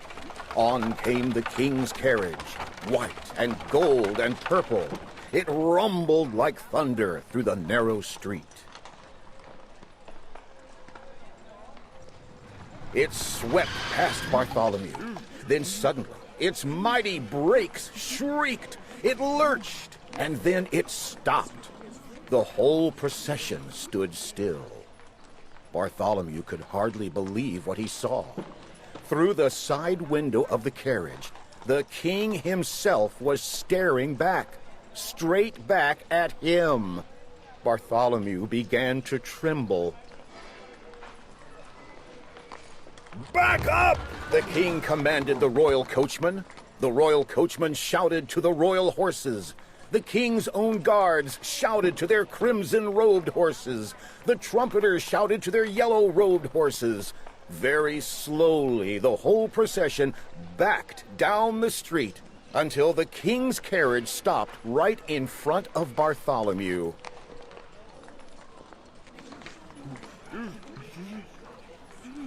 The king leaned from his carriage window and fixed his eyes directly on Bartholomew Cubbins. "Well? Well?" he demanded. Bartholomew shook with fright. "I ought to say something," he thought to himself, but he could think of nothing to say. "Well?" demanded the king again. "Do you or do you not take off your hat before your king?" "Yes, indeed, sire," answered Bartholomew, feeling greatly relieved. "I do take off my hat before my king." "Then take it off this very instant," commanded the king more loudly than before. "But, sire, my hat is off," answered Bartholomew. "Such impudence!" shouted the king, shaking an angry finger. "How dare you stand there and tell me your hat is off?" "I don't like to say you are wrong, sire," said Bartholomew very politely, "but you see, my hat is off." And he showed the king the hat in his hand. "If that's your hat in your hand," demanded the king, "what's that on your head?" "On my head?" gasped Bartholomew. There did seem to be something on his head. He reached up his hand and touched a hat. The face of Bartholomew Cubbins turned very red. "It's a hat, sire," he stammered, "but it can't be mine. Someone behind me must have put it on my head." "I don't care how it got there," said the king. "You take it off!" And the king sat back in his carriage. Bartholomew quickly snatched off the hat. He stared at it in astonishment. It was exactly the same as his own hat, the same size, the same color, and it had exactly the same feather. "By the crown of my fathers!" roared the king, again leaning out of the carriage window. "Did I or did I not command you to take off your hat?" "You did, sire. I took it off. I took it off twice." "Nonsense! There is still a hat upon your head." "Another hat?" Again, Bartholomew reached up his hand and touched a hat. "Come, come! What is the meaning of all this?" demanded the king, his face purple with rage. "I don't know, sire," answered Bartholomew. "It never happened to me before." The king was now shaking with such fury that the carriage rocked on its wheels, and the royal coachman could hardly sit in his seat. "Arrest this impudent trickster!" shouted the king to the captain of the king's own guards. "We'll teach him to take off his hat." The royal coachman cracked his long whip. The king's carriage swung forward up the street toward the palace. But the captain of the king's own guards leaned down from his big brass saddle and grabbed Bartholomew Cubbins by his shirt. Away flew Bartholomew's basket. The cranberries bounced over the cobblestones and rolled down into the gutter. Come here, you. With a jangling of spurs and a clatter of horseshoes, the captain and Bartholomew sped up the winding street toward the palace. Out of the narrow streets, on up the hill. Bartholomew clung to the captain's broad back. On and on they galloped, past the bright gardens of the wealthy merchants, higher and higher up the mountain, on past the walls of the noblemen's castles.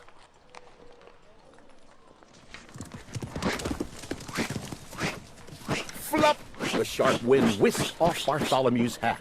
Flop, flop! 2 more flew off. Flop, flop, flop, flew another and another. 4, 5, 6, 7.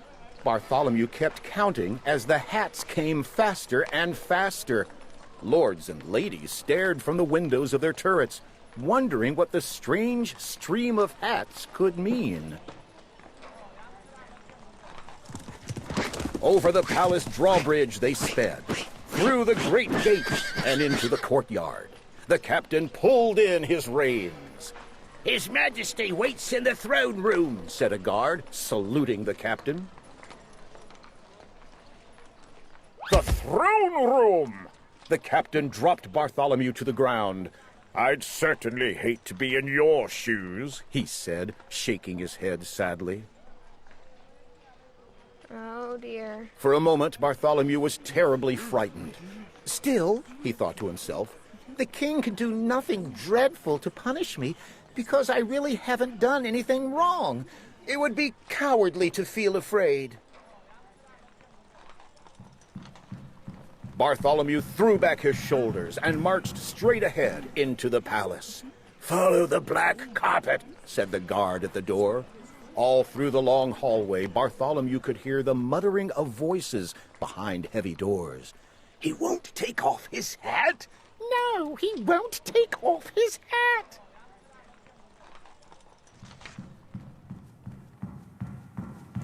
Bartholomew walked on till he stood in the very middle of the throne room. The king, in a long scarlet robe, was sitting on his throne. Beside him stood Sir Alaric, keeper of the king's records. He wore in his belt, instead of a sword, a long silver ruler. Lords and noblemen of the court stood solemn and silent. The king looked down at Bartholomew severely. Young man, I'll give you one more chance. Will you take off your hat for your king? Your Majesty, said Bartholomew as politely as he possibly could, I will, but I'm afraid it won't do any good. And he took off his hat, and it didn't do any good. Another hat sat on Bartholomew's head. He took off hat after hat, after hat, after hat, until he was standing in the middle of a great pile of hats. The lords and noblemen were so astonished they couldn't even speak. Such a thing had never happened in the throne room before. Heavens, said Sir Alaric, keeper of the records, blinking behind his triangular spectacles. He's taken off 45. And there were 3 more down in the town, said the king. And you must add on 87 more that blew off my head as we galloped up the hill, said Bartholomew, trying to be helpful.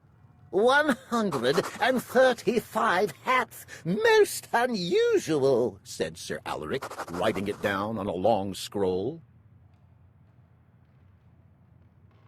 Come, come, said the king impatiently. Sir Alaric, what do you make of all this nonsense? Very serious nonsense, Your Majesty, answered Sir Alaric. I advise you to call in an expert on hats. Excellent, agreed the king. Oh, God! Fetch in Sir Snips, maker of hats for all the fine lords. Into the throne room marched the smallest man, wearing the tallest hat that Bartholomew had ever seen. It was Sir Snips. Instead of a sword, he wore at his side a large pair of scissors. Take a look at this boy's hat, commanded the king. Sir Snips looked at Bartholomew Cubbins' hat and sniffed in disgust. Then he turned to the king and bowed stiffly. Your Majesty, I, Sir Snips, am the maker of hats for all the fine lords. I make hats of cloth of gold, fine silks and gems and ostrich plumes. You ask me what I think of this hat? Pooh! It is the most ordinary hat I ever set eyes on. In that case, said the king, it should be very simple for you to take it off. Simple indeed, mumbled Sir Snips haughtily, and, standing on his tiptoes, he pushed his pudgy thumb at Bartholomew's hat and knocked it to the floor. Immediately, another appeared on Bartholomew's head. Screamies! Screamed Sir Snips, leaping in the air higher than he was tall. Then he turned and ran shrieking out of the throne room. Dear me. Dear me, said the king, looking very puzzled. If Snips can't do it, this must be more than an ordinary hat. 136, wrote Sir Alaric, wrinkling his brow. Your Majesty, I advise that you call in your wise men. A fine idea, said the king. Oh, God! Bring me Ned! Ned knows about everything in all my kingdom. In came an old, old man. He looked at the hat on Bartholomew's head, and he looked at the pile of hats on the floor. Ned, my wise man, can you take off his hat? Asked the king. Ned shook his head solemnly. Solemnly, no. Then fetch me the father of Ned, commanded the king. He knows about everything in all my kingdom and in all the world beyond. In came an even older man. But when he looked at Bartholomew's hats, the father of Ned nearly locked his fingers across his beard and said nothing. Then bring me the father of Ned, ordered the king. He knows about everything in all my kingdom, in all the world beyond, and in all other worlds that may happen to be. Then came the oldest man of them all, but he just looked at Bartholomew and nibbled nervously at the end of his beard. Does this mean there is no one in my whole kingdom who can take off this boy's hat? Bellowed the king in a terrifying voice. A small voice came up through the balcony window. What's the matter, Uncle Derwin? To Bartholomew, it sounded like the voice of a boy. The king stepped out on the balcony and leaned over the marble railing. There's a boy in here, just about your age, the king said. He won't take off his hat.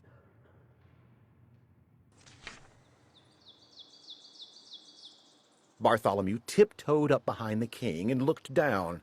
There stood a boy with a big lace collar, a very proud little boy with his nose in the air. It was the Grand Duke Wilfred, nephew of the king. You send him down here, said the Grand Duke Wilfred. I'll fix him. The king thought for a minute. He pushed back his crown and scratched his head. Well, maybe you can. There's no harm trying. Take him to the Grand Duke Wilfred, commanded the king, and two of the king's own guards led Bartholomew out of the throne room.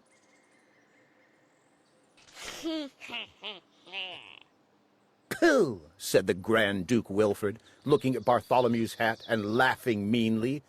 That hat won't come off? You stand over there. He pointed to a corner where the wall curved out. I need a little target practice with my bow and arrow. When Bartholomew saw that the Grand Duke Wilfred had only a child's bow, he didn't feel frightened. He spoke up proudly. I can shoot with my father's big bow. My bow's plenty big enough for shooting hats, especially hats like yours, answered Wilfred, and he let fly an arrow. It grazed Bartholomew's forehead and nipped off his hat. Away it blew and over the parapet. But another hat appeared on his head. The arrows flew till the Grand Duke's whole bag full of arrows was gone, and still a hat sat upon Bartholomew's head.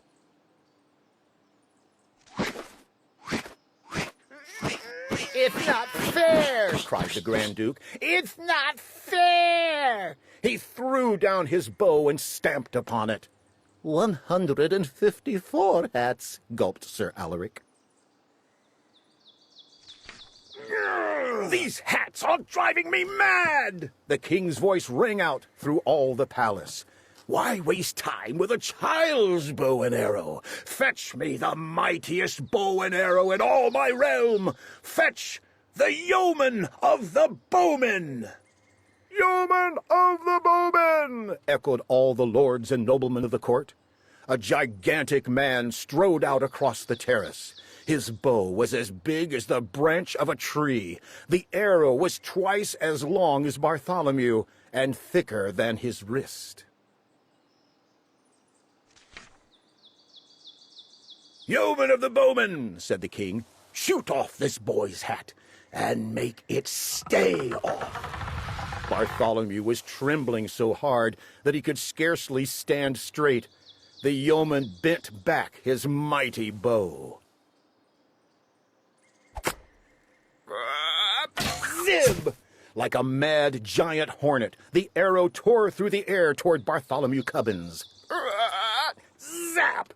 The sharp arrowhead bit through his hat and carried it off, on and on for a full half-mile. Zop! It plunked to a stop in the heart of an oak tree. Yet there on Bartholomew's head sat another hat. The face of the yeoman of the bowmen went white as the palace walls. It's black magic! He shrieked.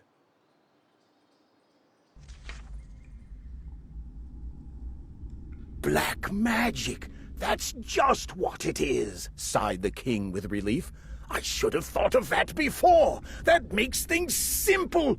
Back to the throne room! Call my magicians! In the whole throne room, there wasn't a sound as loud as a breath. But from the spiral stairs that led down from the southwest tower came the shuffling of slow, padded feet. The magicians were coming. Low and slow, they were chanting words that were strange.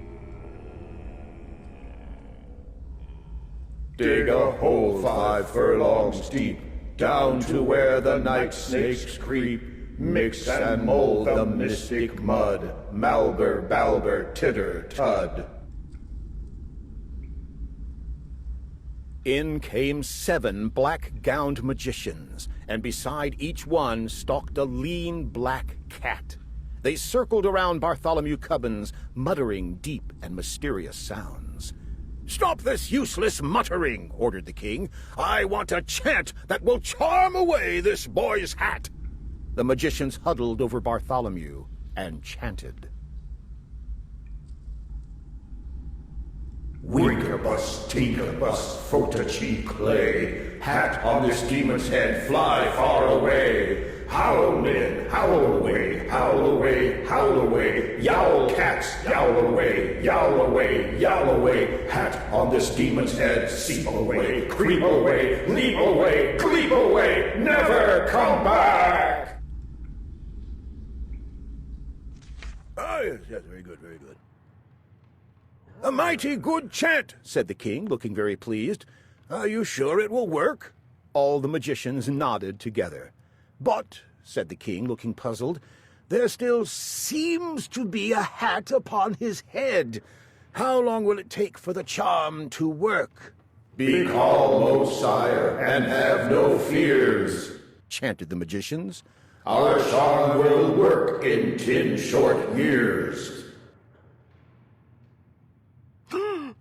10 years? Gasped the king. Away, fools! He shouted. Out of my sight! I can't wait 10 years to get rid of his hat. Oh dear, what can I do? What can I do? If I were king, whispered the Grand Duke Wilfred, I'd chop off his head. A dreadful thought, said the king, biting his lip, but I'm afraid I'll have to. Young man, he said to Bartholomew Cubbins, and he pointed to a small door at the end of the room, march down those steps to the dungeon and tell the executioner to chop off your head. Bartholomew's heart sank into his boots, but he did as the king commanded. I must take off my hat, he said to himself as he started down the long black stairway. This is my last chance. One hat after another he tore from his head. 156, 157, 158. It grew colder and damper. 217, 218, 219. Down, down, down. 231, 232, 233. It seemed to Bartholomew he must be in the very heart of the mountain. Who's there? Said a voice from the blackness. Bartholomew turned a corner and stepped into the dungeon.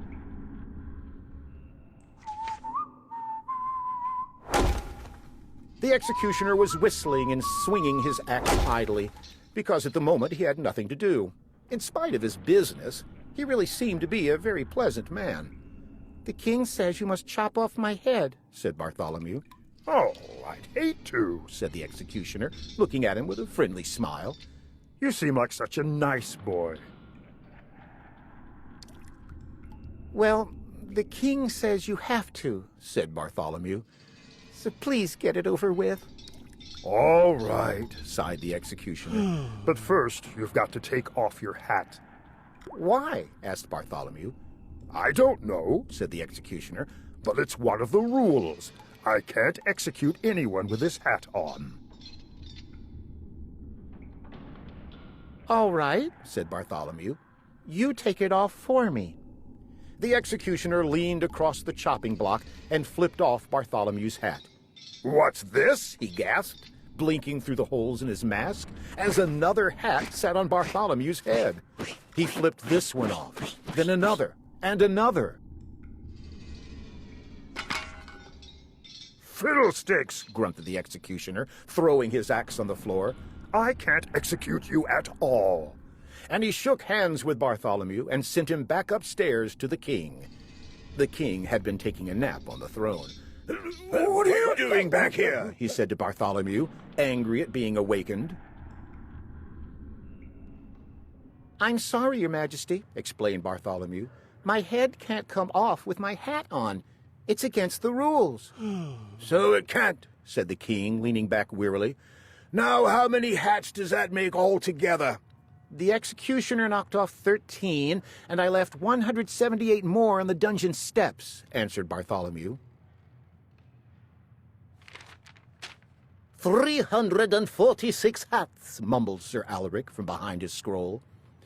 Uncle Derwin, yawned the Grand Duke Wilfred. I suppose I'll have to do away with him. Send him up to the highest turret, and I, in person, will push him off. Wilfred, I'm surprised at you, said the king, but I guess it's a good idea. So the king and the Grand Duke led Bartholomew Cubbins toward the highest turret. Up and up and up the turret stairs he climbed behind them. This is my very last chance, thought Bartholomew. He snatched off his hat. 347. He snatched off another. He pulled and he tore and he flung them behind him. 398, 399. His arms ached from pulling off hats, but still the hats came. Bartholomew climbed on. 448, 449, 450, counted Sir Alaric, puffing up the stairs behind him.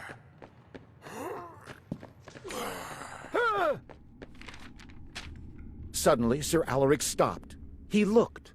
He took off his triangular spectacles and wiped them on his sleeve, and then he looked again. The hats began to change. Hat 451 had not one, but 2 feathers. Hat 452 had 3, and 453 also had 3, and a little red jewel. Each new hat was fancier than the hat just before. "Your Majesty! Your Majesty!" cried out Sir Alaric. But the king and the Grand Duke were way up where they couldn't hear. They had already reached the top of the highest turret. Bartholomew was following just behind. "Step right out here and get out on that wall," snapped the Grand Duke Wilfrid. "I can't wait to push you off."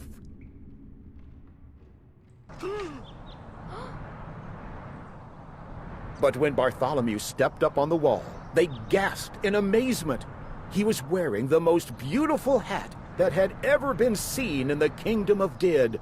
It had a ruby larger than any the king himself had ever owned. It had ostrich plumes, and cockatoo plumes, and mockingbird plumes, and paradise plumes. Beside such a hat, even the king's crown seemed like nothing. The Grand Duke Wilfrid took a quick step forward. Bartholomew thought his end had come at last. "Wait!" shouted the king. He could not take his eyes off the magnificent hat. "I won't wait," the Grand Duke talked back to the king. "I'm going to push him off now. That new big hat makes me madder than ever." And he flung out his arms to push Bartholomew off. "Come here, you." But the king was quicker than Wilfrid. He grabbed him by the back of his fine lace collar. "This is to teach you," His Majesty said sternly, "that Grand Dukes never talk back to their king." And he turned the Grand Duke Wilfrid over his knee and spanked him soundly, right on the seat of his royal silk pants. "And now," smiled the king, lifting Bartholomew down from the wall, "it would be nice if you'd sell me that wonderful hat." 498, 499, broke in the tired voice of Sir Alaric, who had just arrived at the top of the steps. "And that," he pointed to the hat on Bartholomew's head, "makes exactly 500. 500! exclaimed the king. "Will you sell it for 500 pieces of gold?" "Anything you say, sire," answered Bartholomew. "You see, I've never sold one before." The king's hands trembled with joy as he reached for the hat. Slowly, slowly, Bartholomew felt the weight of the great hat lifting from his head. He held his breath. Then suddenly, he felt the cool evening breezes blow through his hair. His face broke into a happy smile. The head of Bartholomew Cubbins was bare. "Look, Your Majesty, look!" he shouted to the king.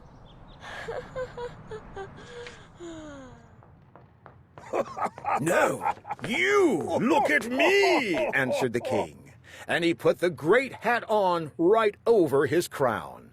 Arm in arm, the king and Bartholomew went down to the counting room to count out the gold. Then the king sent Bartholomew home to his parents. No basket on his arm, no hat on his head, but with 500 pieces of gold in a bag. And the king commanded that the hat he had bought, and all the other hats too, be kept forever in a great crystal case by the side of his throne. But neither Bartholomew Cubbins, nor King Derwin himself, nor anyone else in the Kingdom of Did could ever explain how the strange thing had happened. They only could say it just happened to happen and was not very likely to happen again.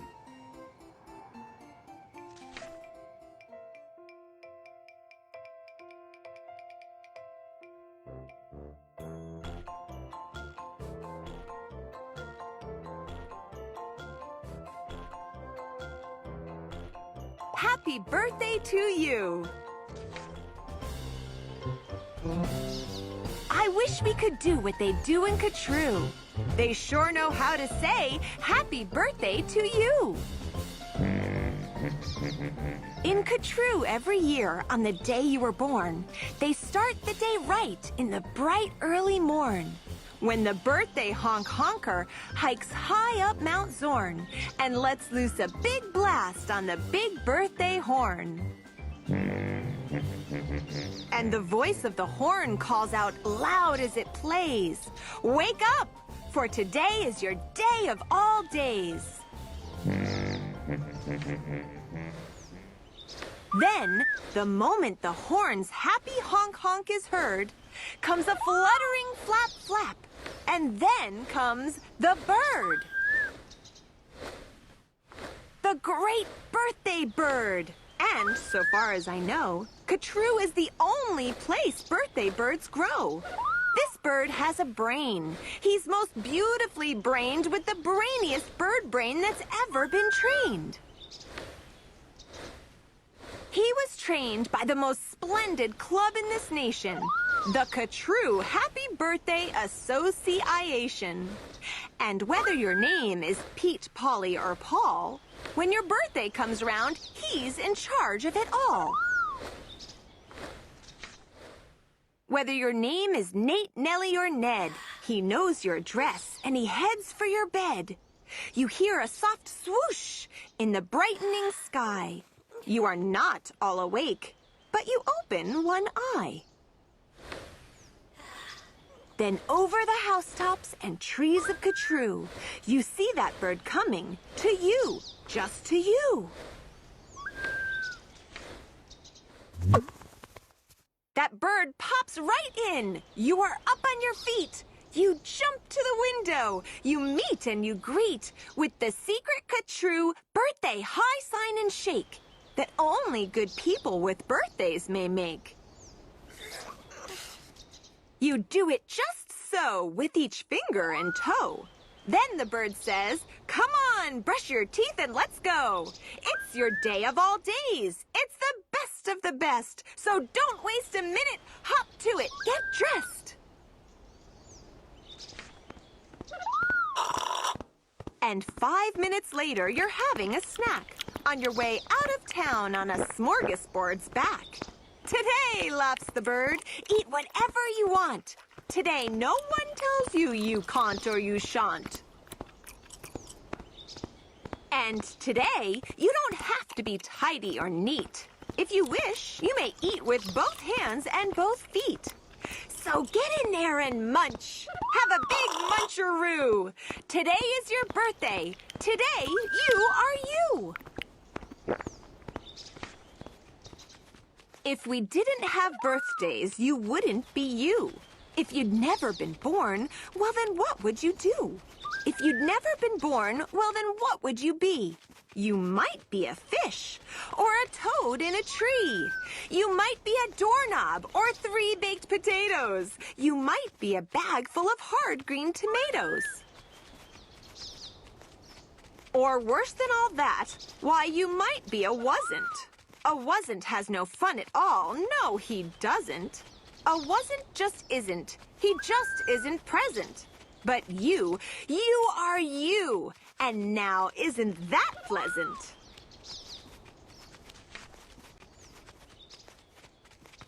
So we'll go to the top of the toppest blue space, the official Catrue birthday sounding off place. Come on, open your mouth and sound off at the sky. Shout loud at the top of your voice, I am I. Me, I am I. And I may not know why, but I know that I like it. 3 cheers, I am I.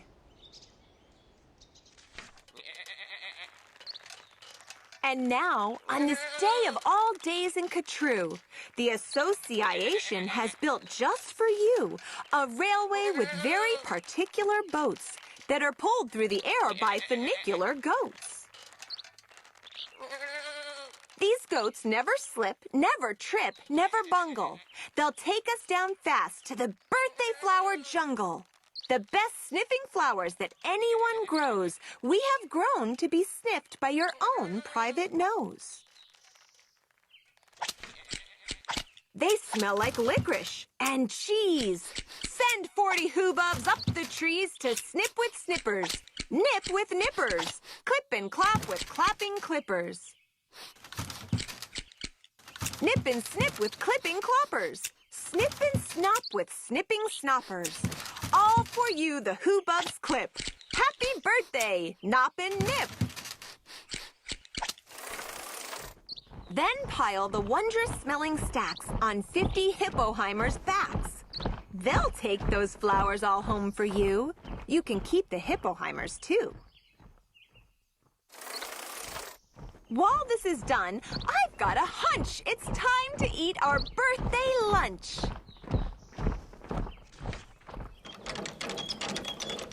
For birthday luncheons, as a rule, we serve hot dogs rolled on a spool.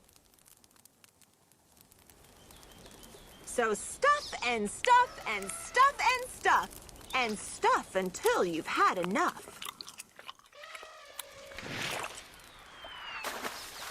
Now, of course, we're all mustard, so one of the rules is to wash it all off in the mustard-off pools, which are very fine warm water mountaintop tubs, which were built just for this by the mustard-off clubs.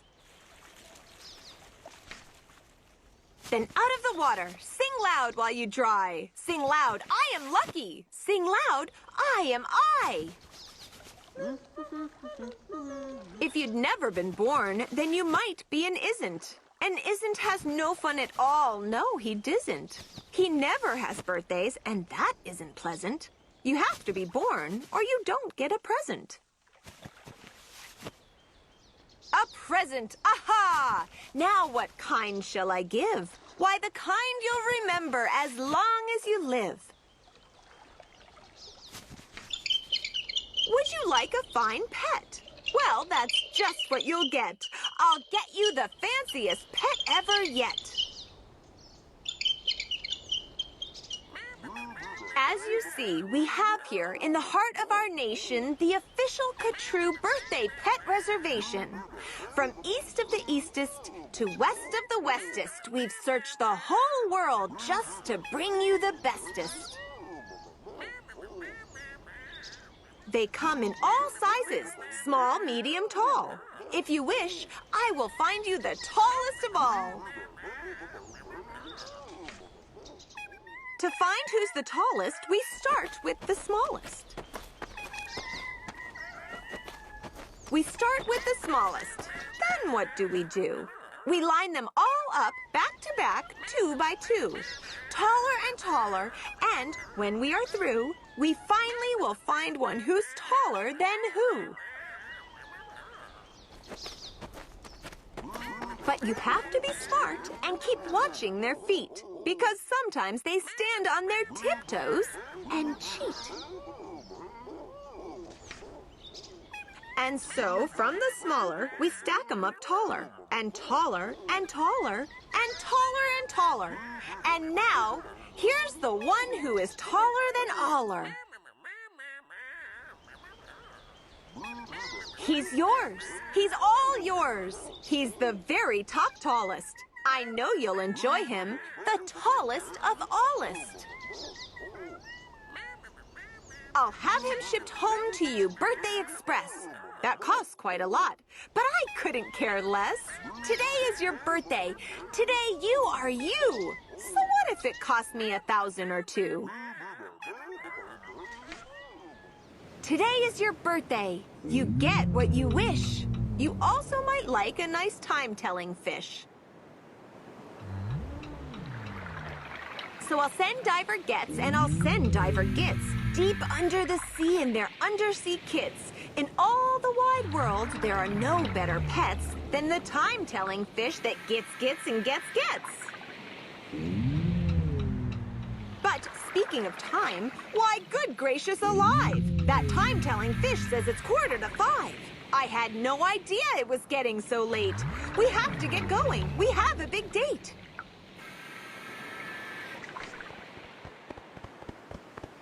And so, as the sunset burns red in the west, comes the night of the day of the best. The night of all nights in Ka-True. So, according to rule, what we usually do is saddle up 2 hooded klopfers named Alice and gallop like mad to the birthday pal Alice. Your big birthday party soon starts to begin in the finest pal Alice you've ever been in.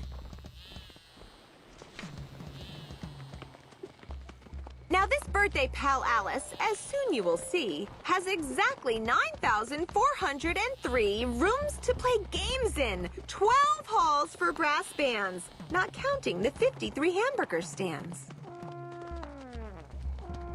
And besides all of that, there are 65 rooms just for keeping the sweeping up afterwards brooms.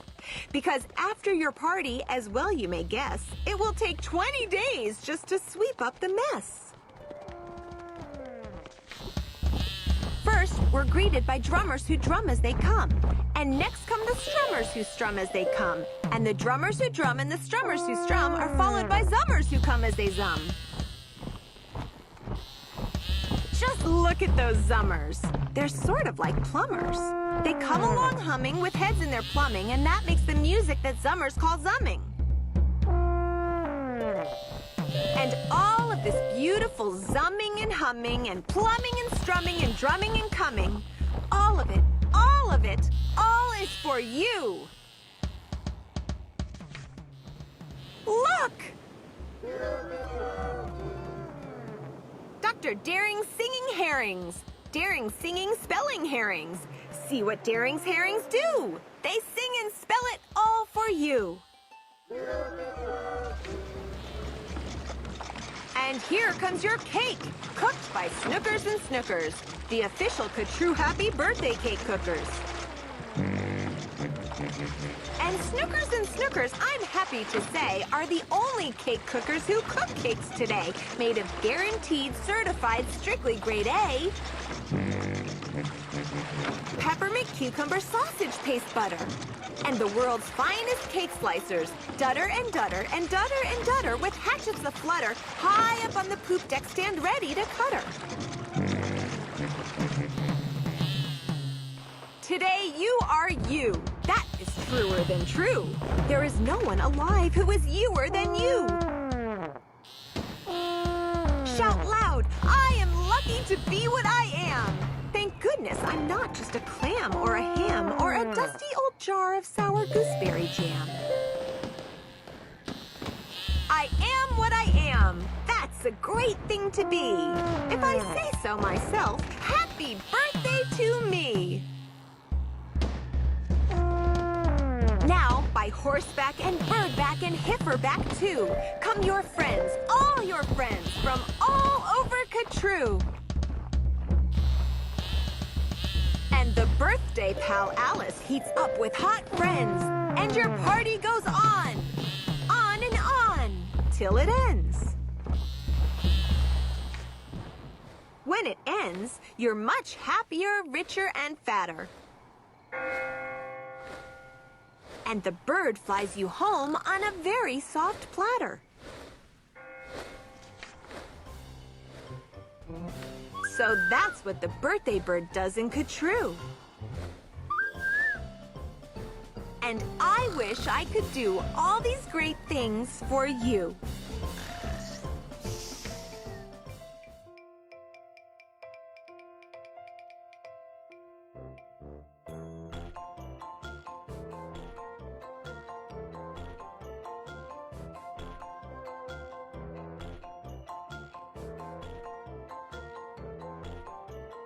Horton Hatches the Egg. Sighed Mayzie, a lazy bird hatching an egg. I'm tired and I'm bored, and I've kinks in my leg from sitting, just sitting here day after day. It's work! How I hate it! I'd much rather play. I'd take a vacation, fly off for a rest, if I could find someone to stay on my nest. If I could find someone, I'd fly away free. Then Horton the elephant passed by her tree. "Hello!" called the lazy bird, smiling her best. "You've nothing to do, and I do need a rest. Would you like to sit on the egg in my nest?" The elephant laughed. "Why, of all silly things! I haven't feathers and I haven't wings. Me on your egg? Why, that doesn't make sense. Your egg is so small, ma'am, and I'm so immense." "Tut, tut," answered Mayzie. "I know you're not small, but I'm sure you can do it. No trouble at all. Just sit on it softly. You're gentle and kind. Come, be a good fellow. I know you won't mind." "I can't," said the elephant. "Please," begged the bird. "I won't be gone long, sir. I give you my word. I'll hurry right back. Why, I'll never be missed."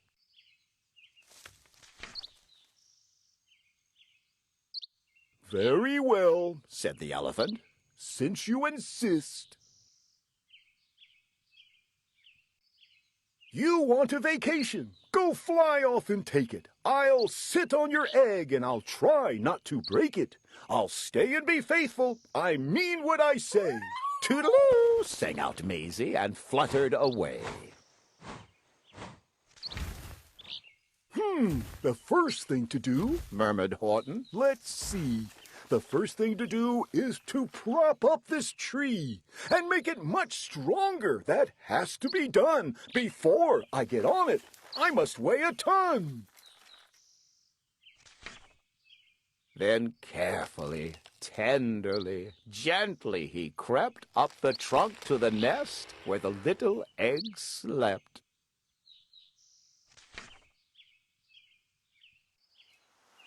Then Horton the elephant smiled.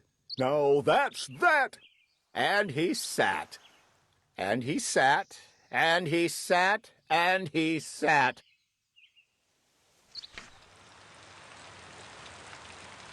And he sat all that day, and he kept the egg warm, and he sat all that night through a terrible storm. It poured and it lightened. It thundered, it rumbled. "This isn't much fun," the poor elephant grumbled. "I wish she'd come back, 'cause I'm cold and I'm wet. I hope that Mayzie bird doesn't forget."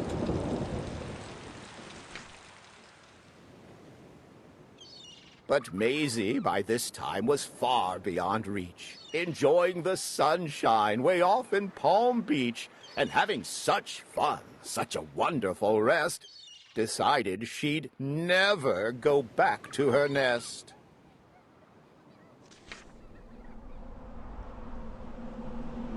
So Horton kept sitting there, day after day, and soon it was autumn. The leaves blew away, and then came the winter, the snow and the sleet, and icicles hung from his trunk and his feet. But Horton kept sitting and said with a sneeze, "I'll stay on this egg, and I won't let it freeze. I meant what I said, and I said what I meant. An elephant's faithful 100%.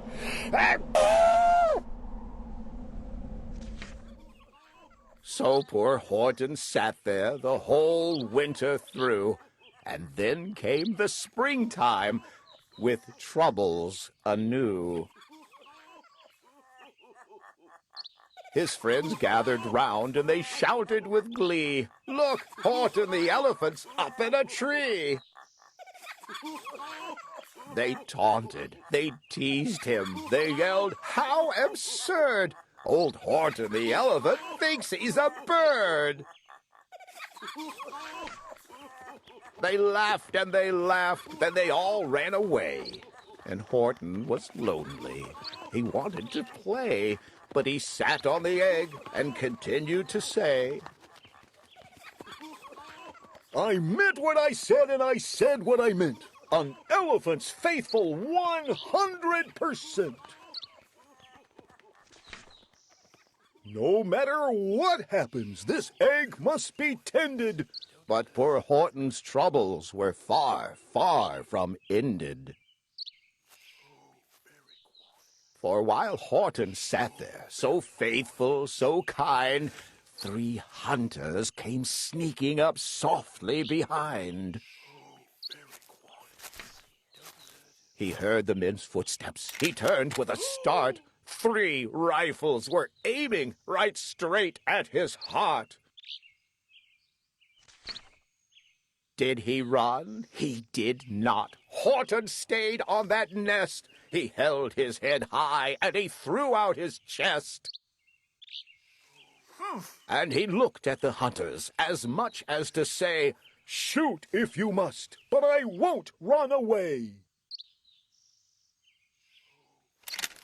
I meant what I said, and I said what I meant. An elephant's faithful 100%. But the men didn't shoot. Much to Horton's surprise, they dropped their 3 guns, and they stared with wide eyes. "Look," they all shouted, "can such a thing be? An elephant sitting on top of a tree." It's strange, it's amazing, it's wonderful, new. Don't shoot him, we'll catch him. That's just what we'll do. Let's take him alive. Why, he's terribly funny. We'll sell him back home to a circus for money.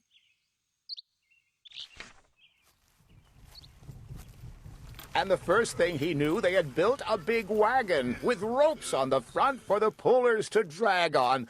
They dug up his tree, and they put it inside, with Horton so sad that he practically cried. "We're off," the men shouted, and off they all went, with Horton unhappy 100%.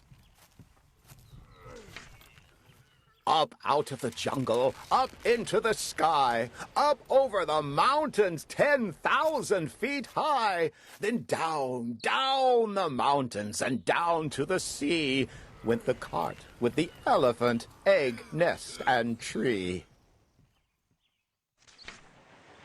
Then out of the wagon and onto a ship, out over the ocean, and oh, what a trip! Rolling and tossing and splashed with the spray. And Horton said day after day after day, "I meant what I said, and I said what I meant, but oh, am I seasick 100%. After bobbing around for 2 weeks like a cork, they landed at last in the town of New York. "All ashore!" the men shouted, and down with a lurch went Horton the elephant, still on his perch. Tied onto a board that could just scarcely hold him, bump, Horton landed, and then the men sold him.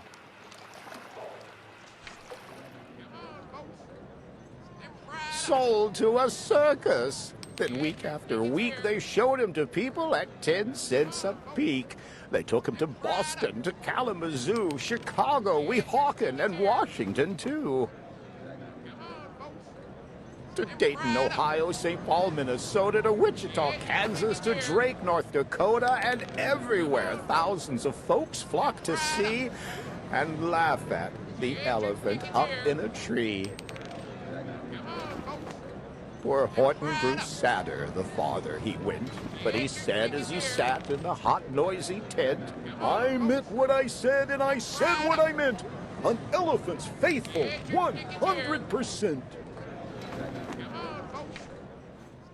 Then, one day, the circus show happened to reach a town way down south, not so far from Palm Beach.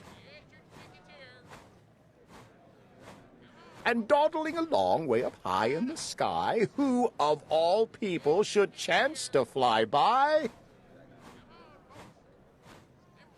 But that old good-for-nothing bird, runaway Mayzie, still on vacation and still just as lazy. And spying the flags in the tents just below, she sang out, "What fun! Why, I'll go to the show!"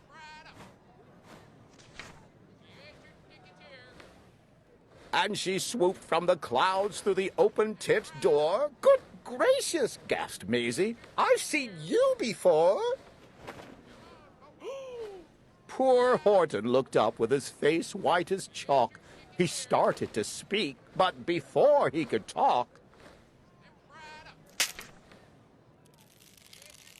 there rang out the noisiest, ear-splitting squeaks from the egg that he'd sat on for 51 weeks. A thumping, a bumping, a wild, alive scratching. "My egg!" shouted Horton. "My egg! Why, it's hatching!"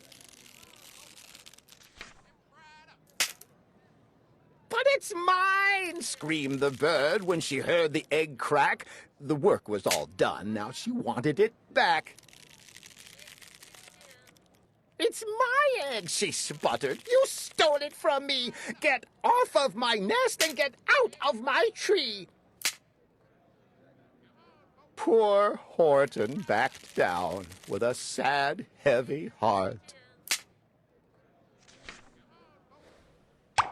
But at that very instant, the egg burst apart, and out of the pieces of red and white shell, from the egg that he'd sat on so long and so well, Horton the elephant saw something whiz. It had ears and a tail and a trunk just like his. And the people came shouting, "What's all this about?" They looked and they stared with their eyes popping out.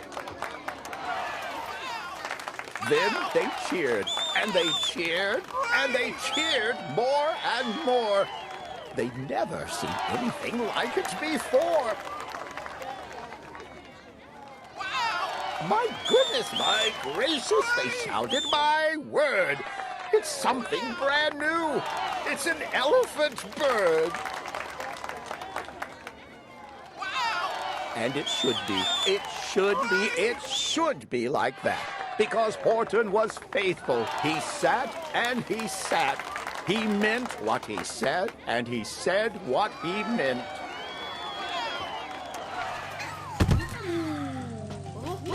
And they sent him home, happy, 100%.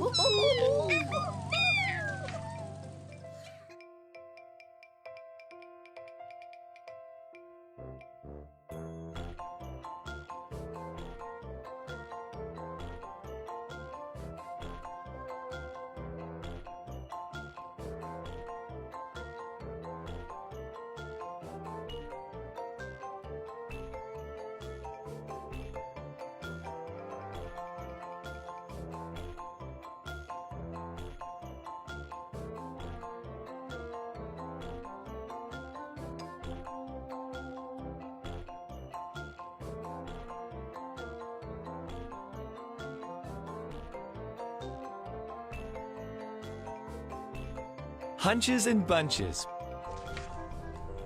Do you ever sit and fidget when you don't know what to do?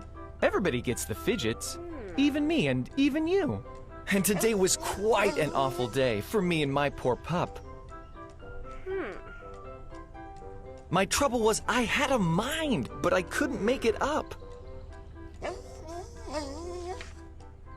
It's awfully, awfully awful when you can't make up your mind. Do you want to kick a football? Or sit there on your behind? Do you want to go out skating? Fly a kite? Or climb a tree? Do you want to eat a pizza? Take a bath? Or watch TV? Oh, you get so many hunches that you don't know ever quite if the right hunch is a wrong hunch. Then the wrong hunch might be right.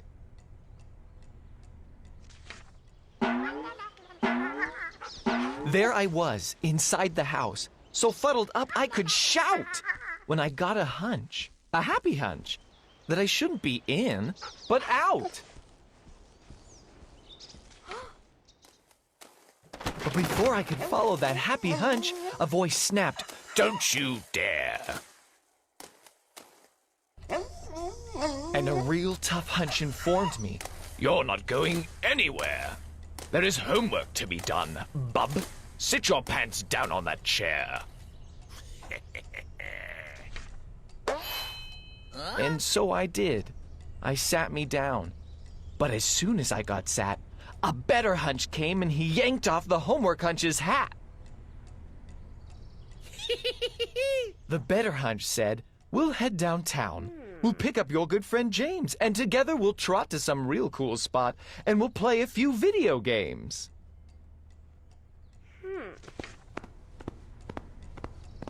So, of course, that's what I started to do. But a sour hunch came to spoil it. "Your bicycle's rusting up," he yapped. "Get yourself out back and oil it." By now my mind was so mixed up, I really didn't know if I wanted to go to the barber shop or to Boise, Idaho. Then a very odd hunch upset me when he asked me loud and clear, "Do you think it might be helpful if you went to the bathroom, dear?" Before I could even answer him, a new voice interrupted. "That mind of yours," I heard him say, "is frightfully geflupted." Your mind is murky-mooshy. Will you make it up, or won't you? If you won't, you are a won'ter. Do you understand, or don't you? If you don't, you are a don'ter. You're a canter if you can't.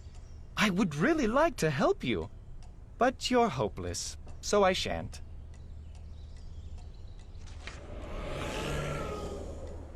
Then a spookish hunch suggested, "I go 4 ways all at once." But I didn't fall for that one. I am not that dumb a dunce. I knew where I would end up if I tried a thing like that.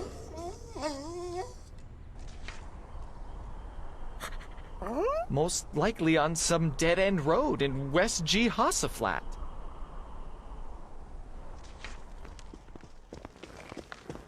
I was much too smart for that 4-way hunch. But the next thing that I knew, I was following a nowhere hunch. A real dumb thing to do.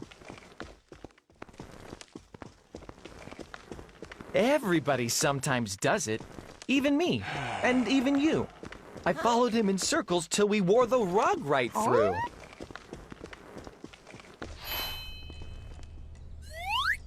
And then I heard an up-hunch laugh. You are a stupid schlup. The way to go is not around. The way to go is up.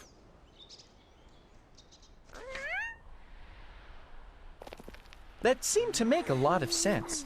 I even took my chair. I just knew I'd make my mind up if it had some high fresh air.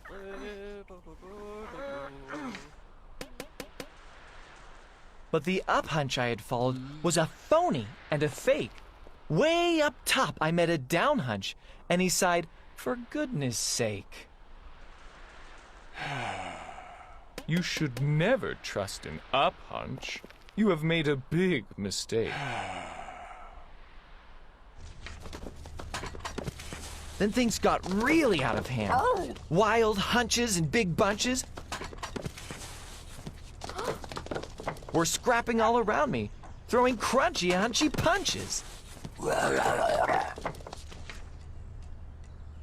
And some super hunch was yelling, "Make your mind up, get it done."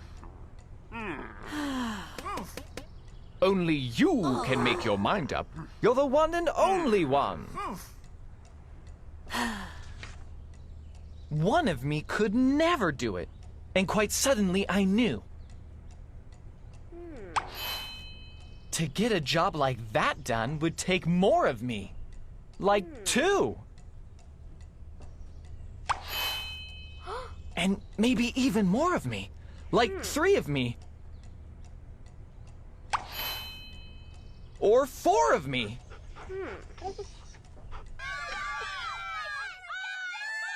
It took an awful lot of me. It took a lot of yelling. It took a lot of shoving and hot bargaining and selling. We all talked the hunches over, up and down and through and through. We argued and we bargued. We decided what to do.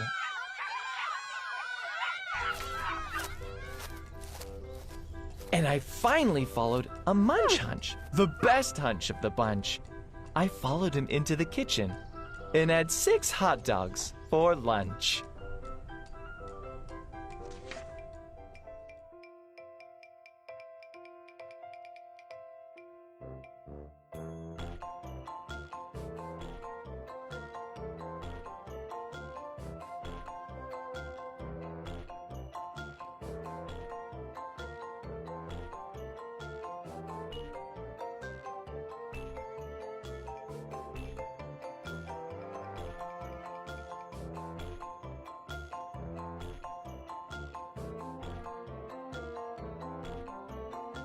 I can lick 30 tigers today.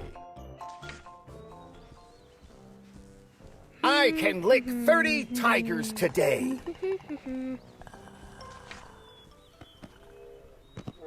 Well, maybe 29. You, down there, with the curly hair. Will you please step out of the line? I can lick 29 tigers today.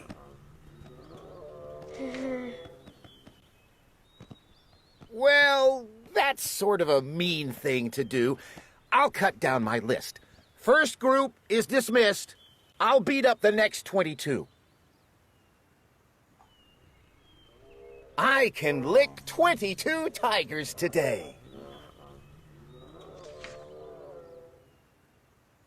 Well, maybe I'll lick 13. You, in the front row, you're excused. You may go. Your fingernails aren't very clean.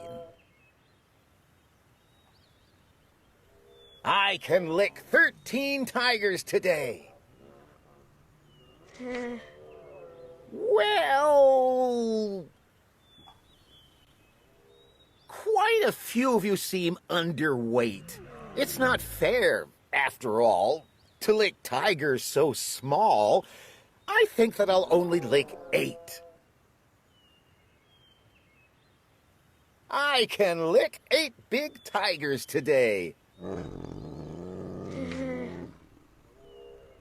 Well, you look sort of sleepy to me. Some of you chaps should go home and take naps. I only intend to lick 3. I can lick 3 big tigers today. Well, it's frightfully hot in the sun. You two, I'm afraid, should lie down in the shade. You're safe. I shall only lick 1. I can lick 1 mighty tiger today.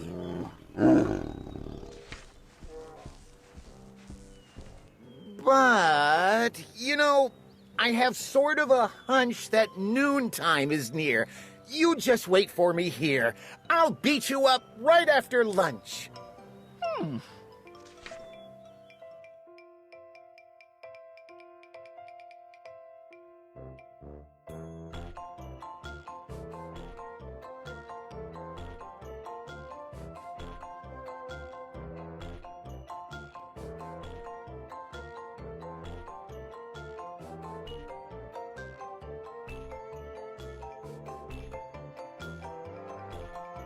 I had trouble in getting to Solla Sollew. I was real happy and carefree and young, and I lived in a place called the Valley of Vung, and nothing, not anything ever went wrong. Until, well, one day I was walking along, and I guess I got careless. I guess I got gawking at daisies and not looking where I was walking. And that's how it started. Sock! What a shock! I stubbed my big toe on a very hard rock, and I flew through the air, and I went for a sail, and I sprained the main bone in the tip of my tail. Now, I never had ever had troubles before, so I said to myself, I don't want any more. If I watch out for rocks with my eyes straight ahead, I'll keep out of trouble forever, I said. But watching ahead, well, it just didn't work. I was watching those rocks. Then I felt a hard jerk. A very fresh green-headed Quilligan quail sneaked up from in back and went after my tail. And I learned there are troubles of more than one kind. Some come from ahead and some come from behind. So I said to myself, now I'll just have to start to be twice as careful and be twice as smart. I'll watch out for trouble in front and back sections by aiming my eyeballs in different directions. I found this to be quite a difficult stunt, but now I was safe both in back and in front. Then new troubles came, from above and below. A scritch at my neck and a skrink at my toe, and now I was really in trouble, you know? The rocks and the quail and the scritch and the skrink. I had so many troubles, I just couldn't think. There I was, all completely surrounded by trouble, when a chap rumbled up in a one-wheeler wubble. "Young fellow," he said, "what has happened to you has happened to me and to other folks too. So I'll tell you what I have decided to do. I'm off to the city of Solla Sollew on the banks of the beautiful river Wahoo, where they never have troubles, at least very few. It is not very far, and my camel is strong. He'll get us there fast. So hop on, come along." I jumped up behind him. Then all through that day, the wubble wubbed on in a wubblesome way. The road got more bumpy, more rocky, more tricky. By midnight, I tell you, my stomach felt icky. And so I said, "Mister, please, when do we get to that wonderful town? Aren't we almost there yet?" "Young fellow," he told me, "don't start in to stew.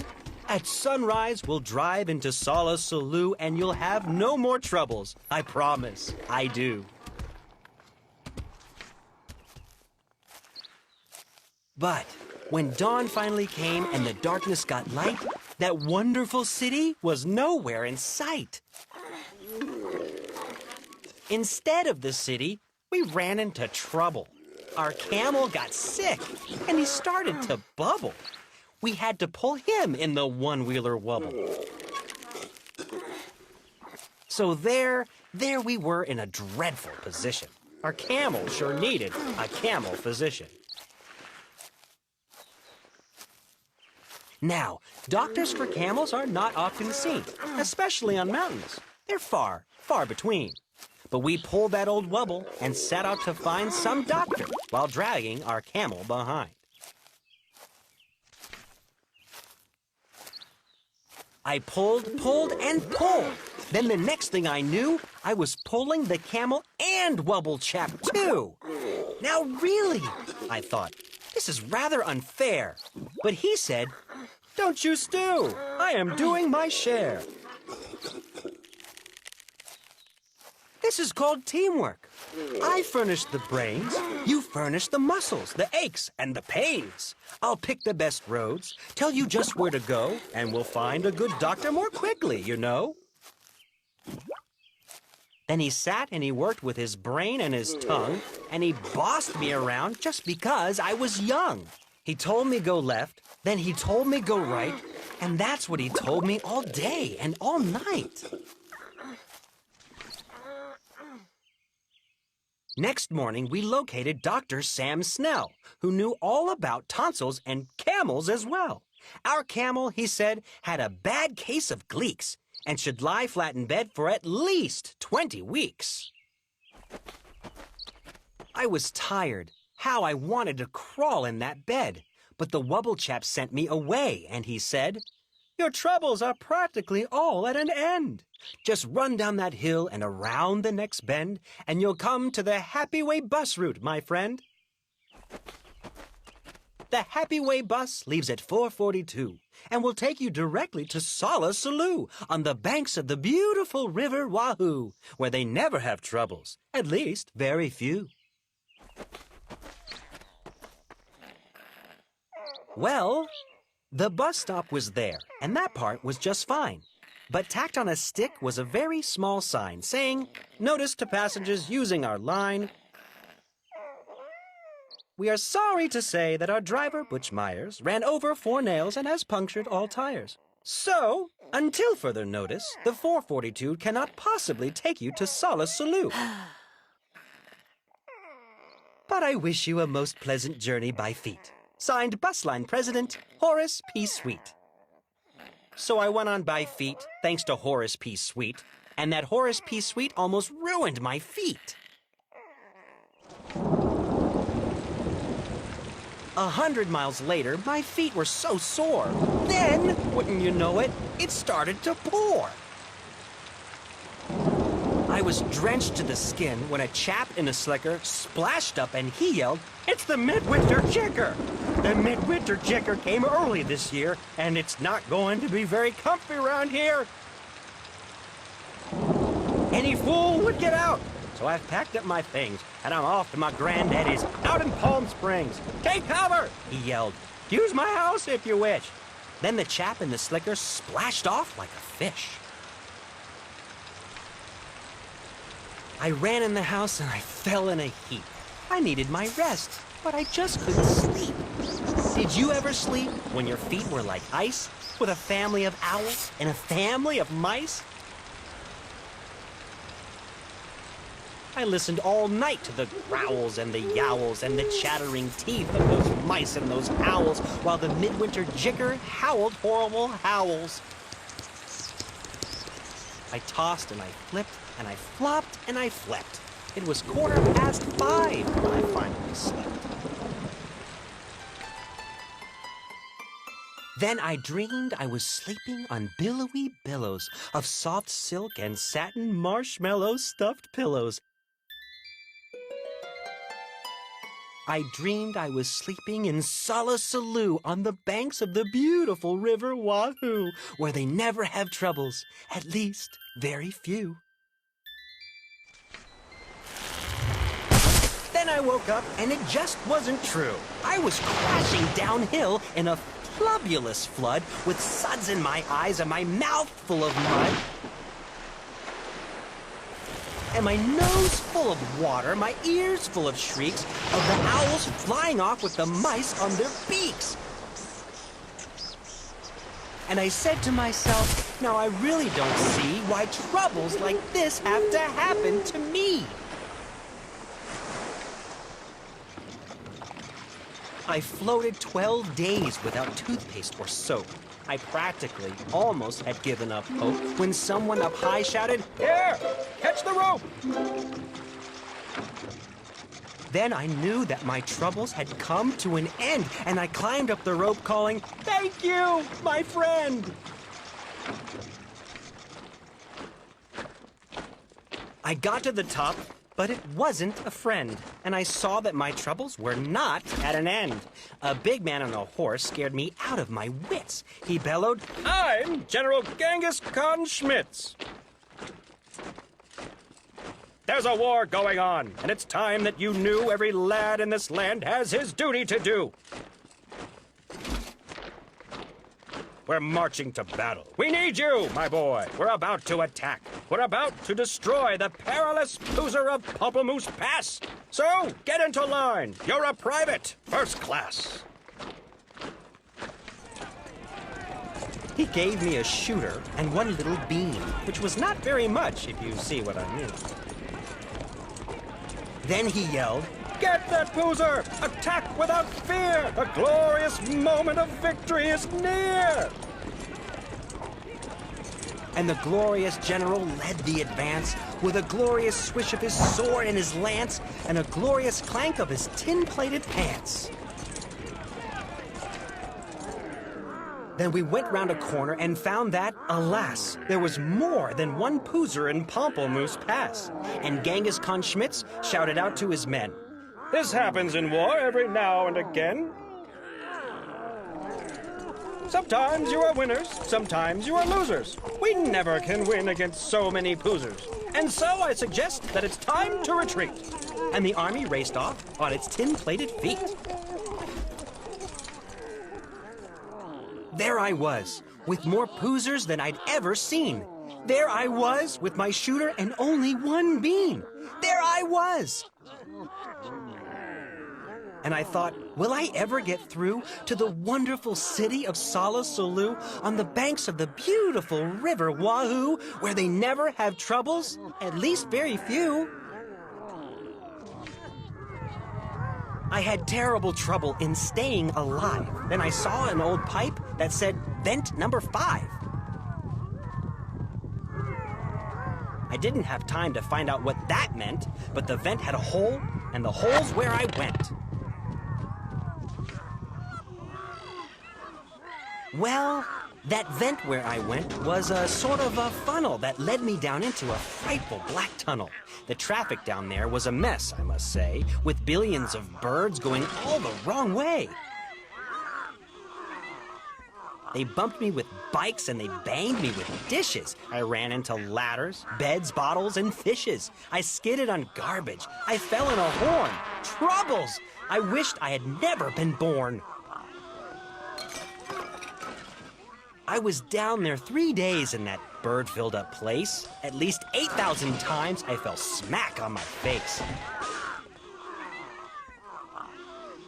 I injured 3 fingers, both thumbs, and both lips, my shin bone, my backbone, my wishbone, and hips. What's more, I was starved. I had nothing to eat. And damp, was it damp? I grew moss on my feet. Then, just when I thought I could stand it no more, by chance I discovered a tiny trapdoor. I popped my head out. The great sky was sky blue, and I knew from the flowers I'd finally come through to the banks of the beautiful river Wahoo. I couldn't be far now from Solla Sollew. There it was, with its glittering towers in the air. I'd made it! I'd done it! At last I was there! And I knew that I'd left all my troubles behind when a chap at a doorway that shimmered and shined waved me a wave that was friendly and kind. "Welcome," he said as he gave me his hand. "Welcome, my son, to this beautiful land. Welcome to sweet, sunny Solla Sollew, where we never have troubles, at least very few. As a matter of fact, we have only just one. Imagine just one little trouble, my son. And this one little trouble, as you will now see, is this one little trouble I have with this key. There is only one door into Solla Sollew. And we have a key-slapping slibbard. We do. This troublesome slibbard moved into my door 2 weeks ago Tuesday at 3:45. Since then, I can't open this door anymore. And I can't kill the slibbard. It's very bad luck to kill any slibbard, and that's why we're stuck, and why no one gets in, and the town's gone to pot. It's a terrible state of affairs, is it not? And so, said the doorman of Solla Sollew, my job at the door here is finished. I'm through. And I'll tell you what I have decided to do. I'm leaving, he said, leaving Solla Sollew on the banks of the beautiful river Wahoo, where we never have troubles, at least very few. And I'm off to the city of Boola Booball on the banks of the beautiful river Woo Wall, where they never have troubles, no troubles at all. Come on along with me, he said as he ran, and you'll never have any more troubles, young man. That's what the man said, so I started to go. But I didn't. Instead, I did some quick thinking inside of my head. Then I started back home to the Valley of Vung. I know I'll have troubles. I'll maybe get stung. I'll always have troubles. I'll maybe get bit by that green-headed quail on the place where I sit. But I've bought a big bat. I'm all ready, you see. Now my troubles are going to have troubles with me.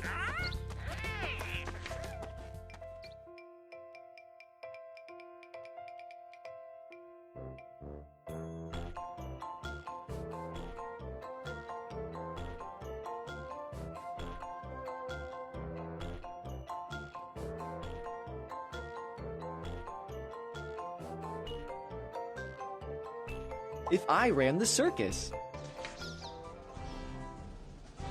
In all the whole town, the most wonderful spot is behind Sneelock's store in the big vacant lot.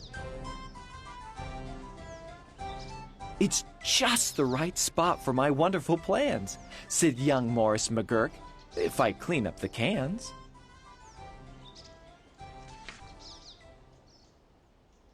Now, a fellow like me, said young Morris McGurk, could get rid of this junk with a half-hour's work. I could yank up those weeds, and chop down the dead tree, and haul off those old cars, or just 2 or 3, and then the whole place would be ready, you see.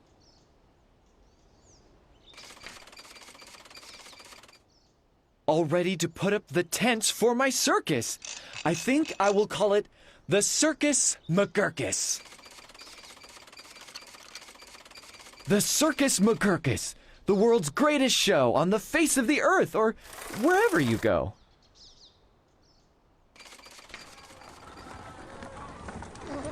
The Circus McGurkus, the cream of the cream. The Circus McGurkus, the Circus Supreme. The Circus McGurkus, colossal, stupendous, astounding, fantastic, terrific, tremendous. I'll bring in my acrobats, jugglers, and clowns from 1,033 faraway towns to the place that you'll see 'em in, ladies and gents, right behind Sneelock's store in the great McGurk tents. And I don't suppose old Mr. Sneelock will mind when he suddenly has a big circus behind. After all, Mr. Sneelock is one of my friends. He might even help out doing small odds and ends. Doing little odd jobs he could be of some aid, such as selling balloons and the pink lemonade. I think 500 gallons will be about right. And then I'll be ready for opening night. What an opening night! What a night! What a sight! I'll hoist up the curtains, the crowds will crowd in, and my Circus McGurkus will promptly begin with a welcoming toot on my welcoming horn by my horn-tooting apes from the jungles of Jorn, where the very best horn-tooting apes are all born. 'Cause the very fresh air there is fine for their lungs, and some of those fellows have 2 or 3 tongues.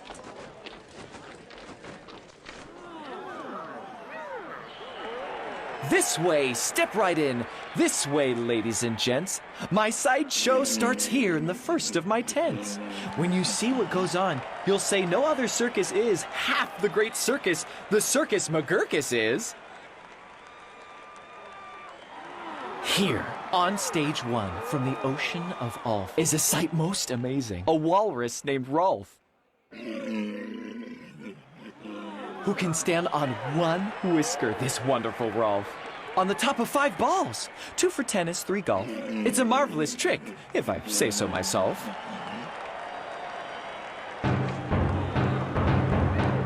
And on stage number 2, here is something quite new. From a country called From comes this drum-tummied snum, who can drum any tune that you might care to hum. Doesn't hurt him a bit, 'cause his drum tummy's numb. And you'll now meet the Foon, the remarkable Foon, who eats sizzling hot pebbles that fall off the moon. And the reason he likes them red hot, it appears, is he greatly enjoys blowing smoke from his ears. Of course, pebbles like this are quite hard to collect, but Sneelock will manage somehow, I expect. After all, Mr. Sneelock is one of my friends, and I'm sure he'll help out doing small odds and ends. And on stage number 4, see the wily Waloo, who can throw his long tail as a sort of lasso.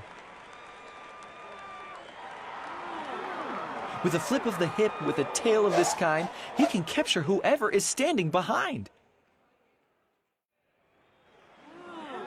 He can capture old Sneelock. I'm sure he won't mind. And now here is a hoodwink who winks in his wink hood.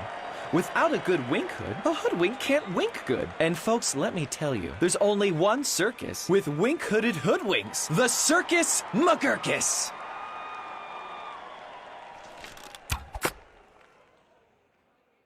The show of all shows! There's no other showman who shows you a show with a blindfolded bowman. The blindfolded bowman from Brigger Baroot, the world's sharpest sharpshooter. Look at him shoot! Through the holes in 4 donuts, 2 hairs on a worm,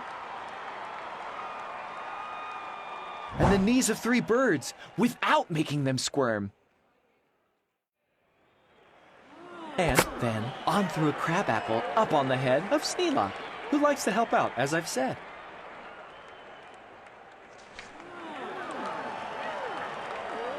And now, come to this spot where the spotlight is hot. And you'll see in the spotlight a juggling jot who can juggle some stuff you might think he could not. Such as 22 question marks, which is a lot. Also 44 commas, and also 1 dot. That's the kind of a Circus McGurkus I've got.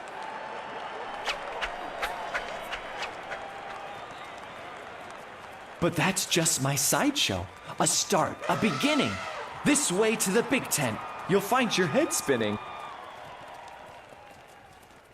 Why, ladies and gentlemen, youngsters and oldsters, your heads will quite likely spin right off your shoulders. So hurry, step lively, quick, ladies and gents, and get into your seats in my tent of all tents. My parade of parades is about to commence.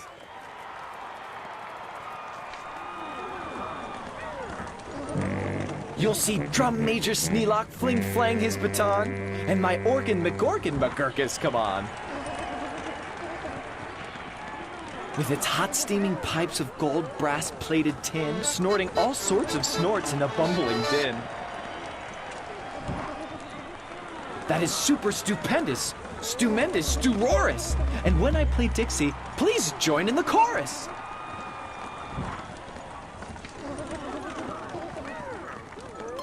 Then a fluff-muffled truffle will ride on a huffle. And next in line, a fine flummox will shuffle. The flummox will carry a lurch and a pail, and a fibble will carry the flummox's tail. While on top of the flummox, 3 harp-twanging snarp will twang mighty twangs on their 3-snarper harp, while a bolster blows bloops on a 3-nozzled blueser, a nolster blows floops on a 1-nozzled noozer. And then comes a lion who's partly a trout. Then more stuff for 45 minutes about.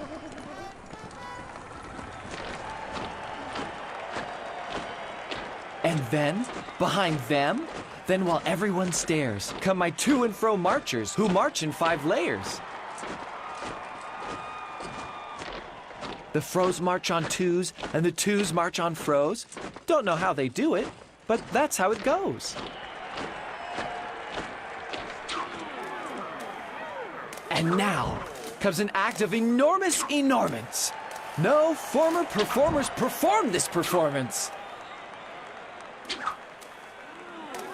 This stunt is too grippingly, slippingly frightening. Down from the top of my tent like greased lightning, through pots full of lots of big sticklebush trees, slides a man, what a man, on his roller skate skis. And he'll steer without fear, and you'll know at a glance that it's Sneelock, the man who takes chance after chance. And he won't even rip a small hole in his pants. And now here, in his cage, is a beast most ferocious, who's known far and wide as the spotted atrocious, who growls, howls, and yowls the most blood-curdling sounds, and each tooth in his mouth weighs at least 60 pounds. And he chews up and eats with the greatest of ease things like carpets and sidewalks and people and trees. But the great Colonel Sneelock is just the right kind of a man who can tame him. I'm sure he won't mind. Then I'll let Sneelock off for a few minutes' rest, while high over your heads you will see the best of the world's finest, fanciest, breezy trapezing, my Zoomazoop troupe from West Upper Bendizing, who never quite know while they zoop and they zoom, whether which will catch what one, or who will catch whom. Or if who will catch which by the what and just where, or just when and just how in which part of the air.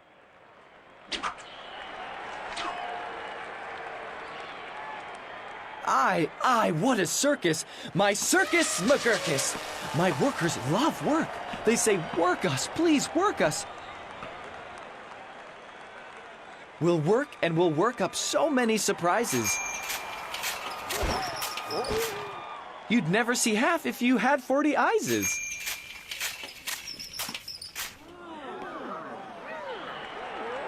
And now, again Sneelock! Brave Sneelock is back, risking life on my patented life-risking track. While the speedsters I call my colliding collusions race around in swift cars called abrasion contusions. And Sneelock just lies there, not one bit excited. I know he won't mind, he'll be simply delighted.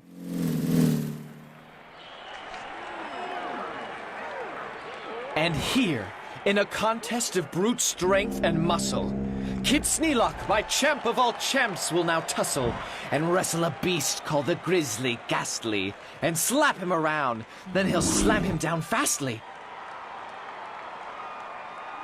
And pin both his shoulders tight flat to the mat. Kid Sneelock will love it, I'm sure about that.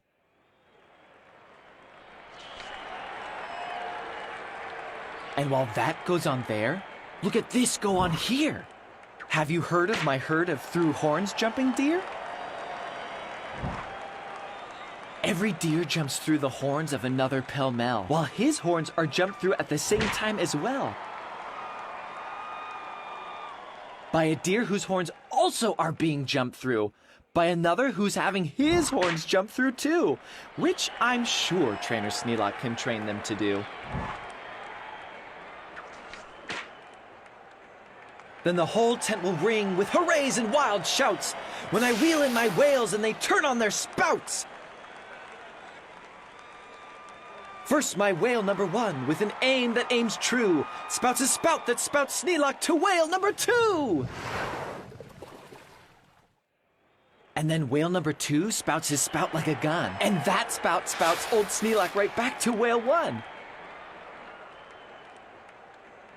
And then forwards and backwards on spout after spout, my great spout rider Sneelock gets spouted about, just as long as the water they're spouting holds out.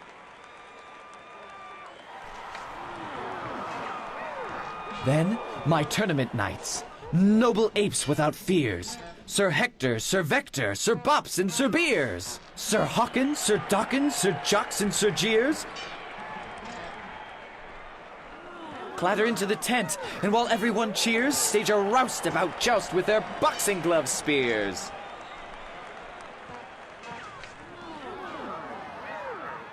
And while all this wild ruckusing goes on below, at the top of the tent, look! The star of my show! Great daredevil Sneelock, the world's bravest type. He comes pulled through the air by 3 Sobrian snipe on a dingus contraption attached to his pipe. And while people below are all turning chalk white and all biting their fingernails off in their fright, great Sneelock soars up to a terrible height. Then he shakes himself loose. He starts down in a dive, such as no man on earth could come out of alive. But he smiles as he falls, and no fear does he feel. His nerves are like iron, his muscles like steel. And he plunges down, down, with his hair still combed neat, 4,692 feet. Then he'll land in a fishbowl. He'll manage just fine. Don't ask how he'll manage. That's his job, not mine.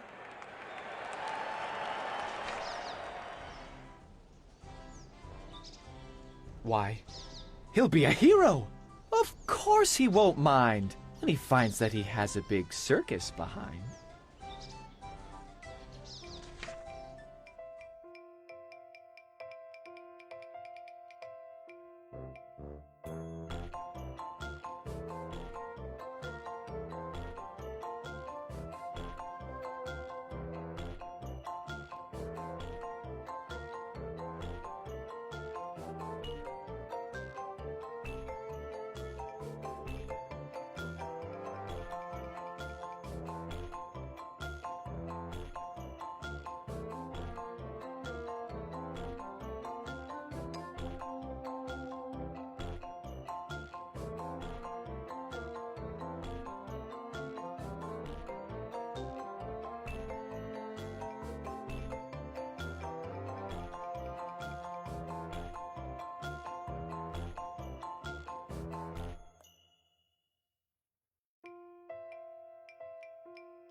the King's Stilts.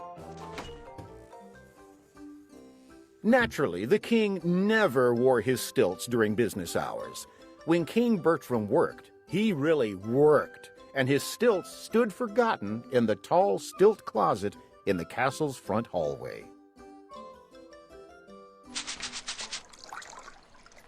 There was so much work to be done in the kingdom of Ben that King Bertram had to get up every morning at 5. Long before the townsfolk and the farmers were awake, the king was splashing away in his bath. It was right there, in fact, that his day's work began. With his left hand, he could bathe with his royal bath brush. But his right hand, he always had to keep dry for signing the important papers of state. Eric, his page boy, brought in these papers on a big silver tray. He stood at attention at the foot of the tub, while old Lord Droon took the papers one by one and held them over the water for His Majesty to sign. Sign here, sign there, old Droon would say. And hurry, sire, hurry! There are hundreds more to come. It was just the same at breakfast. The king cut and buttered his toast with only his left hand. With his right, he kept signing royal orders and commands. By 7 every morning, the king had always finished more business than most kings do in a month. He had to get all this done before 7, for that was the hour when his big work commenced. The most difficult and important work in the whole kingdom of Ben.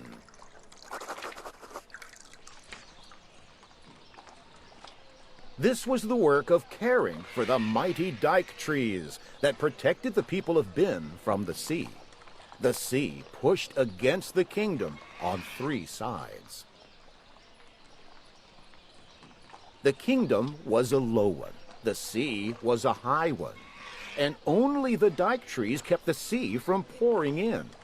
They grew so close together in a row along the shore that they held back the water with their heavy knotted roots. But to keep those trees strong and sturdy was not an easy task. They were more spicy than pine trees, and their roots were very tasty to a certain sort of bird. This was a kind of giant blackbird with a sharp and pointed beak. Nizzards, they were called by the people of Ben. These nizzards were always flying about over the dike trees, waiting for a chance to swoop down and peck. If nobody stopped them, the roots would soon give way. Then the sea would pour in with a terrible roar, and every last soul in the kingdom would drown.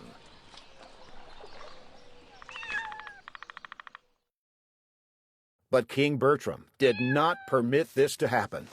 He had gathered together in his kingdom the largest and the smartest cats in all the world, and had trained them to chase the nizzards away. These cats were called patrol cats, and wore badges that said PC. "Everything in Ben," said King Bertram, "depends on our patrol cats. They are more important than our army, our navy, and our fire department, too. For they keep the nizzards away from the dike trees, and the dike trees keep the ocean back out of our land." 1,000 cats in all. They divided up the work. 500 guarded the kingdom by day. The other 500 kept watch through the night.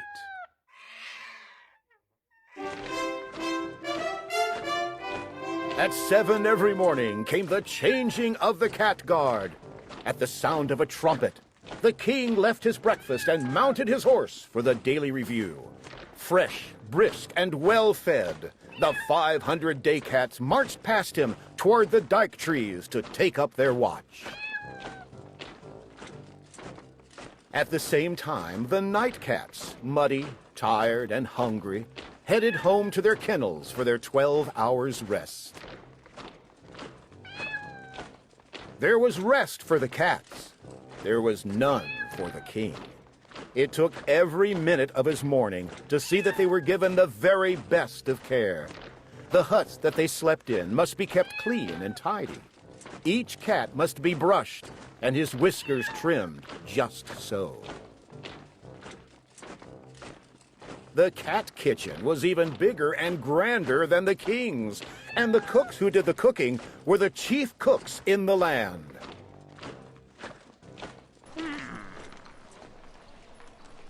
Your Majesty, the chief in charge of fish would always say, tell us that you think the food we feed our cats is perfect. And the king would look over the huge, wet baskets of fish, choosing only the finest and the freshest to serve to his patrol cats. So went the morning. Then, all afternoon, both in winter and summer, the king made his rounds by the edge of the sea. Every root of every dike tree he inspected every day. But finally, at 5 o'clock, the great task was finished. Then the king smiled. A hard day, he'd say, full of niggardly worries. A long day, he'd say. Now it's time for some fun! This was the moment King Bertram lived for. When he worked, he really worked. But when he played, he really played. Quick, Eric, he'd shout. Quick, Eric, the stilts! Down the slope from the dike trees, away from all troubles, the king and Eric would race like two boys, straight to the tall stilt closet in the castle's front hallway. Out came the stilts. Up leapt the king. High in the air, his royal robe streaming, he'd race through the marble halls, out across the terrace, up and down the garden stairs. Black-spotted coach dogs barked and romped beside him, nipping at the heels of his flashing red stilts. The townsfolk looked on from the walls and just loved it. A grown-up king on stilts, they'd say, does look rather strange. But it's hard work being king, and he does his work well. If he wants to have a bit of fun, sure, let him have it.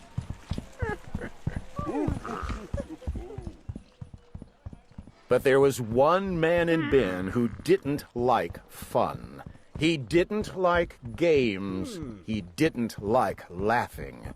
This man was a scowler. This man was Lord Droon. Laughing spoils the shape of the face, he declared.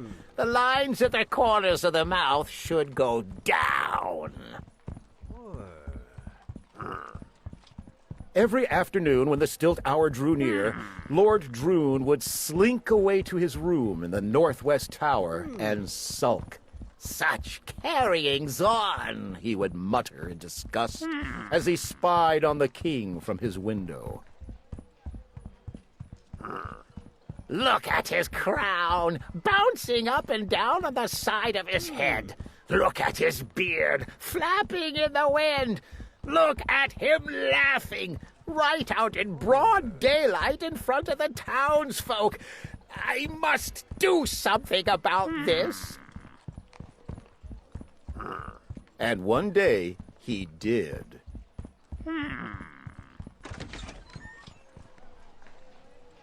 One Wednesday, just before supper, when he thought the king was out, Lord Droon tiptoed down to the front hall. The guards at their posts were dozing. Without the smallest sound on the hard stone floor, Droon crept to the stilt closet, pulled back the ancient door, and reached in. It took only a second. He had the king's stilts. He unbuttoned the top of his long robe and shoved them down inside. Then he sneaked past the guards again and slipped through the door.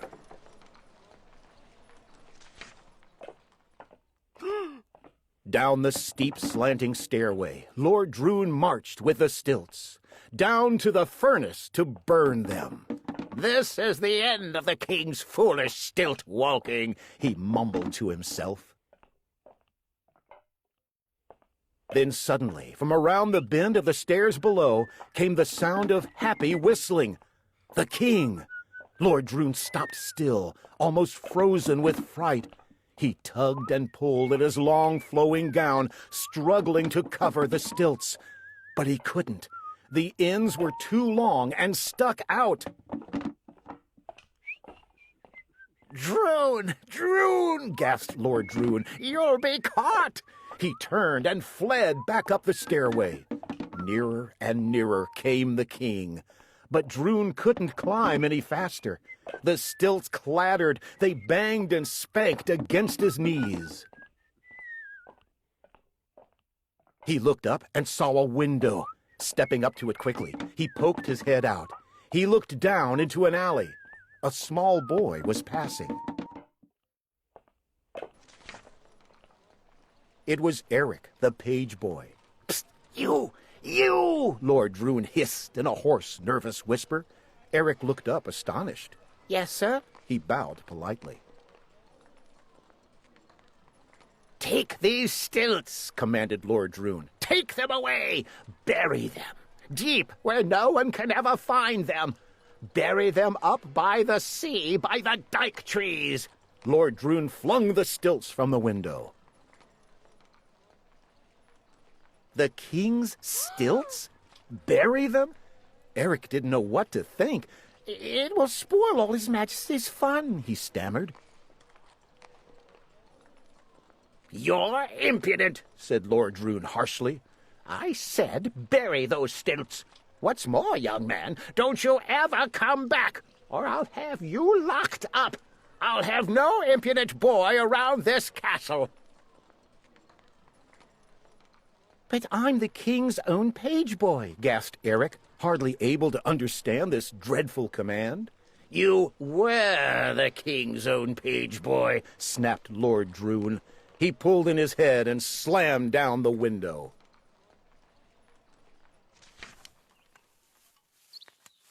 Never before had Eric been so puzzled. Never in his life had he felt so sad. But there was nothing to do but obey the command. He picked up the stilts and walked straight toward the road that led to the sea. It was the hour that the townsfolk were all having supper. Nobody saw him dig the deep hole. Nobody saw him bury the stilts. At 5 the next afternoon, the halls of the castle echoed the king's mournful shouts. "Droon! Droon! They're gone! They're gone!" The king stood groping in the empty stilt closet, hopelessly searching for what wasn't there. Lord Droon chuckled to himself. He had expected this to happen and was ready with his lie. It was the town folk who did it, he said, peering into the stilt closet and pretending to be greatly shocked. I have seen them every day, plotting behind the castle walls. A king, they say, should behave like a king and sit with pomp and dignity upon his royal throne. A king, they say, should never walk on stilts. It's too bad, Your Majesty, but you must try to do without them. King Bertram answered with a heartbroken sigh. Well, I'll try to do without them. But he couldn't. Day after day, he grew sadder and sadder. For long hours, he'd just sit, idly drumming with his fingers on the arms of his throne.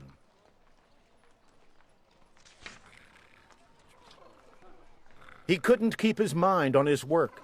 His commands to the patrol cats sounded feeble and faint. The cats seemed to know it and wouldn't obey. Day by day, they grew lazier and lazier. Uncombed and unbrushed, they slept most of the day and grew fat. No one bothered to put their PC badges on them, for as chasers of nizzards, they weren't worth a thing. Day by day, the nizzards grew bolder and bolder. They cackled and fluttered over the dyke trees. They flew down and almost seemed to sneer at the lazy, sleeping cats.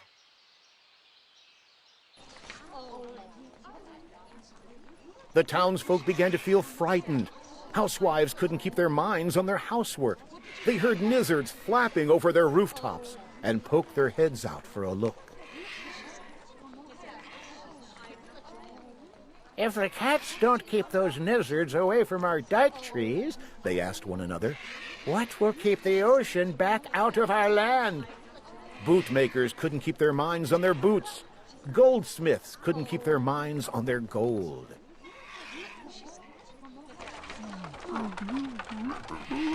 Cart drivers couldn't keep their minds on where they were going.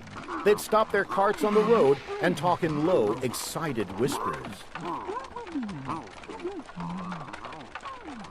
Look at those nizzards. Where are the cats? I'll tell you where the cats are. Everywhere they shouldn't be, and mostly fast asleep. Something must be wrong with the king. Yes, something's certainly wrong with the king. Only Eric, the page boy, knew what was wrong. Night after night, he tossed in his bed, thinking of the stilts lying deep underground. Finally, one night, he could stand it no longer. Droon or no droon, he would go to the king. At dawn the next day, he leapt out of bed and made straight for the castle. Breathless and panting, he raced through the royal gates and up the broad stairs.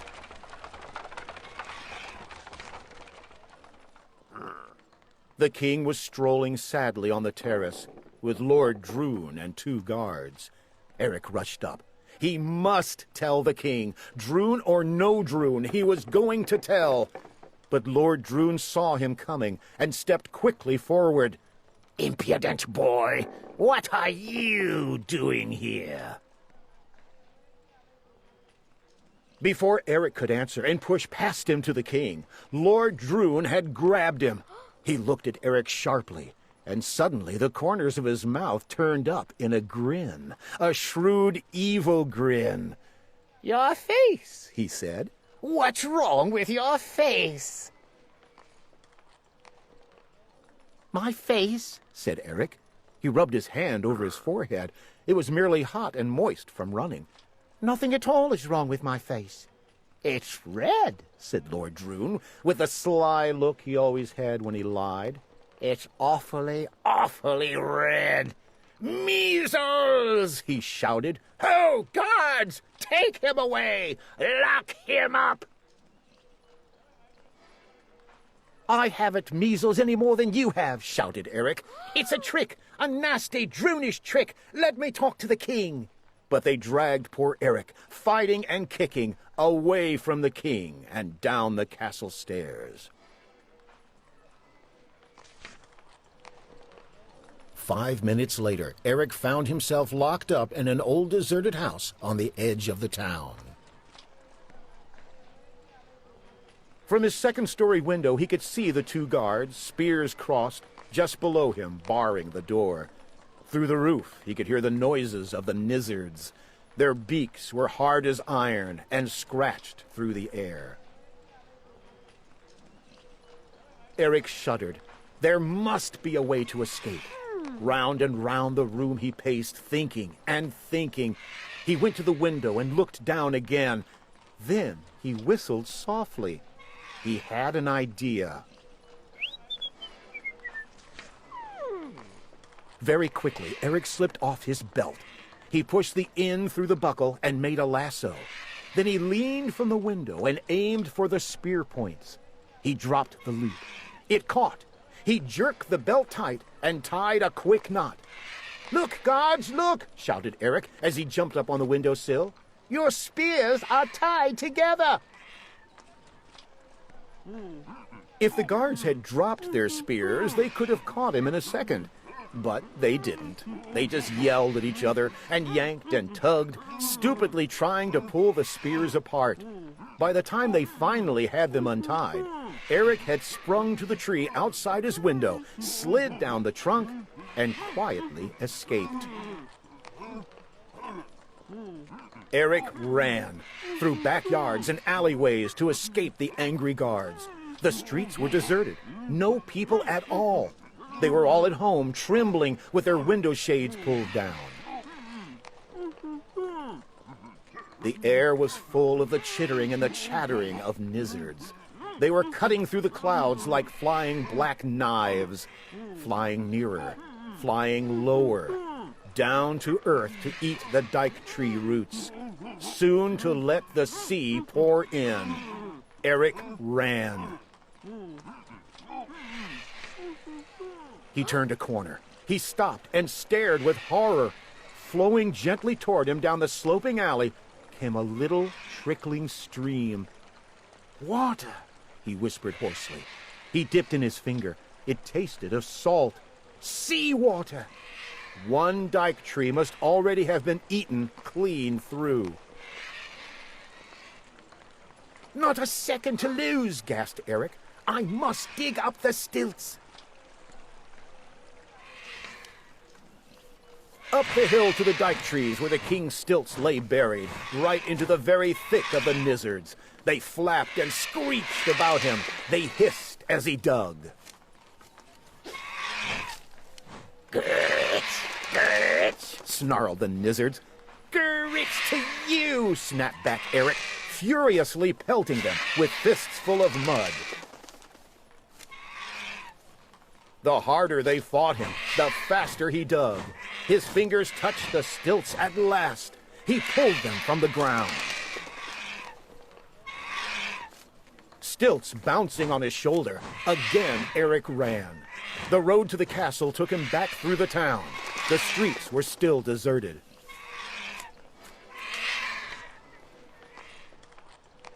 Close by the door of an old tailor shop, Eric stopped for an instant to rest. The stilts had begun to hurt his shoulder. "Those two stupid guards," he thought. "I wonder where they are." He found out all too soon. From around the corner, at his very elbow, suddenly bellowed the angry voice of old Lord Droon. "You guards! Guards indeed! To let a little pipsqueak of a boy tie up your spears! Dunderheads! Search every street! Search every house!" Eric heard the clatter of their heavy hobnailed boots. No time to run, nowhere to hide. Wait! Those clothes in the tailor shop. Eric ducked inside.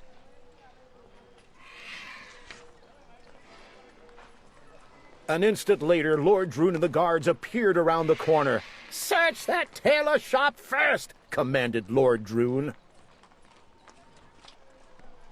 But just as he said this, from out of the shop strode a strange, tall man. There was something very odd about the hang of his robe. His hat was pulled down far over his eyes. "Those eyes," muttered Droon. "Have I seen them before?" He stepped in front of the tall man, blocking his path. The tall man's mouth went suddenly dry. Are you, he stammered hoarsely, "are you by any chance seeking a small boy with no belt?" "Which way?" shouted the guards. "Which way did he go?" "That way," said Eric, and he nodded toward the sea. With a clatter of hobnails, the two guards were off, Lord Droon sputtering and scolding along behind them. "No time to shrink down to a boy again," thought Eric. "I'll have to stay a tall man."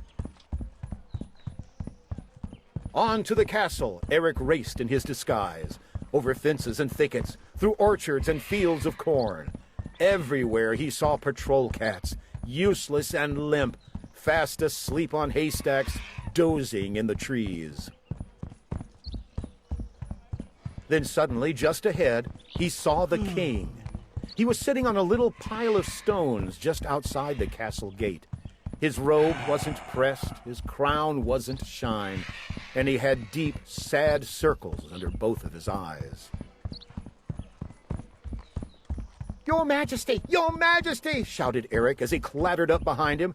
The king paid no attention. Eric leaned down and shouted right into his ear. Very slowly, the king turned his head. "Well," sighed King Bertram, "and who may you be?"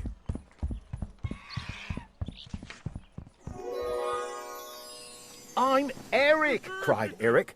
He let the robe that was covering him drop to the ground. The king's own red stilts flashed bright in the sun. Down from the stilts leapt Eric, the page boy. Up onto the stilts sprang Bertram, the king. He drew a great kingly breath, the first one in weeks. His head shot up high, his chest broadened wide. Bertram of Ben was sturdy, straight, and strong again, and every inch a king. Punch Roll Cats! It was the loudest command ever shouted in Ben. The king's voice seemed to roll up from deep in his boots. It echoed down the valleys. It rumbled through the hills. From wherever they had wandered, the cats heard the call. They fell in line. They fell in step. They marched ahead, 1,000 strong. Up the hill to the dike trees, they followed Eric and the king. Day cats to the left flank, night cats to the right. Charge! The king shouted. 100,000 nizzards stopped their pecking and sprang to meet the charge. The dike trees shook as the cats roared their war cry. The sea's surface swirled into wild, raging whirlpools. The noise was heard in Samba Land, 500 miles away. The fur flew fast, but the feathers flew faster. It took only 10 minutes. The kingdom was saved. The townsfolk stopped trembling indoors behind their window shades. They rushed out from their houses and filled the air with cheers.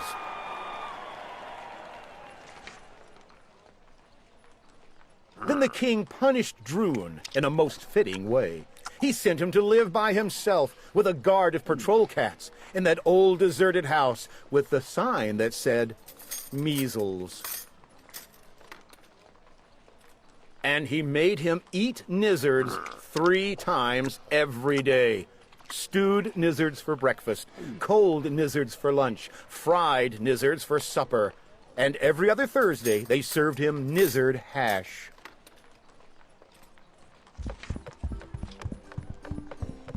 But to Eric, his page boy, the king gave a fine and just reward. He ordered the royal carpenter to make another pair of stilts, tall stilts, red and flashing, exactly like his own.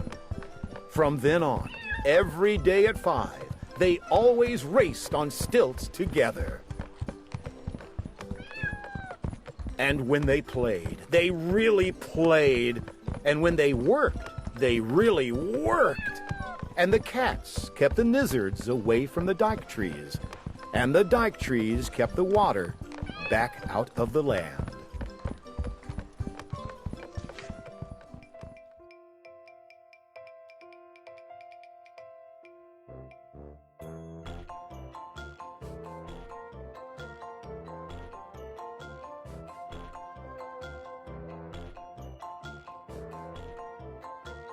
The Sneetches.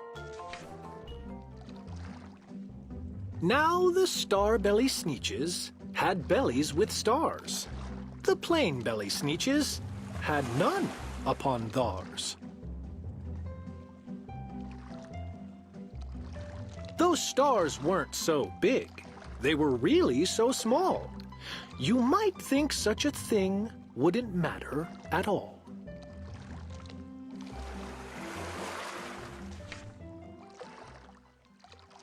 But because they had stars, all the Starbelly Sneetches would brag, "We're the best kind of Sneetch on the beaches." With their snoots in the air, they would sniff and they'd snort, "We'll have nothing to do with the plain belly salt." And whenever they met some, when they were out walking, they'd hike right on past them without even talking.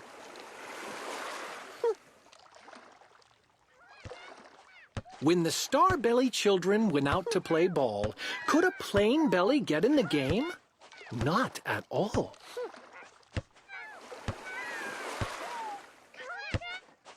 You could only play if your bellies had stars, and the plain belly children had none upon theirs.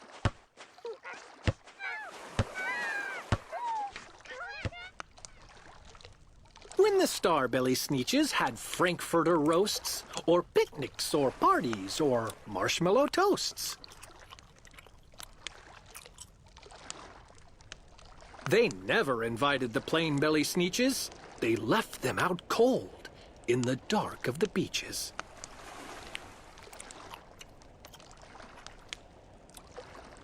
They kept them away, never let them come near. And that's how they treated them, year after year.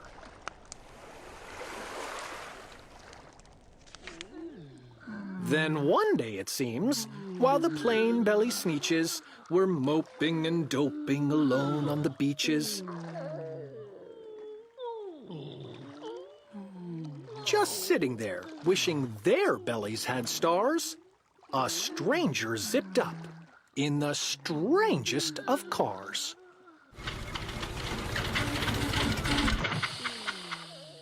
My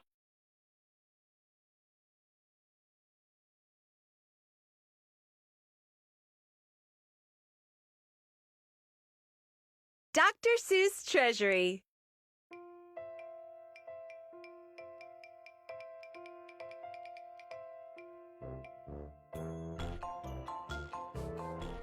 To read more books, you'll need your parent to get a subscription.